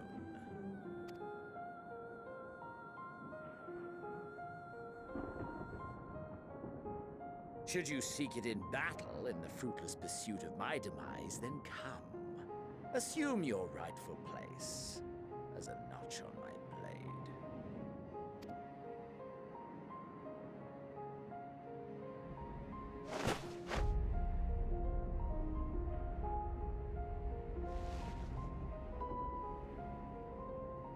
You are a blight on the Garlean race, and there would be no more satisfying way to expunge it than by beating you to death.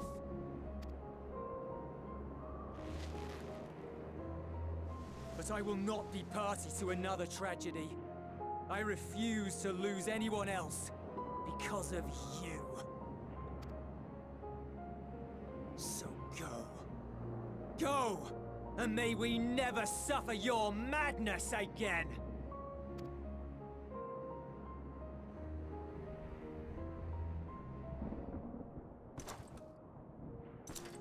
Xenos!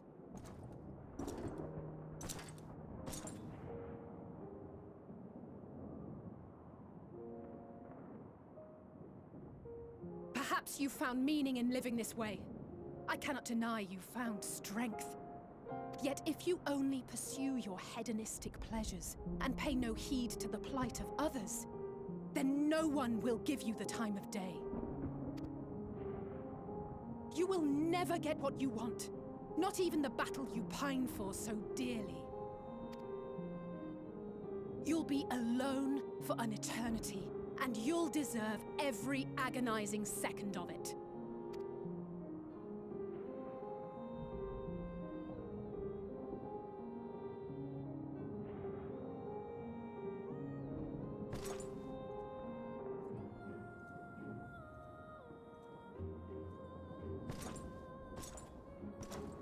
Okay, so he's not joining us, but that's fine. He can just be a wanderer, do his own thing. I'm fine with this outcome.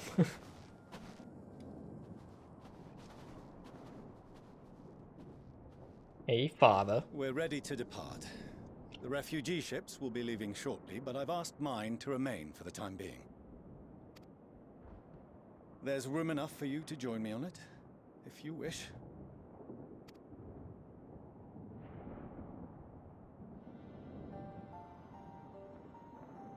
Do contain your surprise. I needn't agree with the Scion's methods or intentions to acknowledge that their deeds are deserving of gratitude. That's the nicest thing he's ever said to us. We appreciate the offer. But might I ask why you are delaying your departure? I presume it is not solely for our benefit. I must visit Garlemald ere we return to Sharlayan. Having caused such an uproar, it is only meet that I explain myself to the Ilzabard contingent. Dad, you okay? You got a fever or something?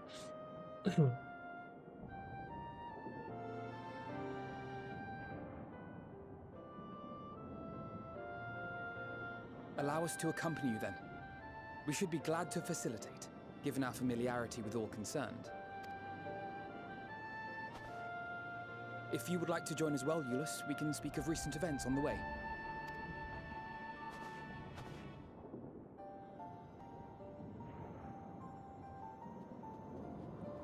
I still have to tell all these people that I time traveled back to the pre-sundered world. And me and Heidelin hatched a plan. He'll be off to your seat on the forum next.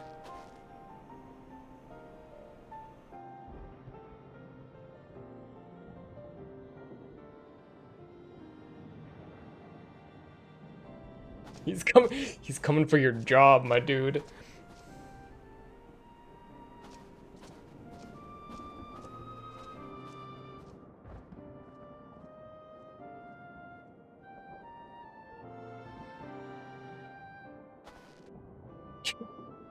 Estinian's uncle, or like older brother. What if Estinian's just like, hi dad, I'm Elfino's brother, therefore I am your child now.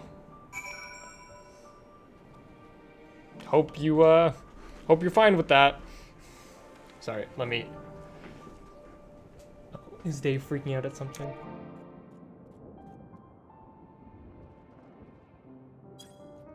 Alright, I'll be right back. I just need to turn on the light.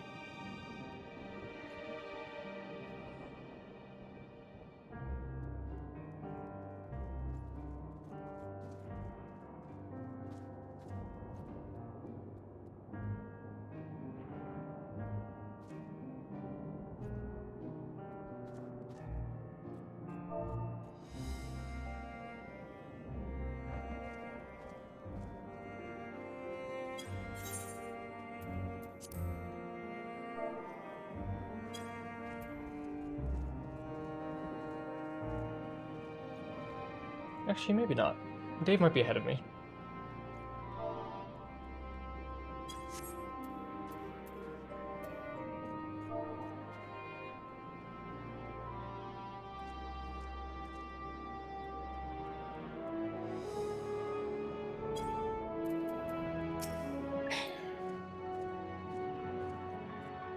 To see Zeno standing there, so uncaring and unrepentant. Gods, I don't know what came over me. I just blurted out the first thing that came to mind, but looking back on it, I stand by those words. I would hope to say they don't incite him to further villainy, but to be honest, I doubt he even remembers what I said. Anyway, enough about that. It's good to see you again.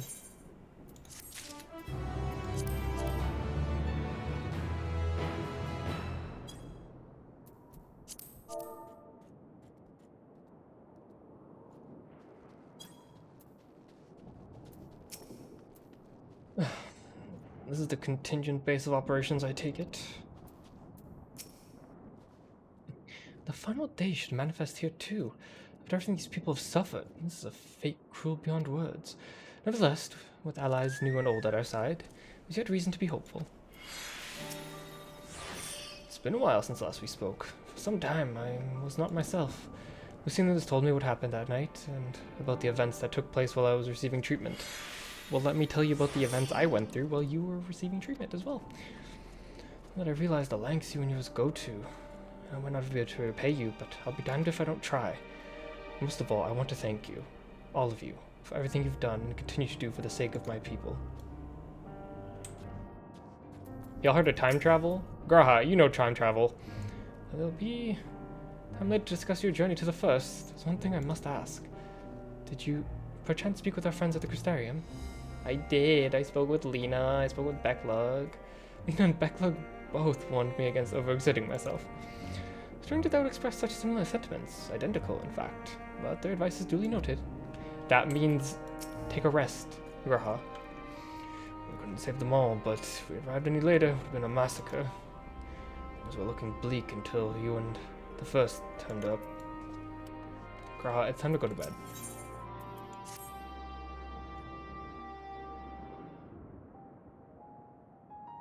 No major injuries then. Good. I briefed the recovered soldiers and sent them on their way as quickly as I could, but nevertheless feared they would not make it in time.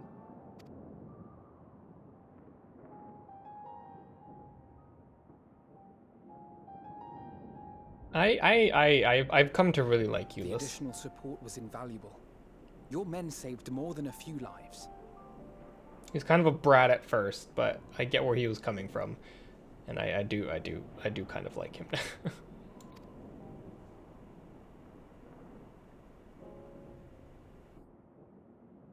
Though not all, I regret to say.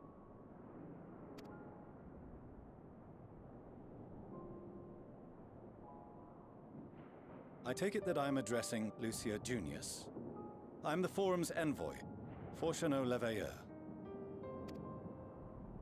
And you are owed an explanation for these most dire developments.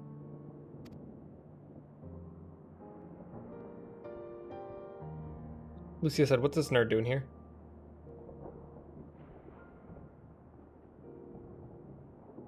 Another trial wrought by the final days. I was beginning to suspect as much. You doubtless feel some consternation having been forced to abandon your original plan. But trust me when I say you were right to send the refugees elsewhere. Beasts have been sighted within the capital. Perhaps it was a stroke of grim fortune that the population was decimated beforehand, as they've yet to appear in any great number, but in time. In any case, Maxima leads the remainder of the contingent in an effort to cull the creatures and evacuate the populace as we speak. Once the airships have taken to the skies, I pray your men can be persuaded to join him.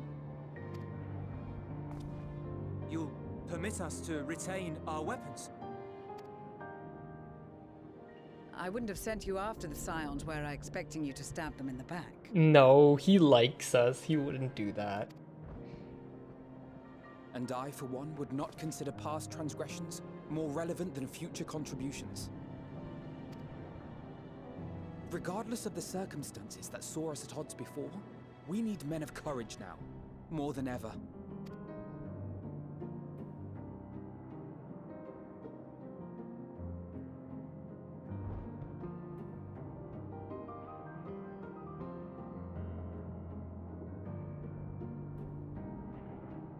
You like us, Ulyss.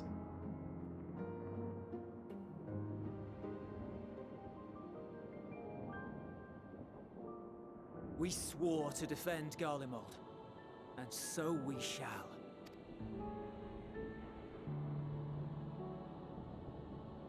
It seems you have everything under control. You will excuse me then, for mine own duties await. A moment, Master Fortuno. You did desire to express your appreciation for services rendered, did you not? I did. Though if you intend to again ask that Charlian alter its course, you will find my gratitude insufficient. His stank face. He got so, like... Relax. 'Tis nothing so onerous. I wish to hear the details of this grand endeavor of yours.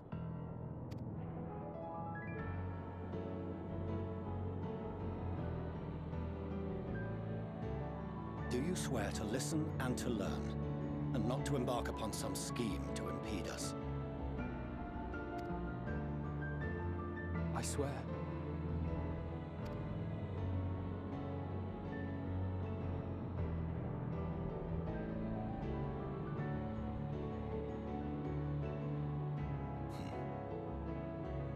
Any other I would doubt, but you I trust to keep your word. For not once have you broken it. Very well. I will request that the Forum make you privy to our plans. You may await our summons at the Baldessian Annex, assuming the decision is in your favor. Does that suffice? It does. You have my thanks. Excellent. You can regale us with tales of your most recent sojourn to the First while we wait. Graha, I didn't just go to the First. It's a lot more than just that.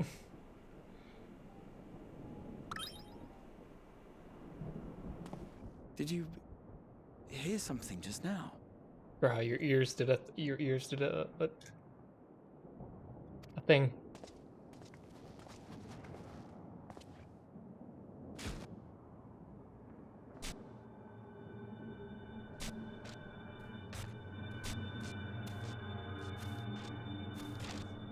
Hi, Puddingway, is that you?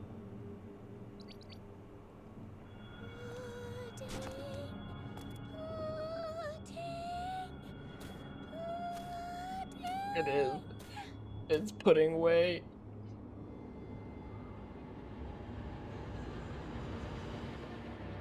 Where is this star's blasted pudding? Why is it actually Puddingway? What the fuck?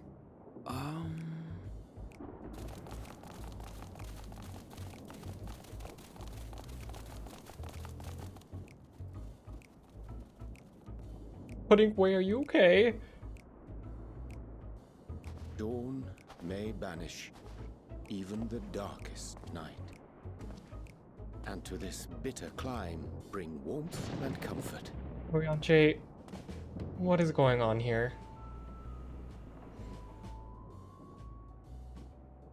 'Tis heartening to see such an assembly upon my return. I thought often of you whilst I looked down upon our star's brilliance from the moon above. Yes, but what are you doing here? And dressed like that? Aren't you cold? Verily, I fear for my health should I proceed to expound upon our purpose ere I procure more suitable garments. Orianche, you good? Allow me to summarize. We're here because none of you lot are up there. Nor has anyone deigned to send word about any changes in the plans. It's rude, is what it is. At least that's what I thought at first, but then folks got to wondering if you weren't in a spot of bother, so we decided to take matters into our own hands. Come down here and help, if our help be needed. So she says, but it's also something of a convenient excuse to visit Aetheris. Orianche made it sound absolutely marvelous. More so before the impending doom, but still. And it's not like there will ever be a better time. What with the aforementioned doom? Marvelous, they say, yet not an ounce of pudding to be found. I must suffer Orianche's inferior works no more. Puddingway really needs some pudding. Maybe consider the plight of present company before you go blathering on about pudding and doom? What is happening? Ahem. As I was saying, should you require any assistance with whatever, we are at your disposal. We were born from Hydaelyn's love for the lives of this star, so naturally we would much prefer to see them continue. Twiddling our thumbs up on the moon is hardly conducive to that, though, is it? Not when you've all got such precious thoughts and feelings and hopes for the future deserving of more active preservation. Speaking to Urianger made us realize that while we've carried out our duties to the letter, we've failed to fulfill them in spirit. From there, it was just a hop, skip, and a jump towards resolving to do better. So please, show us how. Help us help you. Now we have an unlimited army of rabbits at our disposal. Forgive me, but are they... Yeah, these are your contacts on the moon, my dude. Thy distant collaborators, indeed. Hail, fellow, well met. You'd be a member of the Forum, would you? It's an honor and a pleasure to meet you at last. I'm Livingway, Hydaelyn's right paw. That last bit is very important. As am I, if I may humbly say so myself. I, bid you welcome to our star, Livingway. On behalf of the Forum, I thank you for traveling such a distance to meet us. As you have surmised, preparations for the Exodus have not proceeded as smoothly as we had hoped. I should be happy to personally escort you to our headquarters in Sharlayan, where you may advise us as you deem fit.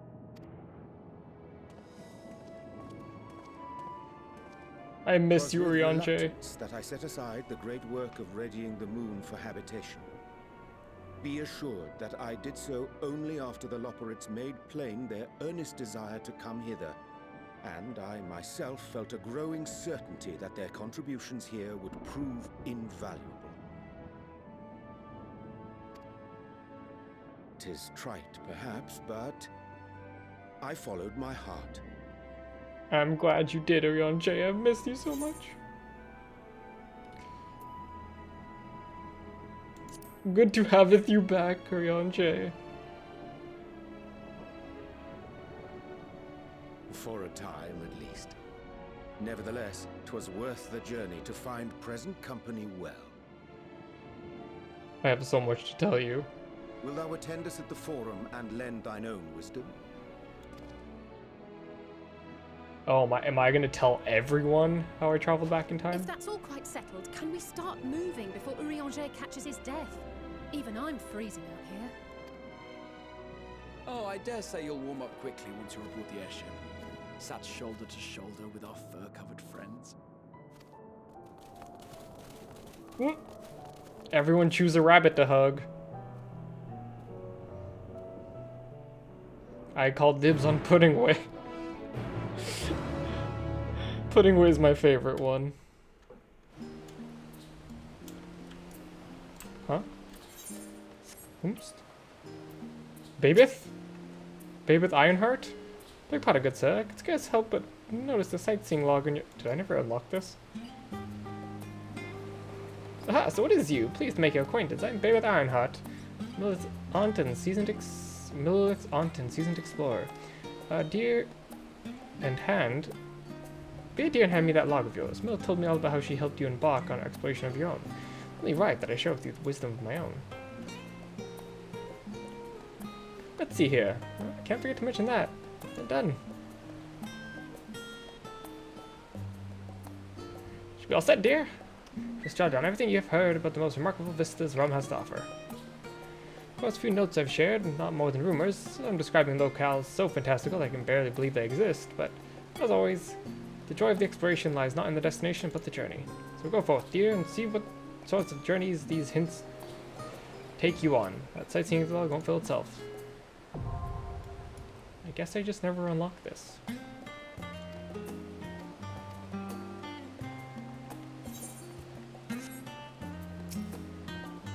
I dare say Master Foshino was nonplussed as we to learn the identity of Hydaelyn's lunar custodians.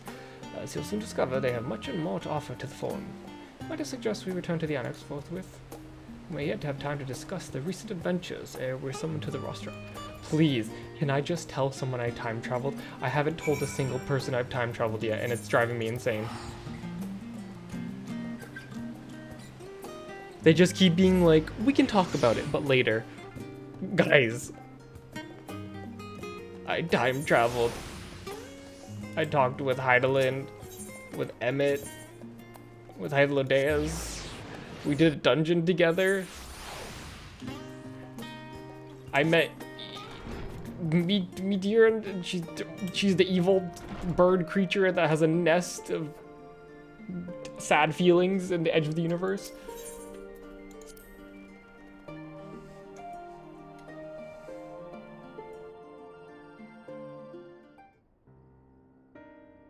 I got to fight Heidelin 1v1 style, and she was job switching during it. It was crazy.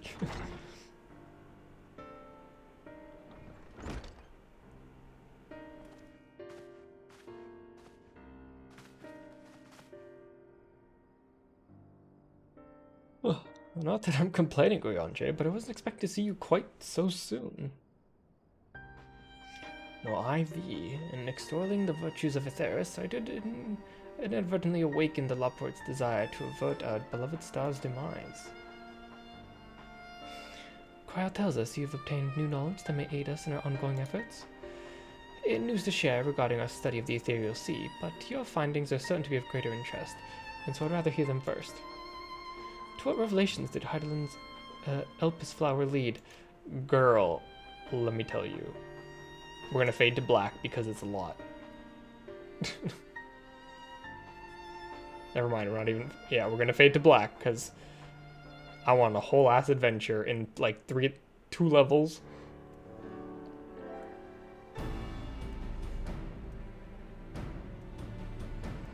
And this Dynamus is what drives the final days? If it and Akasha are one and the same, this all but proves Ndana's theory. We're an entity, through sheer force of emotion, to channel this vast dormant reservoir into a raging river. This power might surpass even that of ether.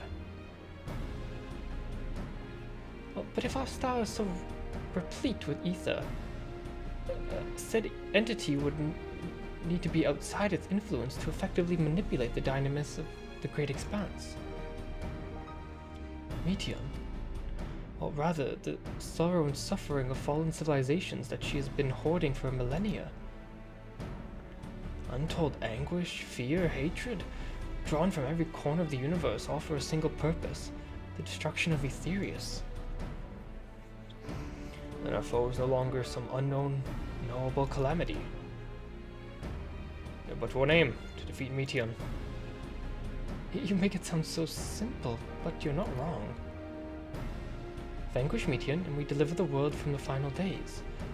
But even attempt, there are 2 conditions. First, we must determine her location. But before Meteon escaped, an enchantment was placed upon her by Venat, the woman who would become Heidelin. The implications of temporal magics are not entirely understood, and so we cannot assume that our Heidelin and the Venat you met in Elpis are one and the same.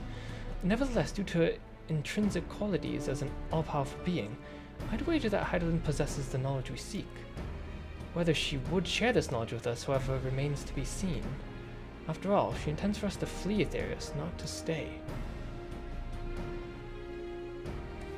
Do you suppose she abandoned her pursuit of Meteon? The Venat I know would never give up. She made that very clear. That's my impression too. Otherwise she wouldn't have used me as a conduit for her will, or provided me with clues such as the Elpis flower. I believe she has been waiting for mankind's answer to Hermes' question.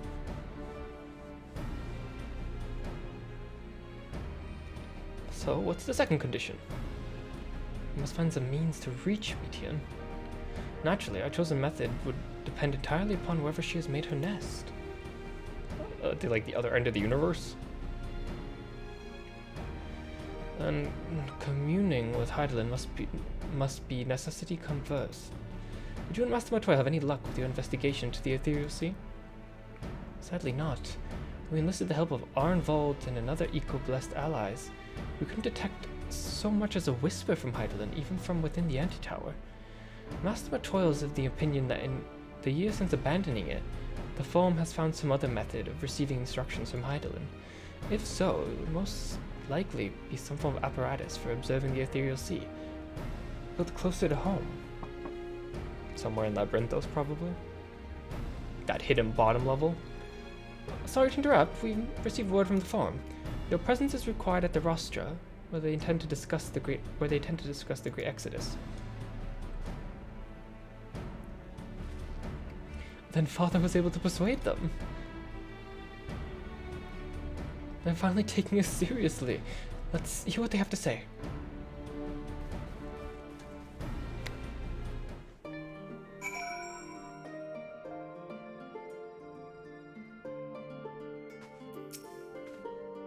I think the crystal tower of the first is capable of such feats as sending one's soul into the distant past. The events you witnessed and helped shape may yet hold the key to forestalling the final days. I'm reminded of dear friends in a future I unmade, whose selfless effort saw the 8th Emerald Calamity averted. In this timeline, at least, too much has been sacrificed for us to abandon Aetherius now. After sending Graha and Estinian back to Garlemald, I stayed in Locus Amoris for a time, being an Imperial province. It's already in turmoil before the onset of the final days. You wouldn't believe the difficulties we had overseeing the evacuation of the villages we visited. I have faith the detachment we left behind will continue our work and shepherd the people to safety, to what safety can be found in a world coming to an end. Master Matoil has suspected for some time that the Forum has been constructing a new facility for the purpose of surveying the ethereal sea. Of course, as the custodian of the antitower, which would presumably be rendered obsolete as a result, she has a few things to say about that. Nothing that should be repeated in polite company, you understand. After you left for Garlemald, I went to Labyrinthos and tried to reach Heidelin using the Elpis flowers. Alas, my attempts were in vain. I can only assume that she spent a vast amount of her power in confrontation with Vandaniel, and it's presently unable to communicate. Master Matoil fucking cussing out the Forum. Indeed, as her presence left my body, I could feel how faint it had grown. I hope you don't mind me staying behind while you attend your big meeting. The roster reminds me a bit too much of the severely scary tribunal in Ishgard. You'll forgive me if I keep my distance. Father's granted us the opportunity we've been waiting for, though we know not what information, if any, they intend to reveal. There's always one way to find out, to the Rostra. Well, that was a much quicker response than I expected. Nice to know our efforts in the Magna Glaciers didn't go unnoticed. At first, I wasn't sure what to make of Hermes and his motives. It's like we discussed in the great work. When faced with the harsh reality of life, some seek the release of death, others grow defiant. They fight. Either way, it's our right to choose. It was Heidelin's commandment in the events of Zodiac should perish, the Loporits were to deliver the people of Aetherius from harm. Though that be the limit of their duties, they possess knowledge unparalleled of the great expanse and the means of its traversal. Should they be persuaded to assist in our efforts to reach Meteor, we would do well to heed their counsel. I missed you, Urion J. Okay. Go have our forum meeting.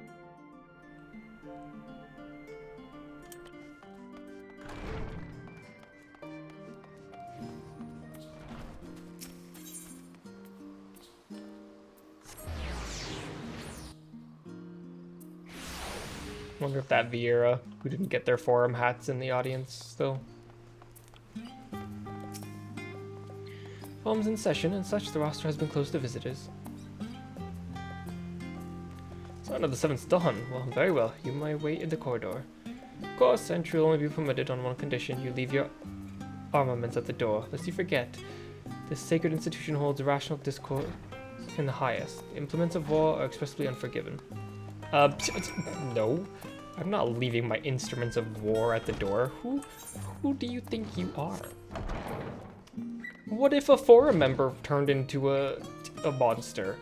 I'm gonna run on their desks. Actually, I'm a healer. Like, you can't take my healing instruments away from me. What if I was a scholar? What if I was... It's a fucking book. All of y'all carry books around. You're gonna make everyone leave their books at the door?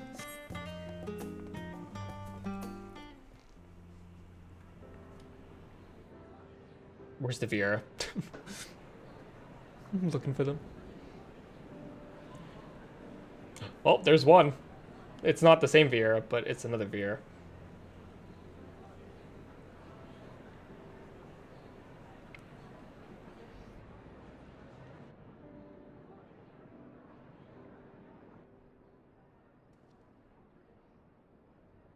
There is a matter I wish to raise with you before we enter.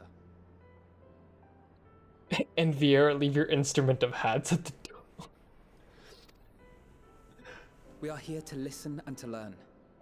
But if the Forum's plans are more or less what I expect, then I should like to make a proposal that will serve our ends. By your leave, of course.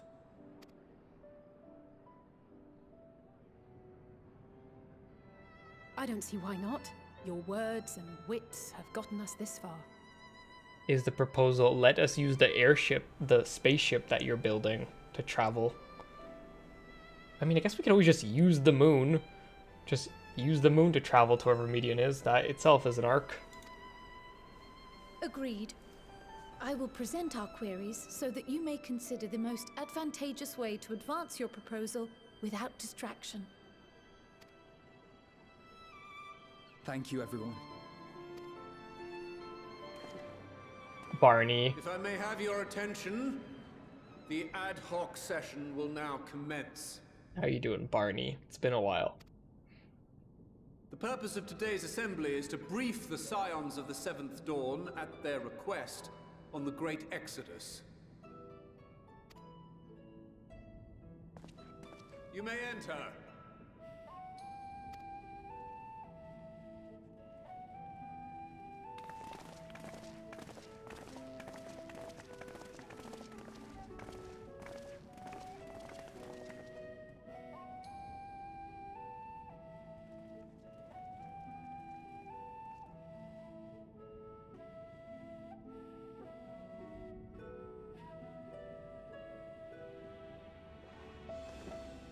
On behalf of the Forum, I commend your heroic actions on the Magna Glacies.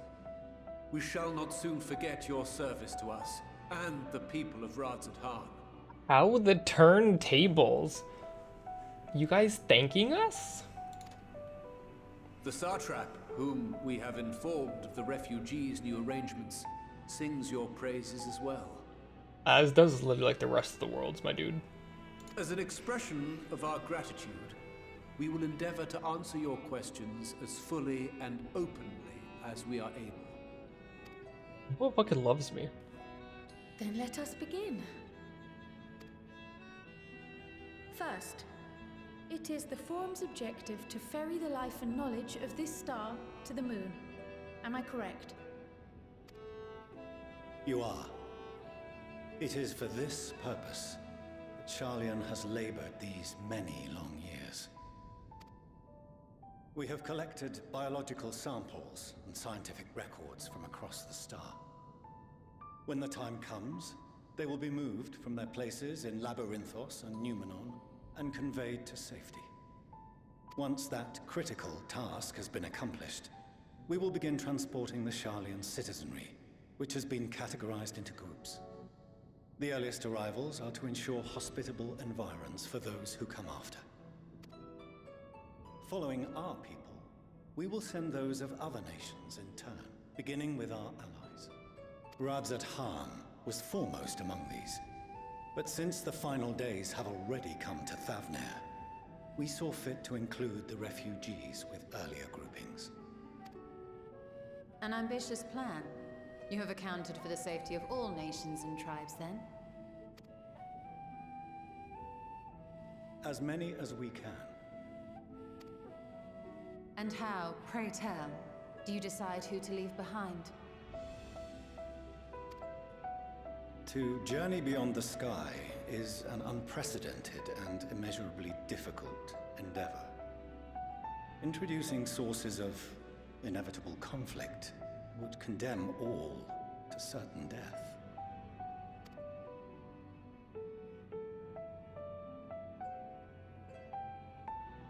Questions as to the validity of that approach aside, That doesn't sound very good.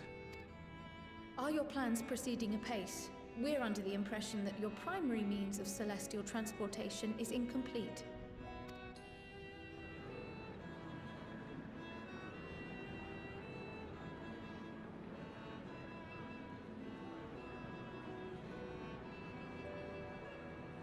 If only in that it does not meet our optimal parameters, that is correct. So incomplete. This arc, as some have taken to calling it, is fully operational and could be launched even today. Well, they didn't take the QA. They didn't do the QA. However, the final days have progressed more quickly than we anticipated. Your ship, you would never. At present, the ship is incapable of attaining speeds sufficient to meet our evacuation targets. Should we put the vessel into service, as it is now, we will be unable to travel to the moon and back quickly enough to complete the necessary number of trips. Oh, sorry. Fuck. Seven hells. Is there anything to be done? What did that last line say? Precious lives and knowledge will be lost. The ether burner, the primary means of propulsion once the craft is in the space between stars, is undergoing testing to determine whether it can be made more efficient. Though cargo is being loaded for the initial phase of the Exodus, we are prepared to continue our experimentation up to the day before launch, should it prove necessary.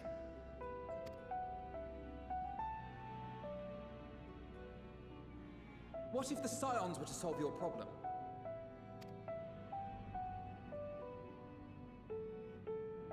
We shall help devise a means to improve the ether burner's efficiency, on 2 conditions. If we succeed, you must allow us to meet with Hydaelyn.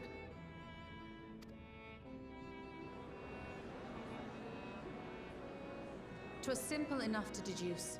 You have a Concord, and so you would never have abandoned the anti-tower had you no other means of communication. One far more convenient, I suspect.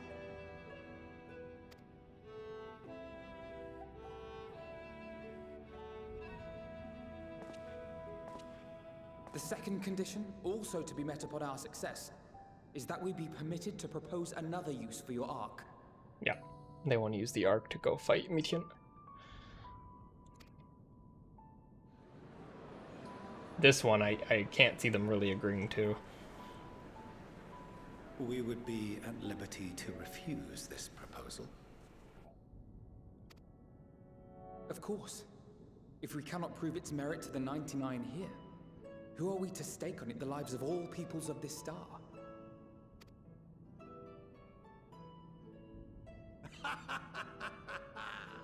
Delightful as always, Master Alfino. Oh, I love this guy. I love this guy.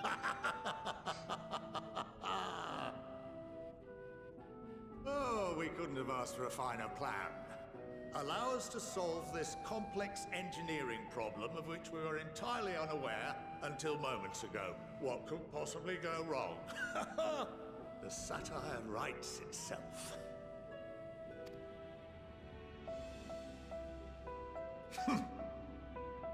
Yet, what field has not benefited from a change in perspective?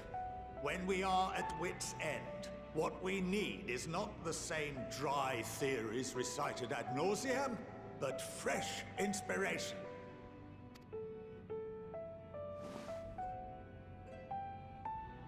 I, for one, have faith in my erstwhile students to provide it, and I find their terms to be perfectly acceptable.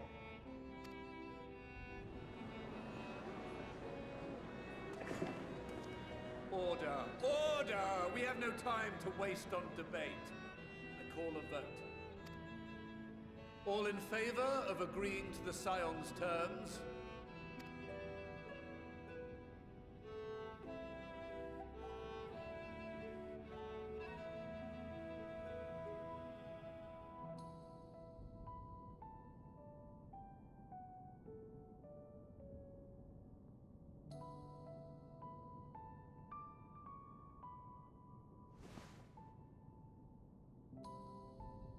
71 in favor, 28 against.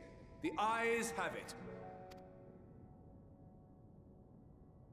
Fortuneau, as the architect of this project, you are the best candidate to show them its current state.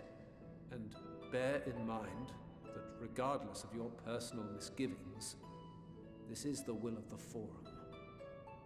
And because he can count fast, the only man who can do that role, honestly. Do we get to hang out with you a bunch now, Dad? Oh, he didn't put his hand up, so he didn't agree to this. That makes it even better. Very well. We get to hang out with Dad. Call this session to a close. Return to your tasks with urgency. The final days wait for none.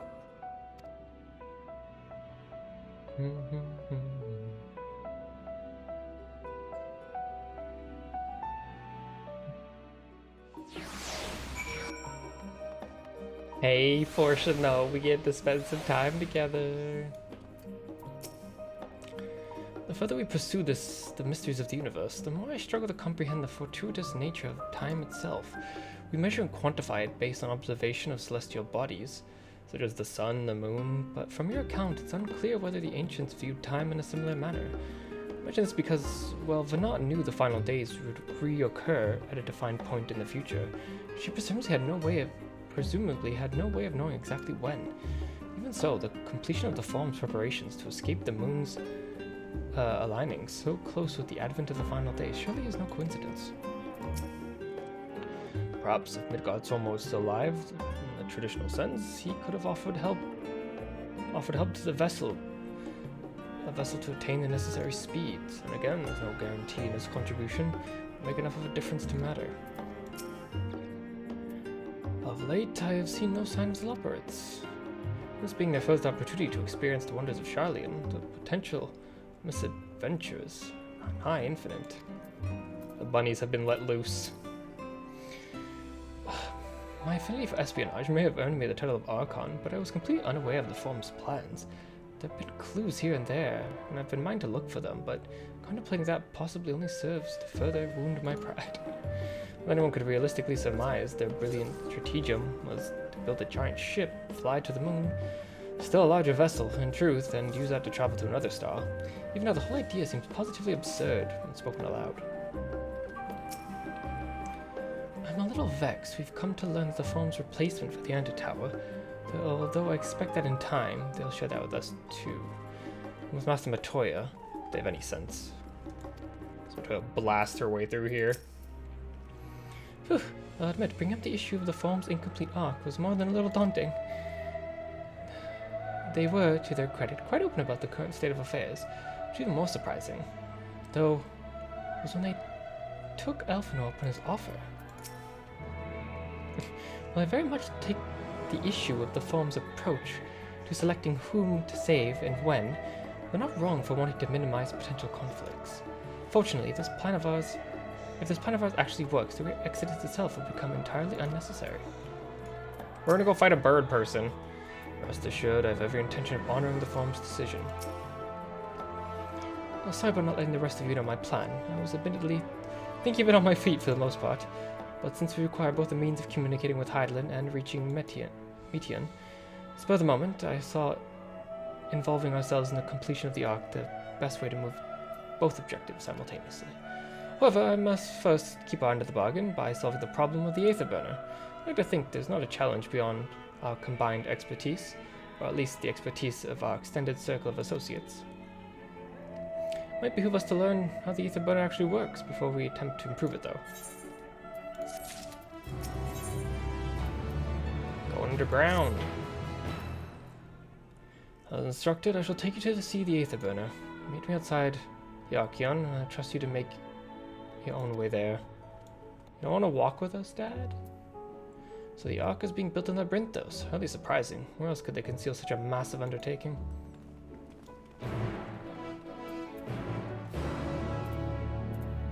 Why don't you want to walk with us, Dad?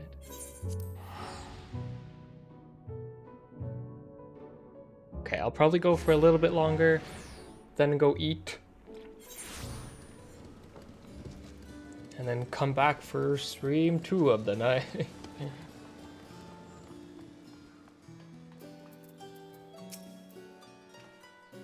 Do they intend to carry everything in the Archeon to the moon? They said they started loading scientific records and biological samples, but do they really need all of it? It seems so long ago we first set foot here. We were once refused entry, and now welcomed as guests. Among the many varied documents sent to the moon, I did chance upon several inventories made in the Archeon. I hope the Forum believes such records would provide insight into the intricacies of clerical duties. Regardless, the Loporits did not consider them worthy for more than a cursory glance. Some would surely object to Forum allowing foreign elements to have the run of the secret facilities. We should count ourselves lucky. There may have been many moves since I last visited Labyrinthos. As vast as the archives were back then, they've only continued to grow in the days since. That we have been granted permission to enter the tower, lower levels, is proof of our increasing standing, but they have been willing to confide in us sooner. Right? I don't understand the appeal of reshaping it to look like the world above. Make your peace with what it is, or go outside if that's what you prefer. I love Estinian's comments on everything. Our destination is the lower levels. From its wisdom has granted you access to the Archon's lift. Step inside and have Opheline take you to the medial circuit.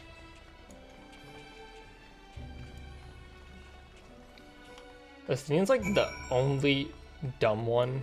I guess Stangrid also. Seems like the really only like kind of like really dumb one in the group. Like everyone's always talking smartly. Estinian just like making his little quips on the side.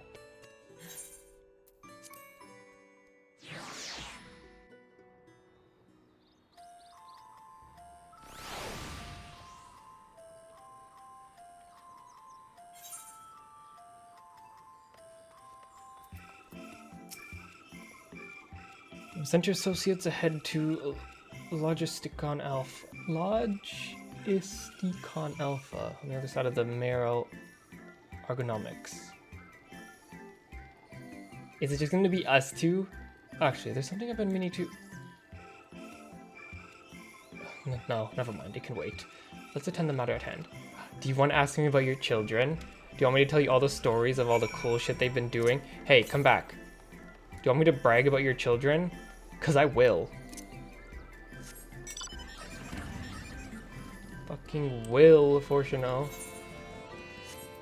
Where am I going? Oh, down there.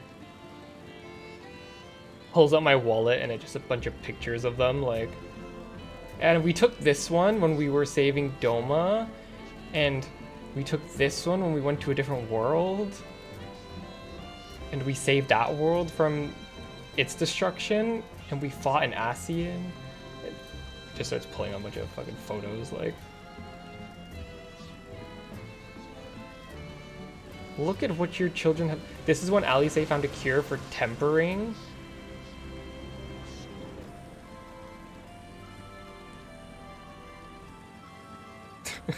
Be proud of your children, for sure.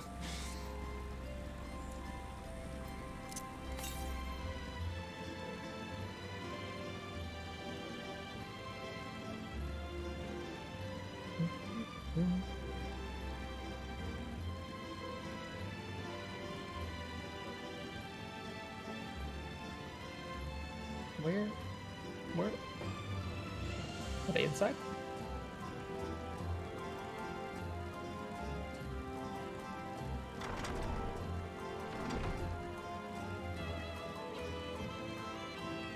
I don't think I came in this building before. I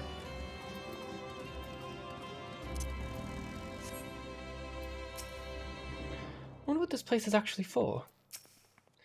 The further underground we go, the more surprises we find. It must be close to the central circuit if this is where Charlene's greatest secrets are held.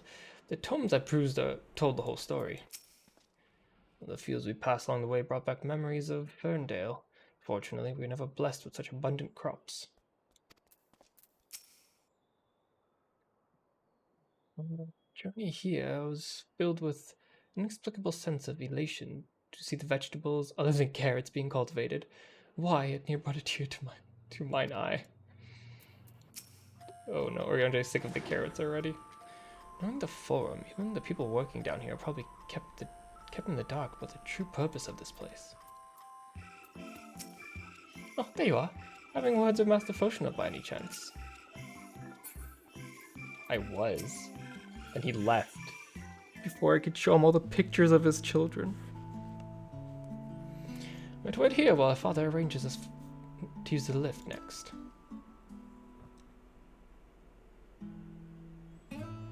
Here, being Logisticons Alpha, the atmospheric conditions of Labyrinthos are regulated.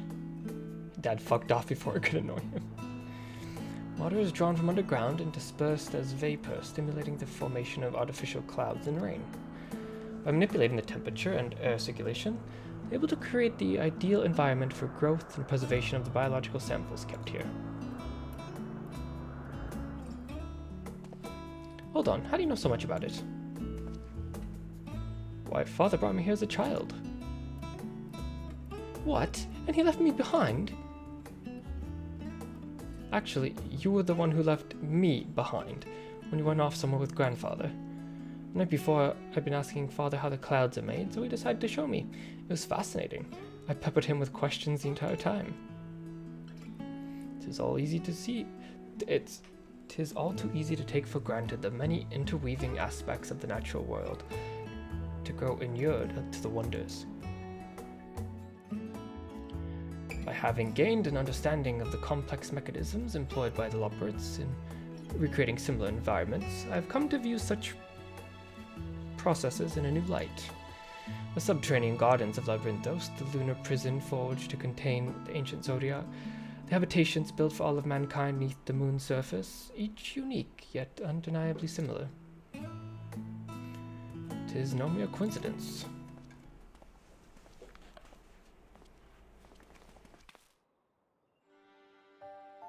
Ever since Hydaelyn unfolded us the grim fate that awaits Aetherius, every essential resource we could spare has been delivered to Labyrinthos in preparation for the Great Exodus. But that's not all.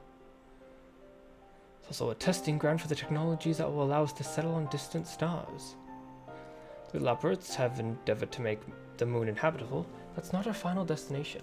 Mankind is to learn how to propagate life where there is none, to thrive where all is barren. Alas, time is not on our side. Dad shows up, music stops. Depressing music plays instead.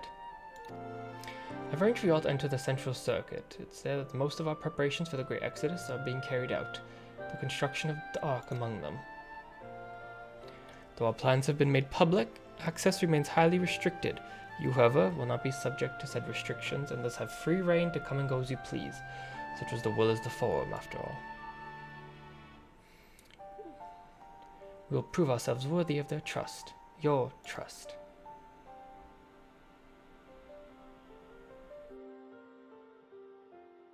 Let us proceed.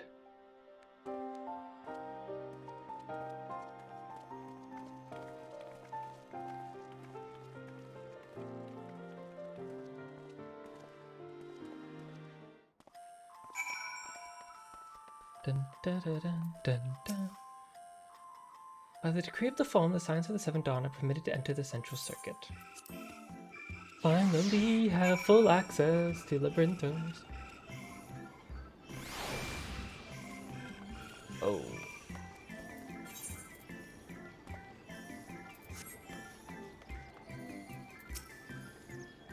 This is it, the central circuit. I might finally have a chance to commune directly with Hydaelyn, but if we somehow manage to succeed where Sharlayan's finest engineers have failed, still it won't hurt to have a look. Please tell me we're almost there, or is there another underground level we have to reach? The even more central circuit, perhaps. The sooner we can get to the Aether burner of theirs, the sooner we can start working out how to improve it. I imagine the secrets kept here would be of great benefit of my own research, but I'll refrain from indulging my curiosity for the time being. The template environment here is unlike that of Beastwood Burrow. The diverse vegetation doth provide far more complex bouquet of aromas, Welcome difference indeed, for I have grown weary of the scent of carrots. The further down we travel, the more expansive the sky above becomes, artificial though it is. That heaven elsewhere could be so idyllic. I have no idea what makes Elfino so confident we can solve this problem of theirs. Relentless optimism, I presume. Not unwelcome trait in the youth, but less so in a gambler. Aye, let's resolve never to let him set foot in a gold saucer. Elfino, you're never allowed to gamble. The Taverna is being constructed not far from here. Overseeing the work is Kokul Dan Kol, to whom the forge is named. All the necessary instructions have been made. I shall leave you with him to discuss the particulars. This way. Elfino, you're never allowed to play a gacha game.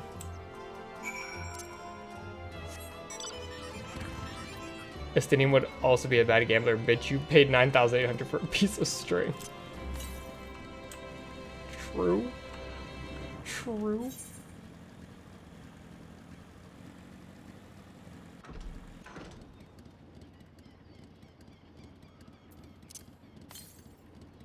Oh, northwest. The northwest this way.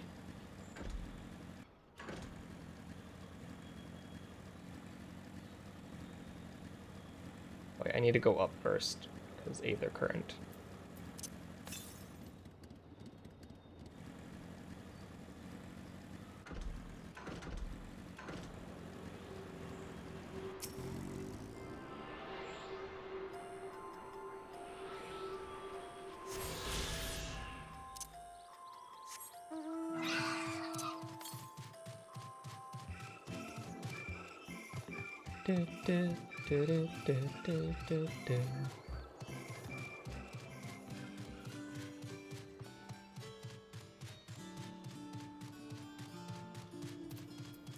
Wait, Chucky, did you finish MSQ?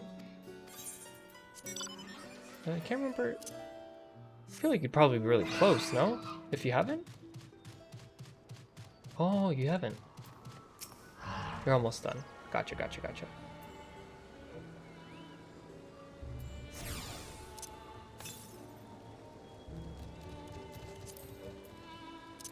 Northwest.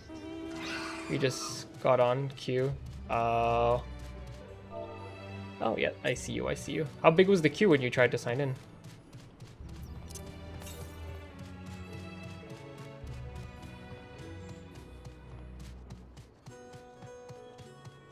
.4. Okay, 1.4. That's not too bad. Huh, interesting. I feel like it'd be more at this point of the night. Or afternoon, evening. I feel like around 5 o'clock it usually jumps up quite a bit. You try to like 4:20. Fair. Took like 30. Took like an hour 30 still. Yeah, that's true.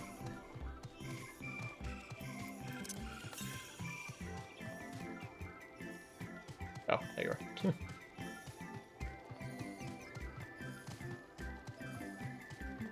Please don't attack me while I get to save the current.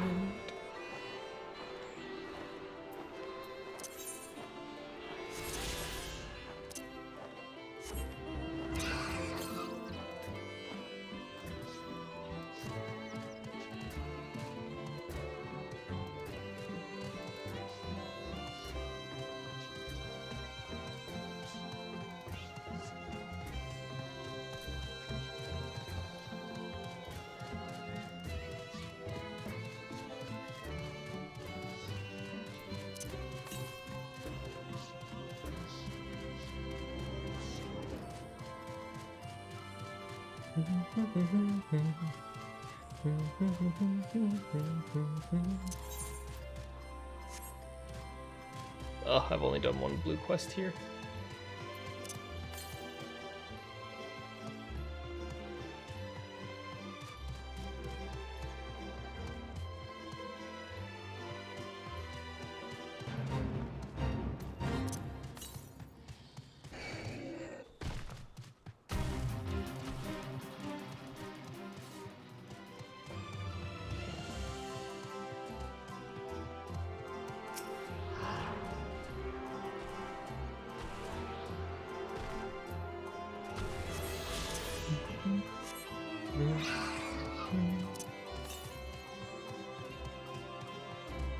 that's in like the very, very lower circuits. I don't think I can probably get there yet.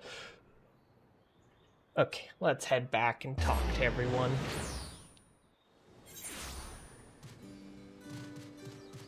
There's no blue quest that I missed here, right? No, okay. Just making sure.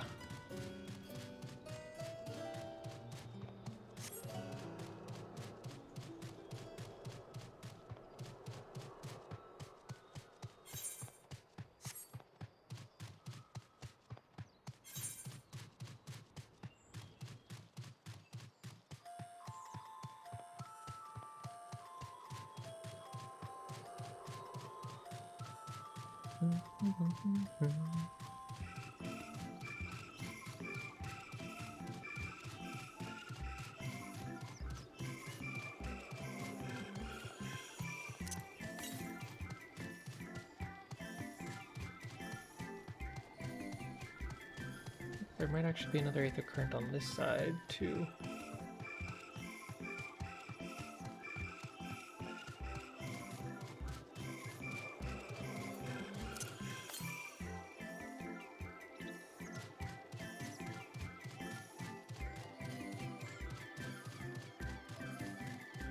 Is it just outside this wall?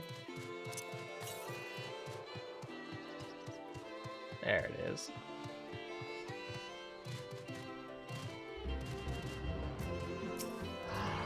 Oh, I guess this goes all the way around.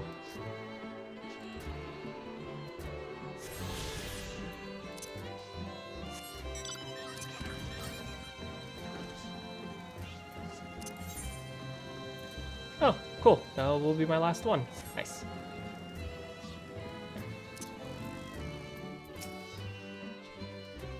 Didn't realize we're here. Perhaps he hasn't realized, but he doesn't care. Closely guarded secret. You can see that practically everything from the outside, even with the magical barrier surrounding it. Surely the Forum hath already petitioned the aid of the Loporates, given their familiarity with such technologies. Waiting for the bus! Hell yeah, you done work? Is he talking to himself? Perhaps you'd like to break the ice?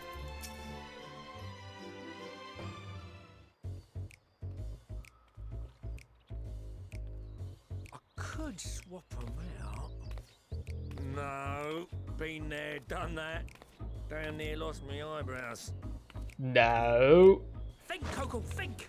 We'd be well on our way to paradise. Visionaries patting themselves on the backs for their grand accomplishments if you'd only think!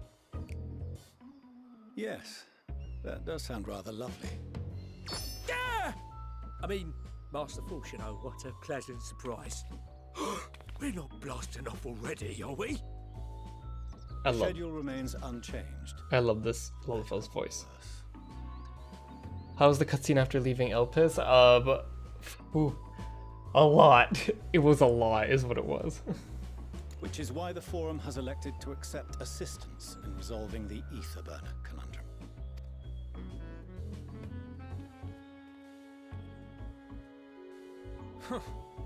Not seen you lot down here before. There are Archons among their number, but engineering is not their expertise. Nevertheless, the Forum concedes the slim possibility that they may have insights to offer. If not, you are at liberty to return them to the surface, by whatever means you see fit. I assure you that won't be necessary. Now, about your troubles with the Etherburner. Aye, aye, I'll walk you through it. Suppose I could do with a change of pace. As the name ought to tell you, the ether burner burns ether, ambient or otherwise, and transforms it into motive force.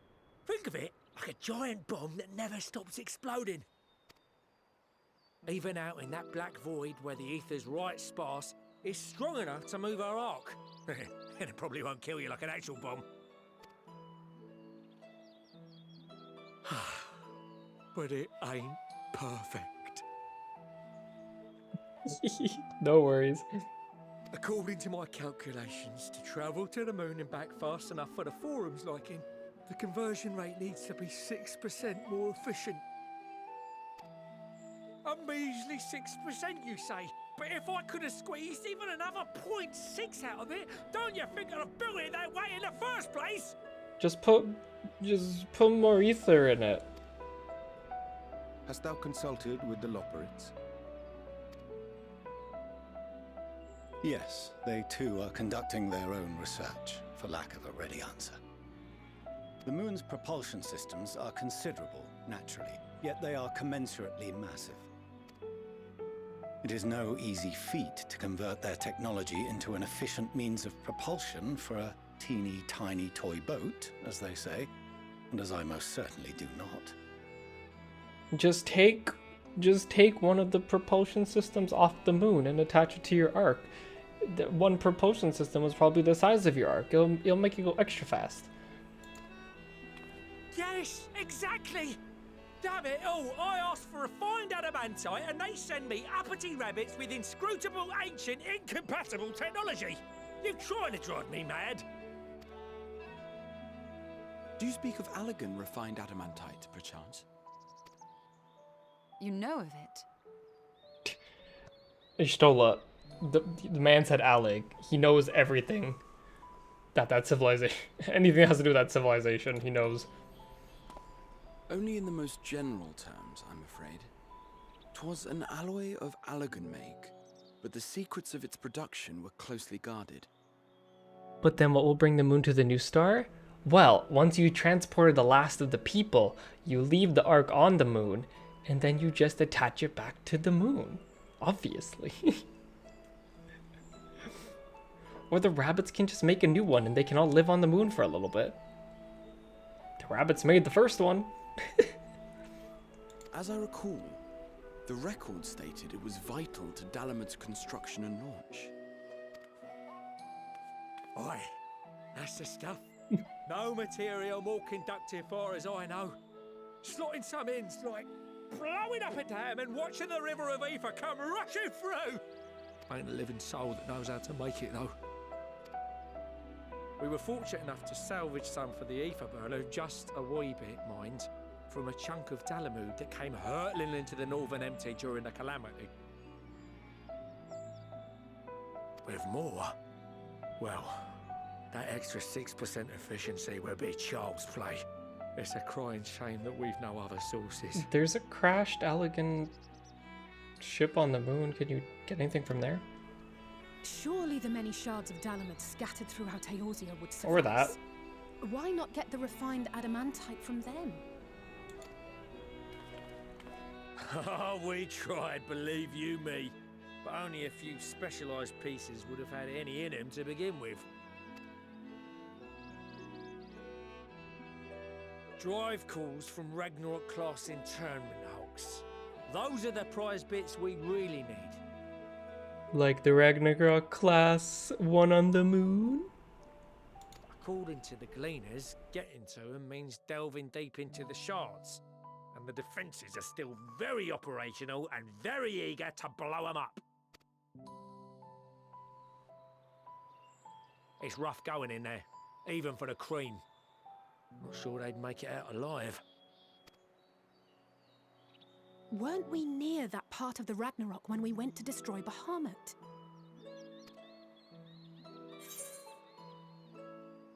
I'm gonna go and fetch the whatsits? The whatsits? White Raven's ghost that haunts me. I'm gonna go fetch the whatsits. That may be for the best, though you doubtless find the task too dull for your liking.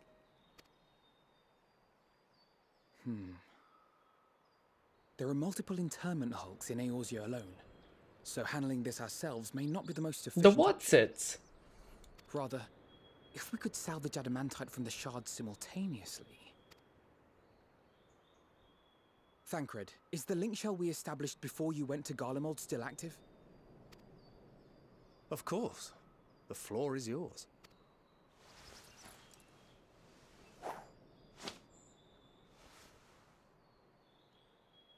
What's all this? Gathering firewood, so to speak. We alone can accomplish little, but joined by others, We may yet build a bonfire to carry us heavensward.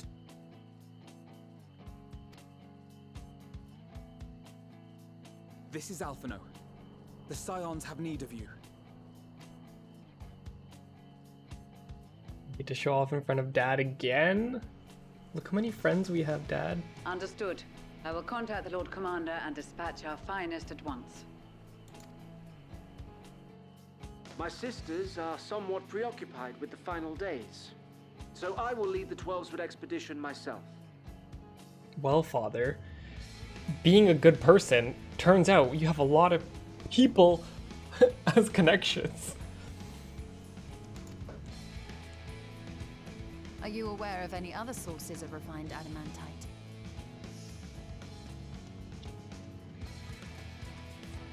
Logically, such an invaluable alloy would have been utilized solely where absolutely necessary, in components intended to conduct or collect surpassing amounts of ether.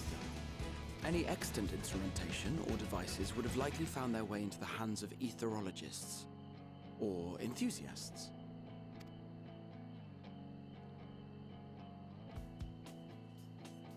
Magical artifacts of Allagan design?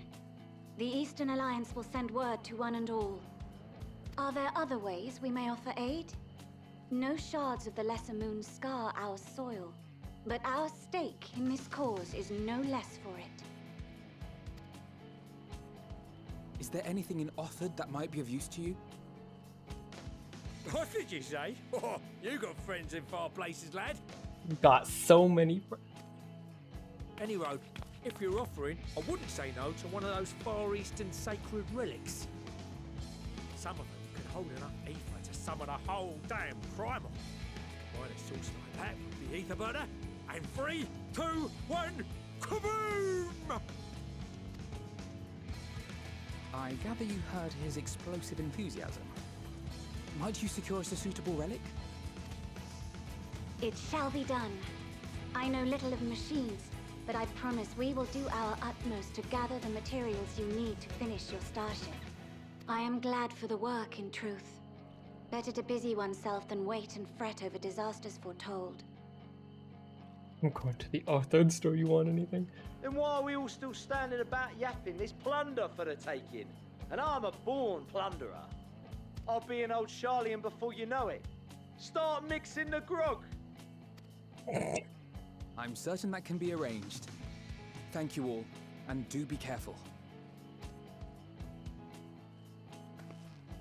Just like that. Aye, just like that. Our refined adamantite is on its way. Now let us consider our next steps, shall we? There's yet much to be done.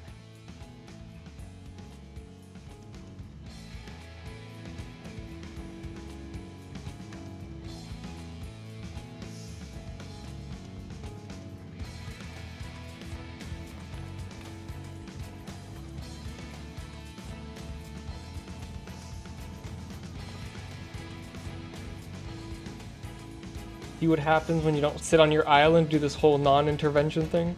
When you go and help people?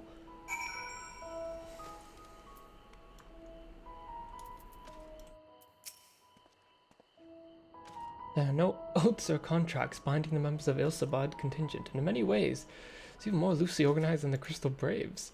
Nevertheless, I know none would have refused this call to arms. Truly, we've been blessed with the trustworthy and dependable allies. Time and time again, it seems Allagan something or other, either the cause or the solution to our problems. I think the selfsame material that once launched Alamud will now be used to ferry mankind to the moon. There's poetry in that. I'm confident that even the deadliest of Allagan defense mechanisms are no match for our allies. At this rate, some of them might soon have as many accomplishments to their names as a certain warrior of light. Considering how much of a fuss he made at the time, I don't see why he takes every opportunity to bring it up. It was just firewood.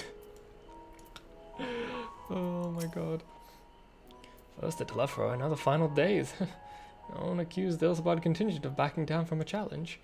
Of course, they weren't also committed to the cause when we first they weren't also committed to the cause when we first set out. But after seeing the example set by you, Alphino and the others, change was palpable. They couldn't help but believe. What serendipitous irony that the remains of the severed umbral calamity would become the keys to mankind's salvation. Never more certain have I been that Master Louis Hall watches over us from the ethereal sea. Though Bahamut's long gone, the internment hulks are far from safe. Much worse, of course. Won't have to fight their way past Mysidian dragons, nor are there any danger of the Elder Primal might be summoned again. Even so, I dare say there's still a few elegant creations and contraptions remaining to bar our friend's way. Only hope that Grandfather watches over them. Times like these I'm rendered how famous or infamous Elfino has become. Who would have thought he could achieve so much with a single link pearl conversation? I was expecting a lot of visitors in the near future. I'd best return to the surface and inform the relevant parties. I also have contact of my own that might be worth a try. Oh, and who might that be? That's for me to know. Is it going to be Master Matoya? Is Master Matoya going to come barging in here, being like, fuck you, Forum, look how helpful I am, dumbasses. But on that note, I'll leave matters in your capable hands. Best of luck.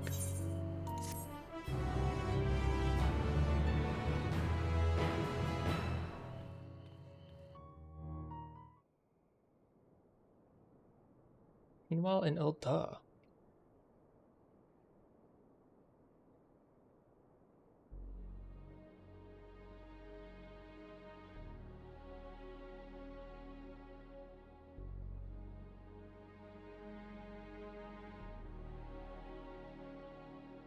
Our course of action is clear. We must harvest refined adamantite from the shards of Dalamud and procure arcane relics of Allagan make. Summon the best and brightest of our immortal flames and form an expeditionary party at once. Call upon the Sultan Sworn and Brass Blades for support as you must. Okay. Papashan, send word to the guilds. We will require the expertise of master artisans if we are to have any hope of identifying and recovering these elusive materials. Viergeist, we have need of your stone torches. They are to assist the immortal flames in scouring the ruins and to help secure the surrounding areas. I trust I can count on your support. As commander of the Stone Torches, my son Zimberk will personally see it done. Pippin, I would have you lead the raiding party. Assemble your finest, and with Tizona's blade clear the way. Lord Lolorito, I pray you take charge of the search for Allagan relics. Surely you know of some being traded on open or clandestine markets, or sleeping in collectors' vaults. Of course, I ask not that you do this out of the kindness of your heart. By all means, profit on the transactions. I wish you the joy of it. The final days descend upon our world. If circumstances are truly as dire as they say, Uldar's best efforts may be for naught. And yet, when we Eorzeans rose from the ashes to rebuild our broken realm, did we not learn one simple truth?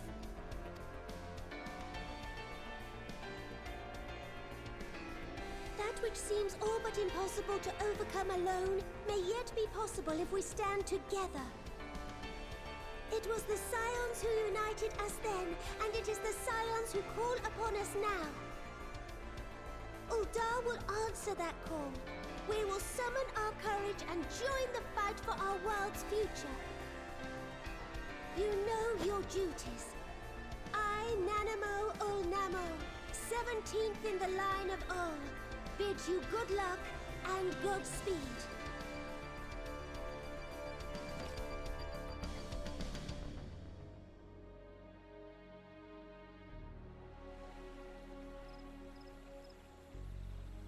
The Black Shroud.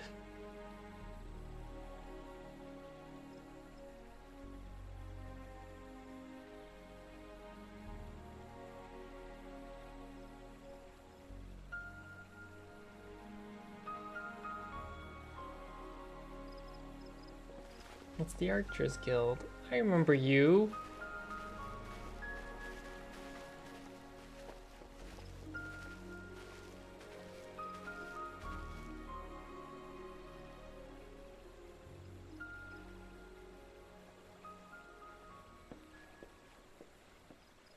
We fielded a goodly number, but our ranks are heavy with healers, and an abundance of restorative magics will be of little help in destroying Dalamud's defenses. Still, it has ever been thus with Gridania. We must steel ourselves for a protracted engagement. Hello, Alamigo. In that case, might I suggest taking us along?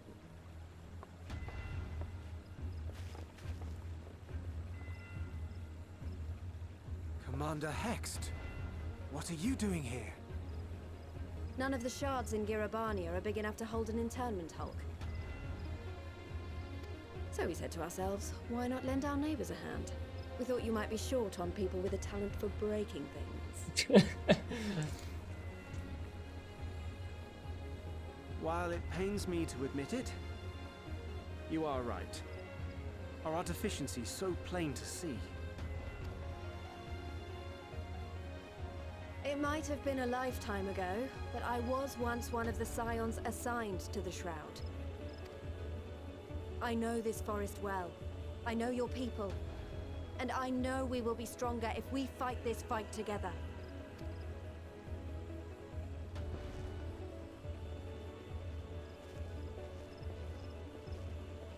Then I will impose upon you with a clear conscience. Come, let us speak of how to integrate our forces.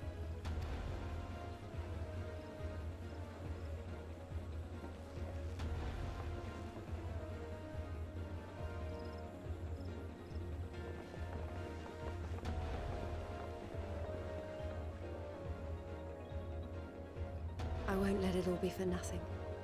I promise you, Papalimo. Papalimo.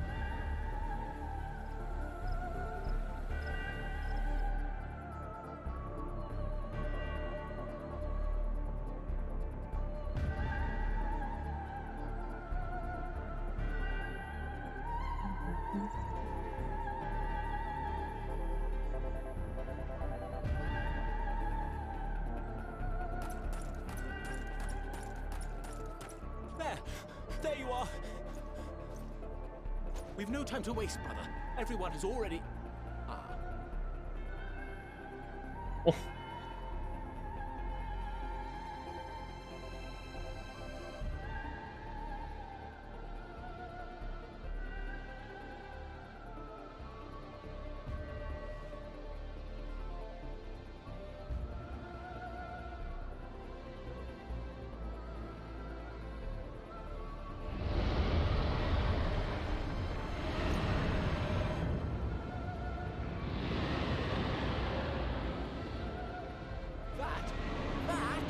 Are the dragons coming to help too? Gracefoger?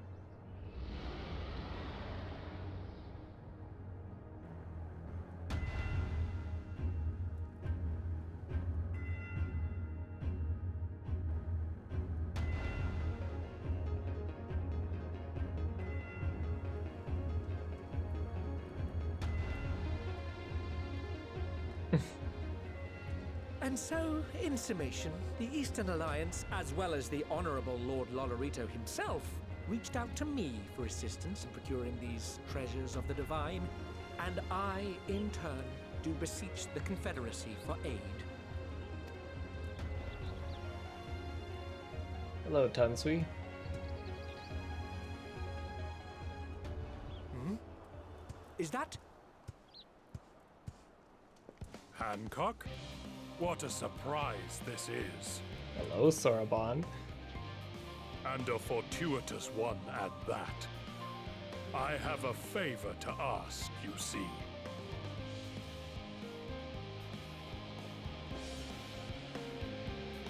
Seiryu? What's Seiryu doing?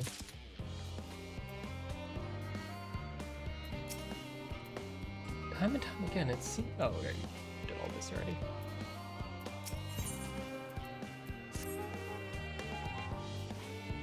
Our friends are searching for refined adamantine and sacred relics. We only know when they meet your expectations once they've arrived. In the meantime, is there aught we can do to be of service? You've already done more than enough. I have to say, though, I could use some of who knows a thing or two about elegant technology. You there, the lad with the red eyes and matching hair. You seem to know more than the average scholar.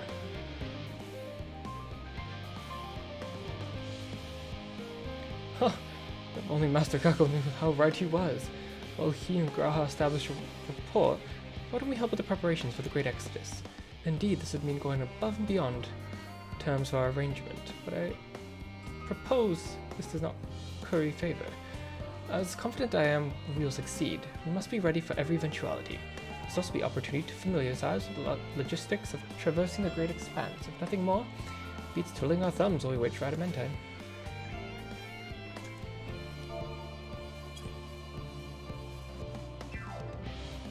Aren't you a bunch of helpful buggers? You mind to lend me a hand? I know we ought to go. Trellion's Hamlet's lousy with researchers and scholarly types. Busying themselves, preparing for the Exodus. Puh! That lot need all the help they can get. Well then, off we go.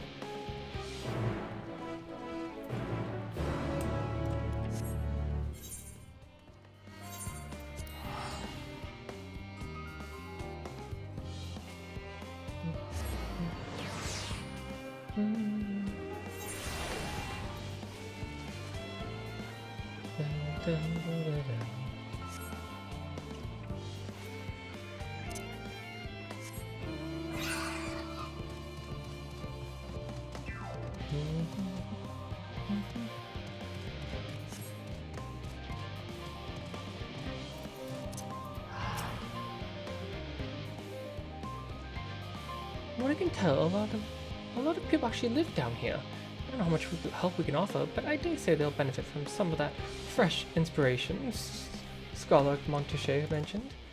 Let's stop asking around, ideally without getting in anyone's way. Let's meet by the Aetheryte once our work is done.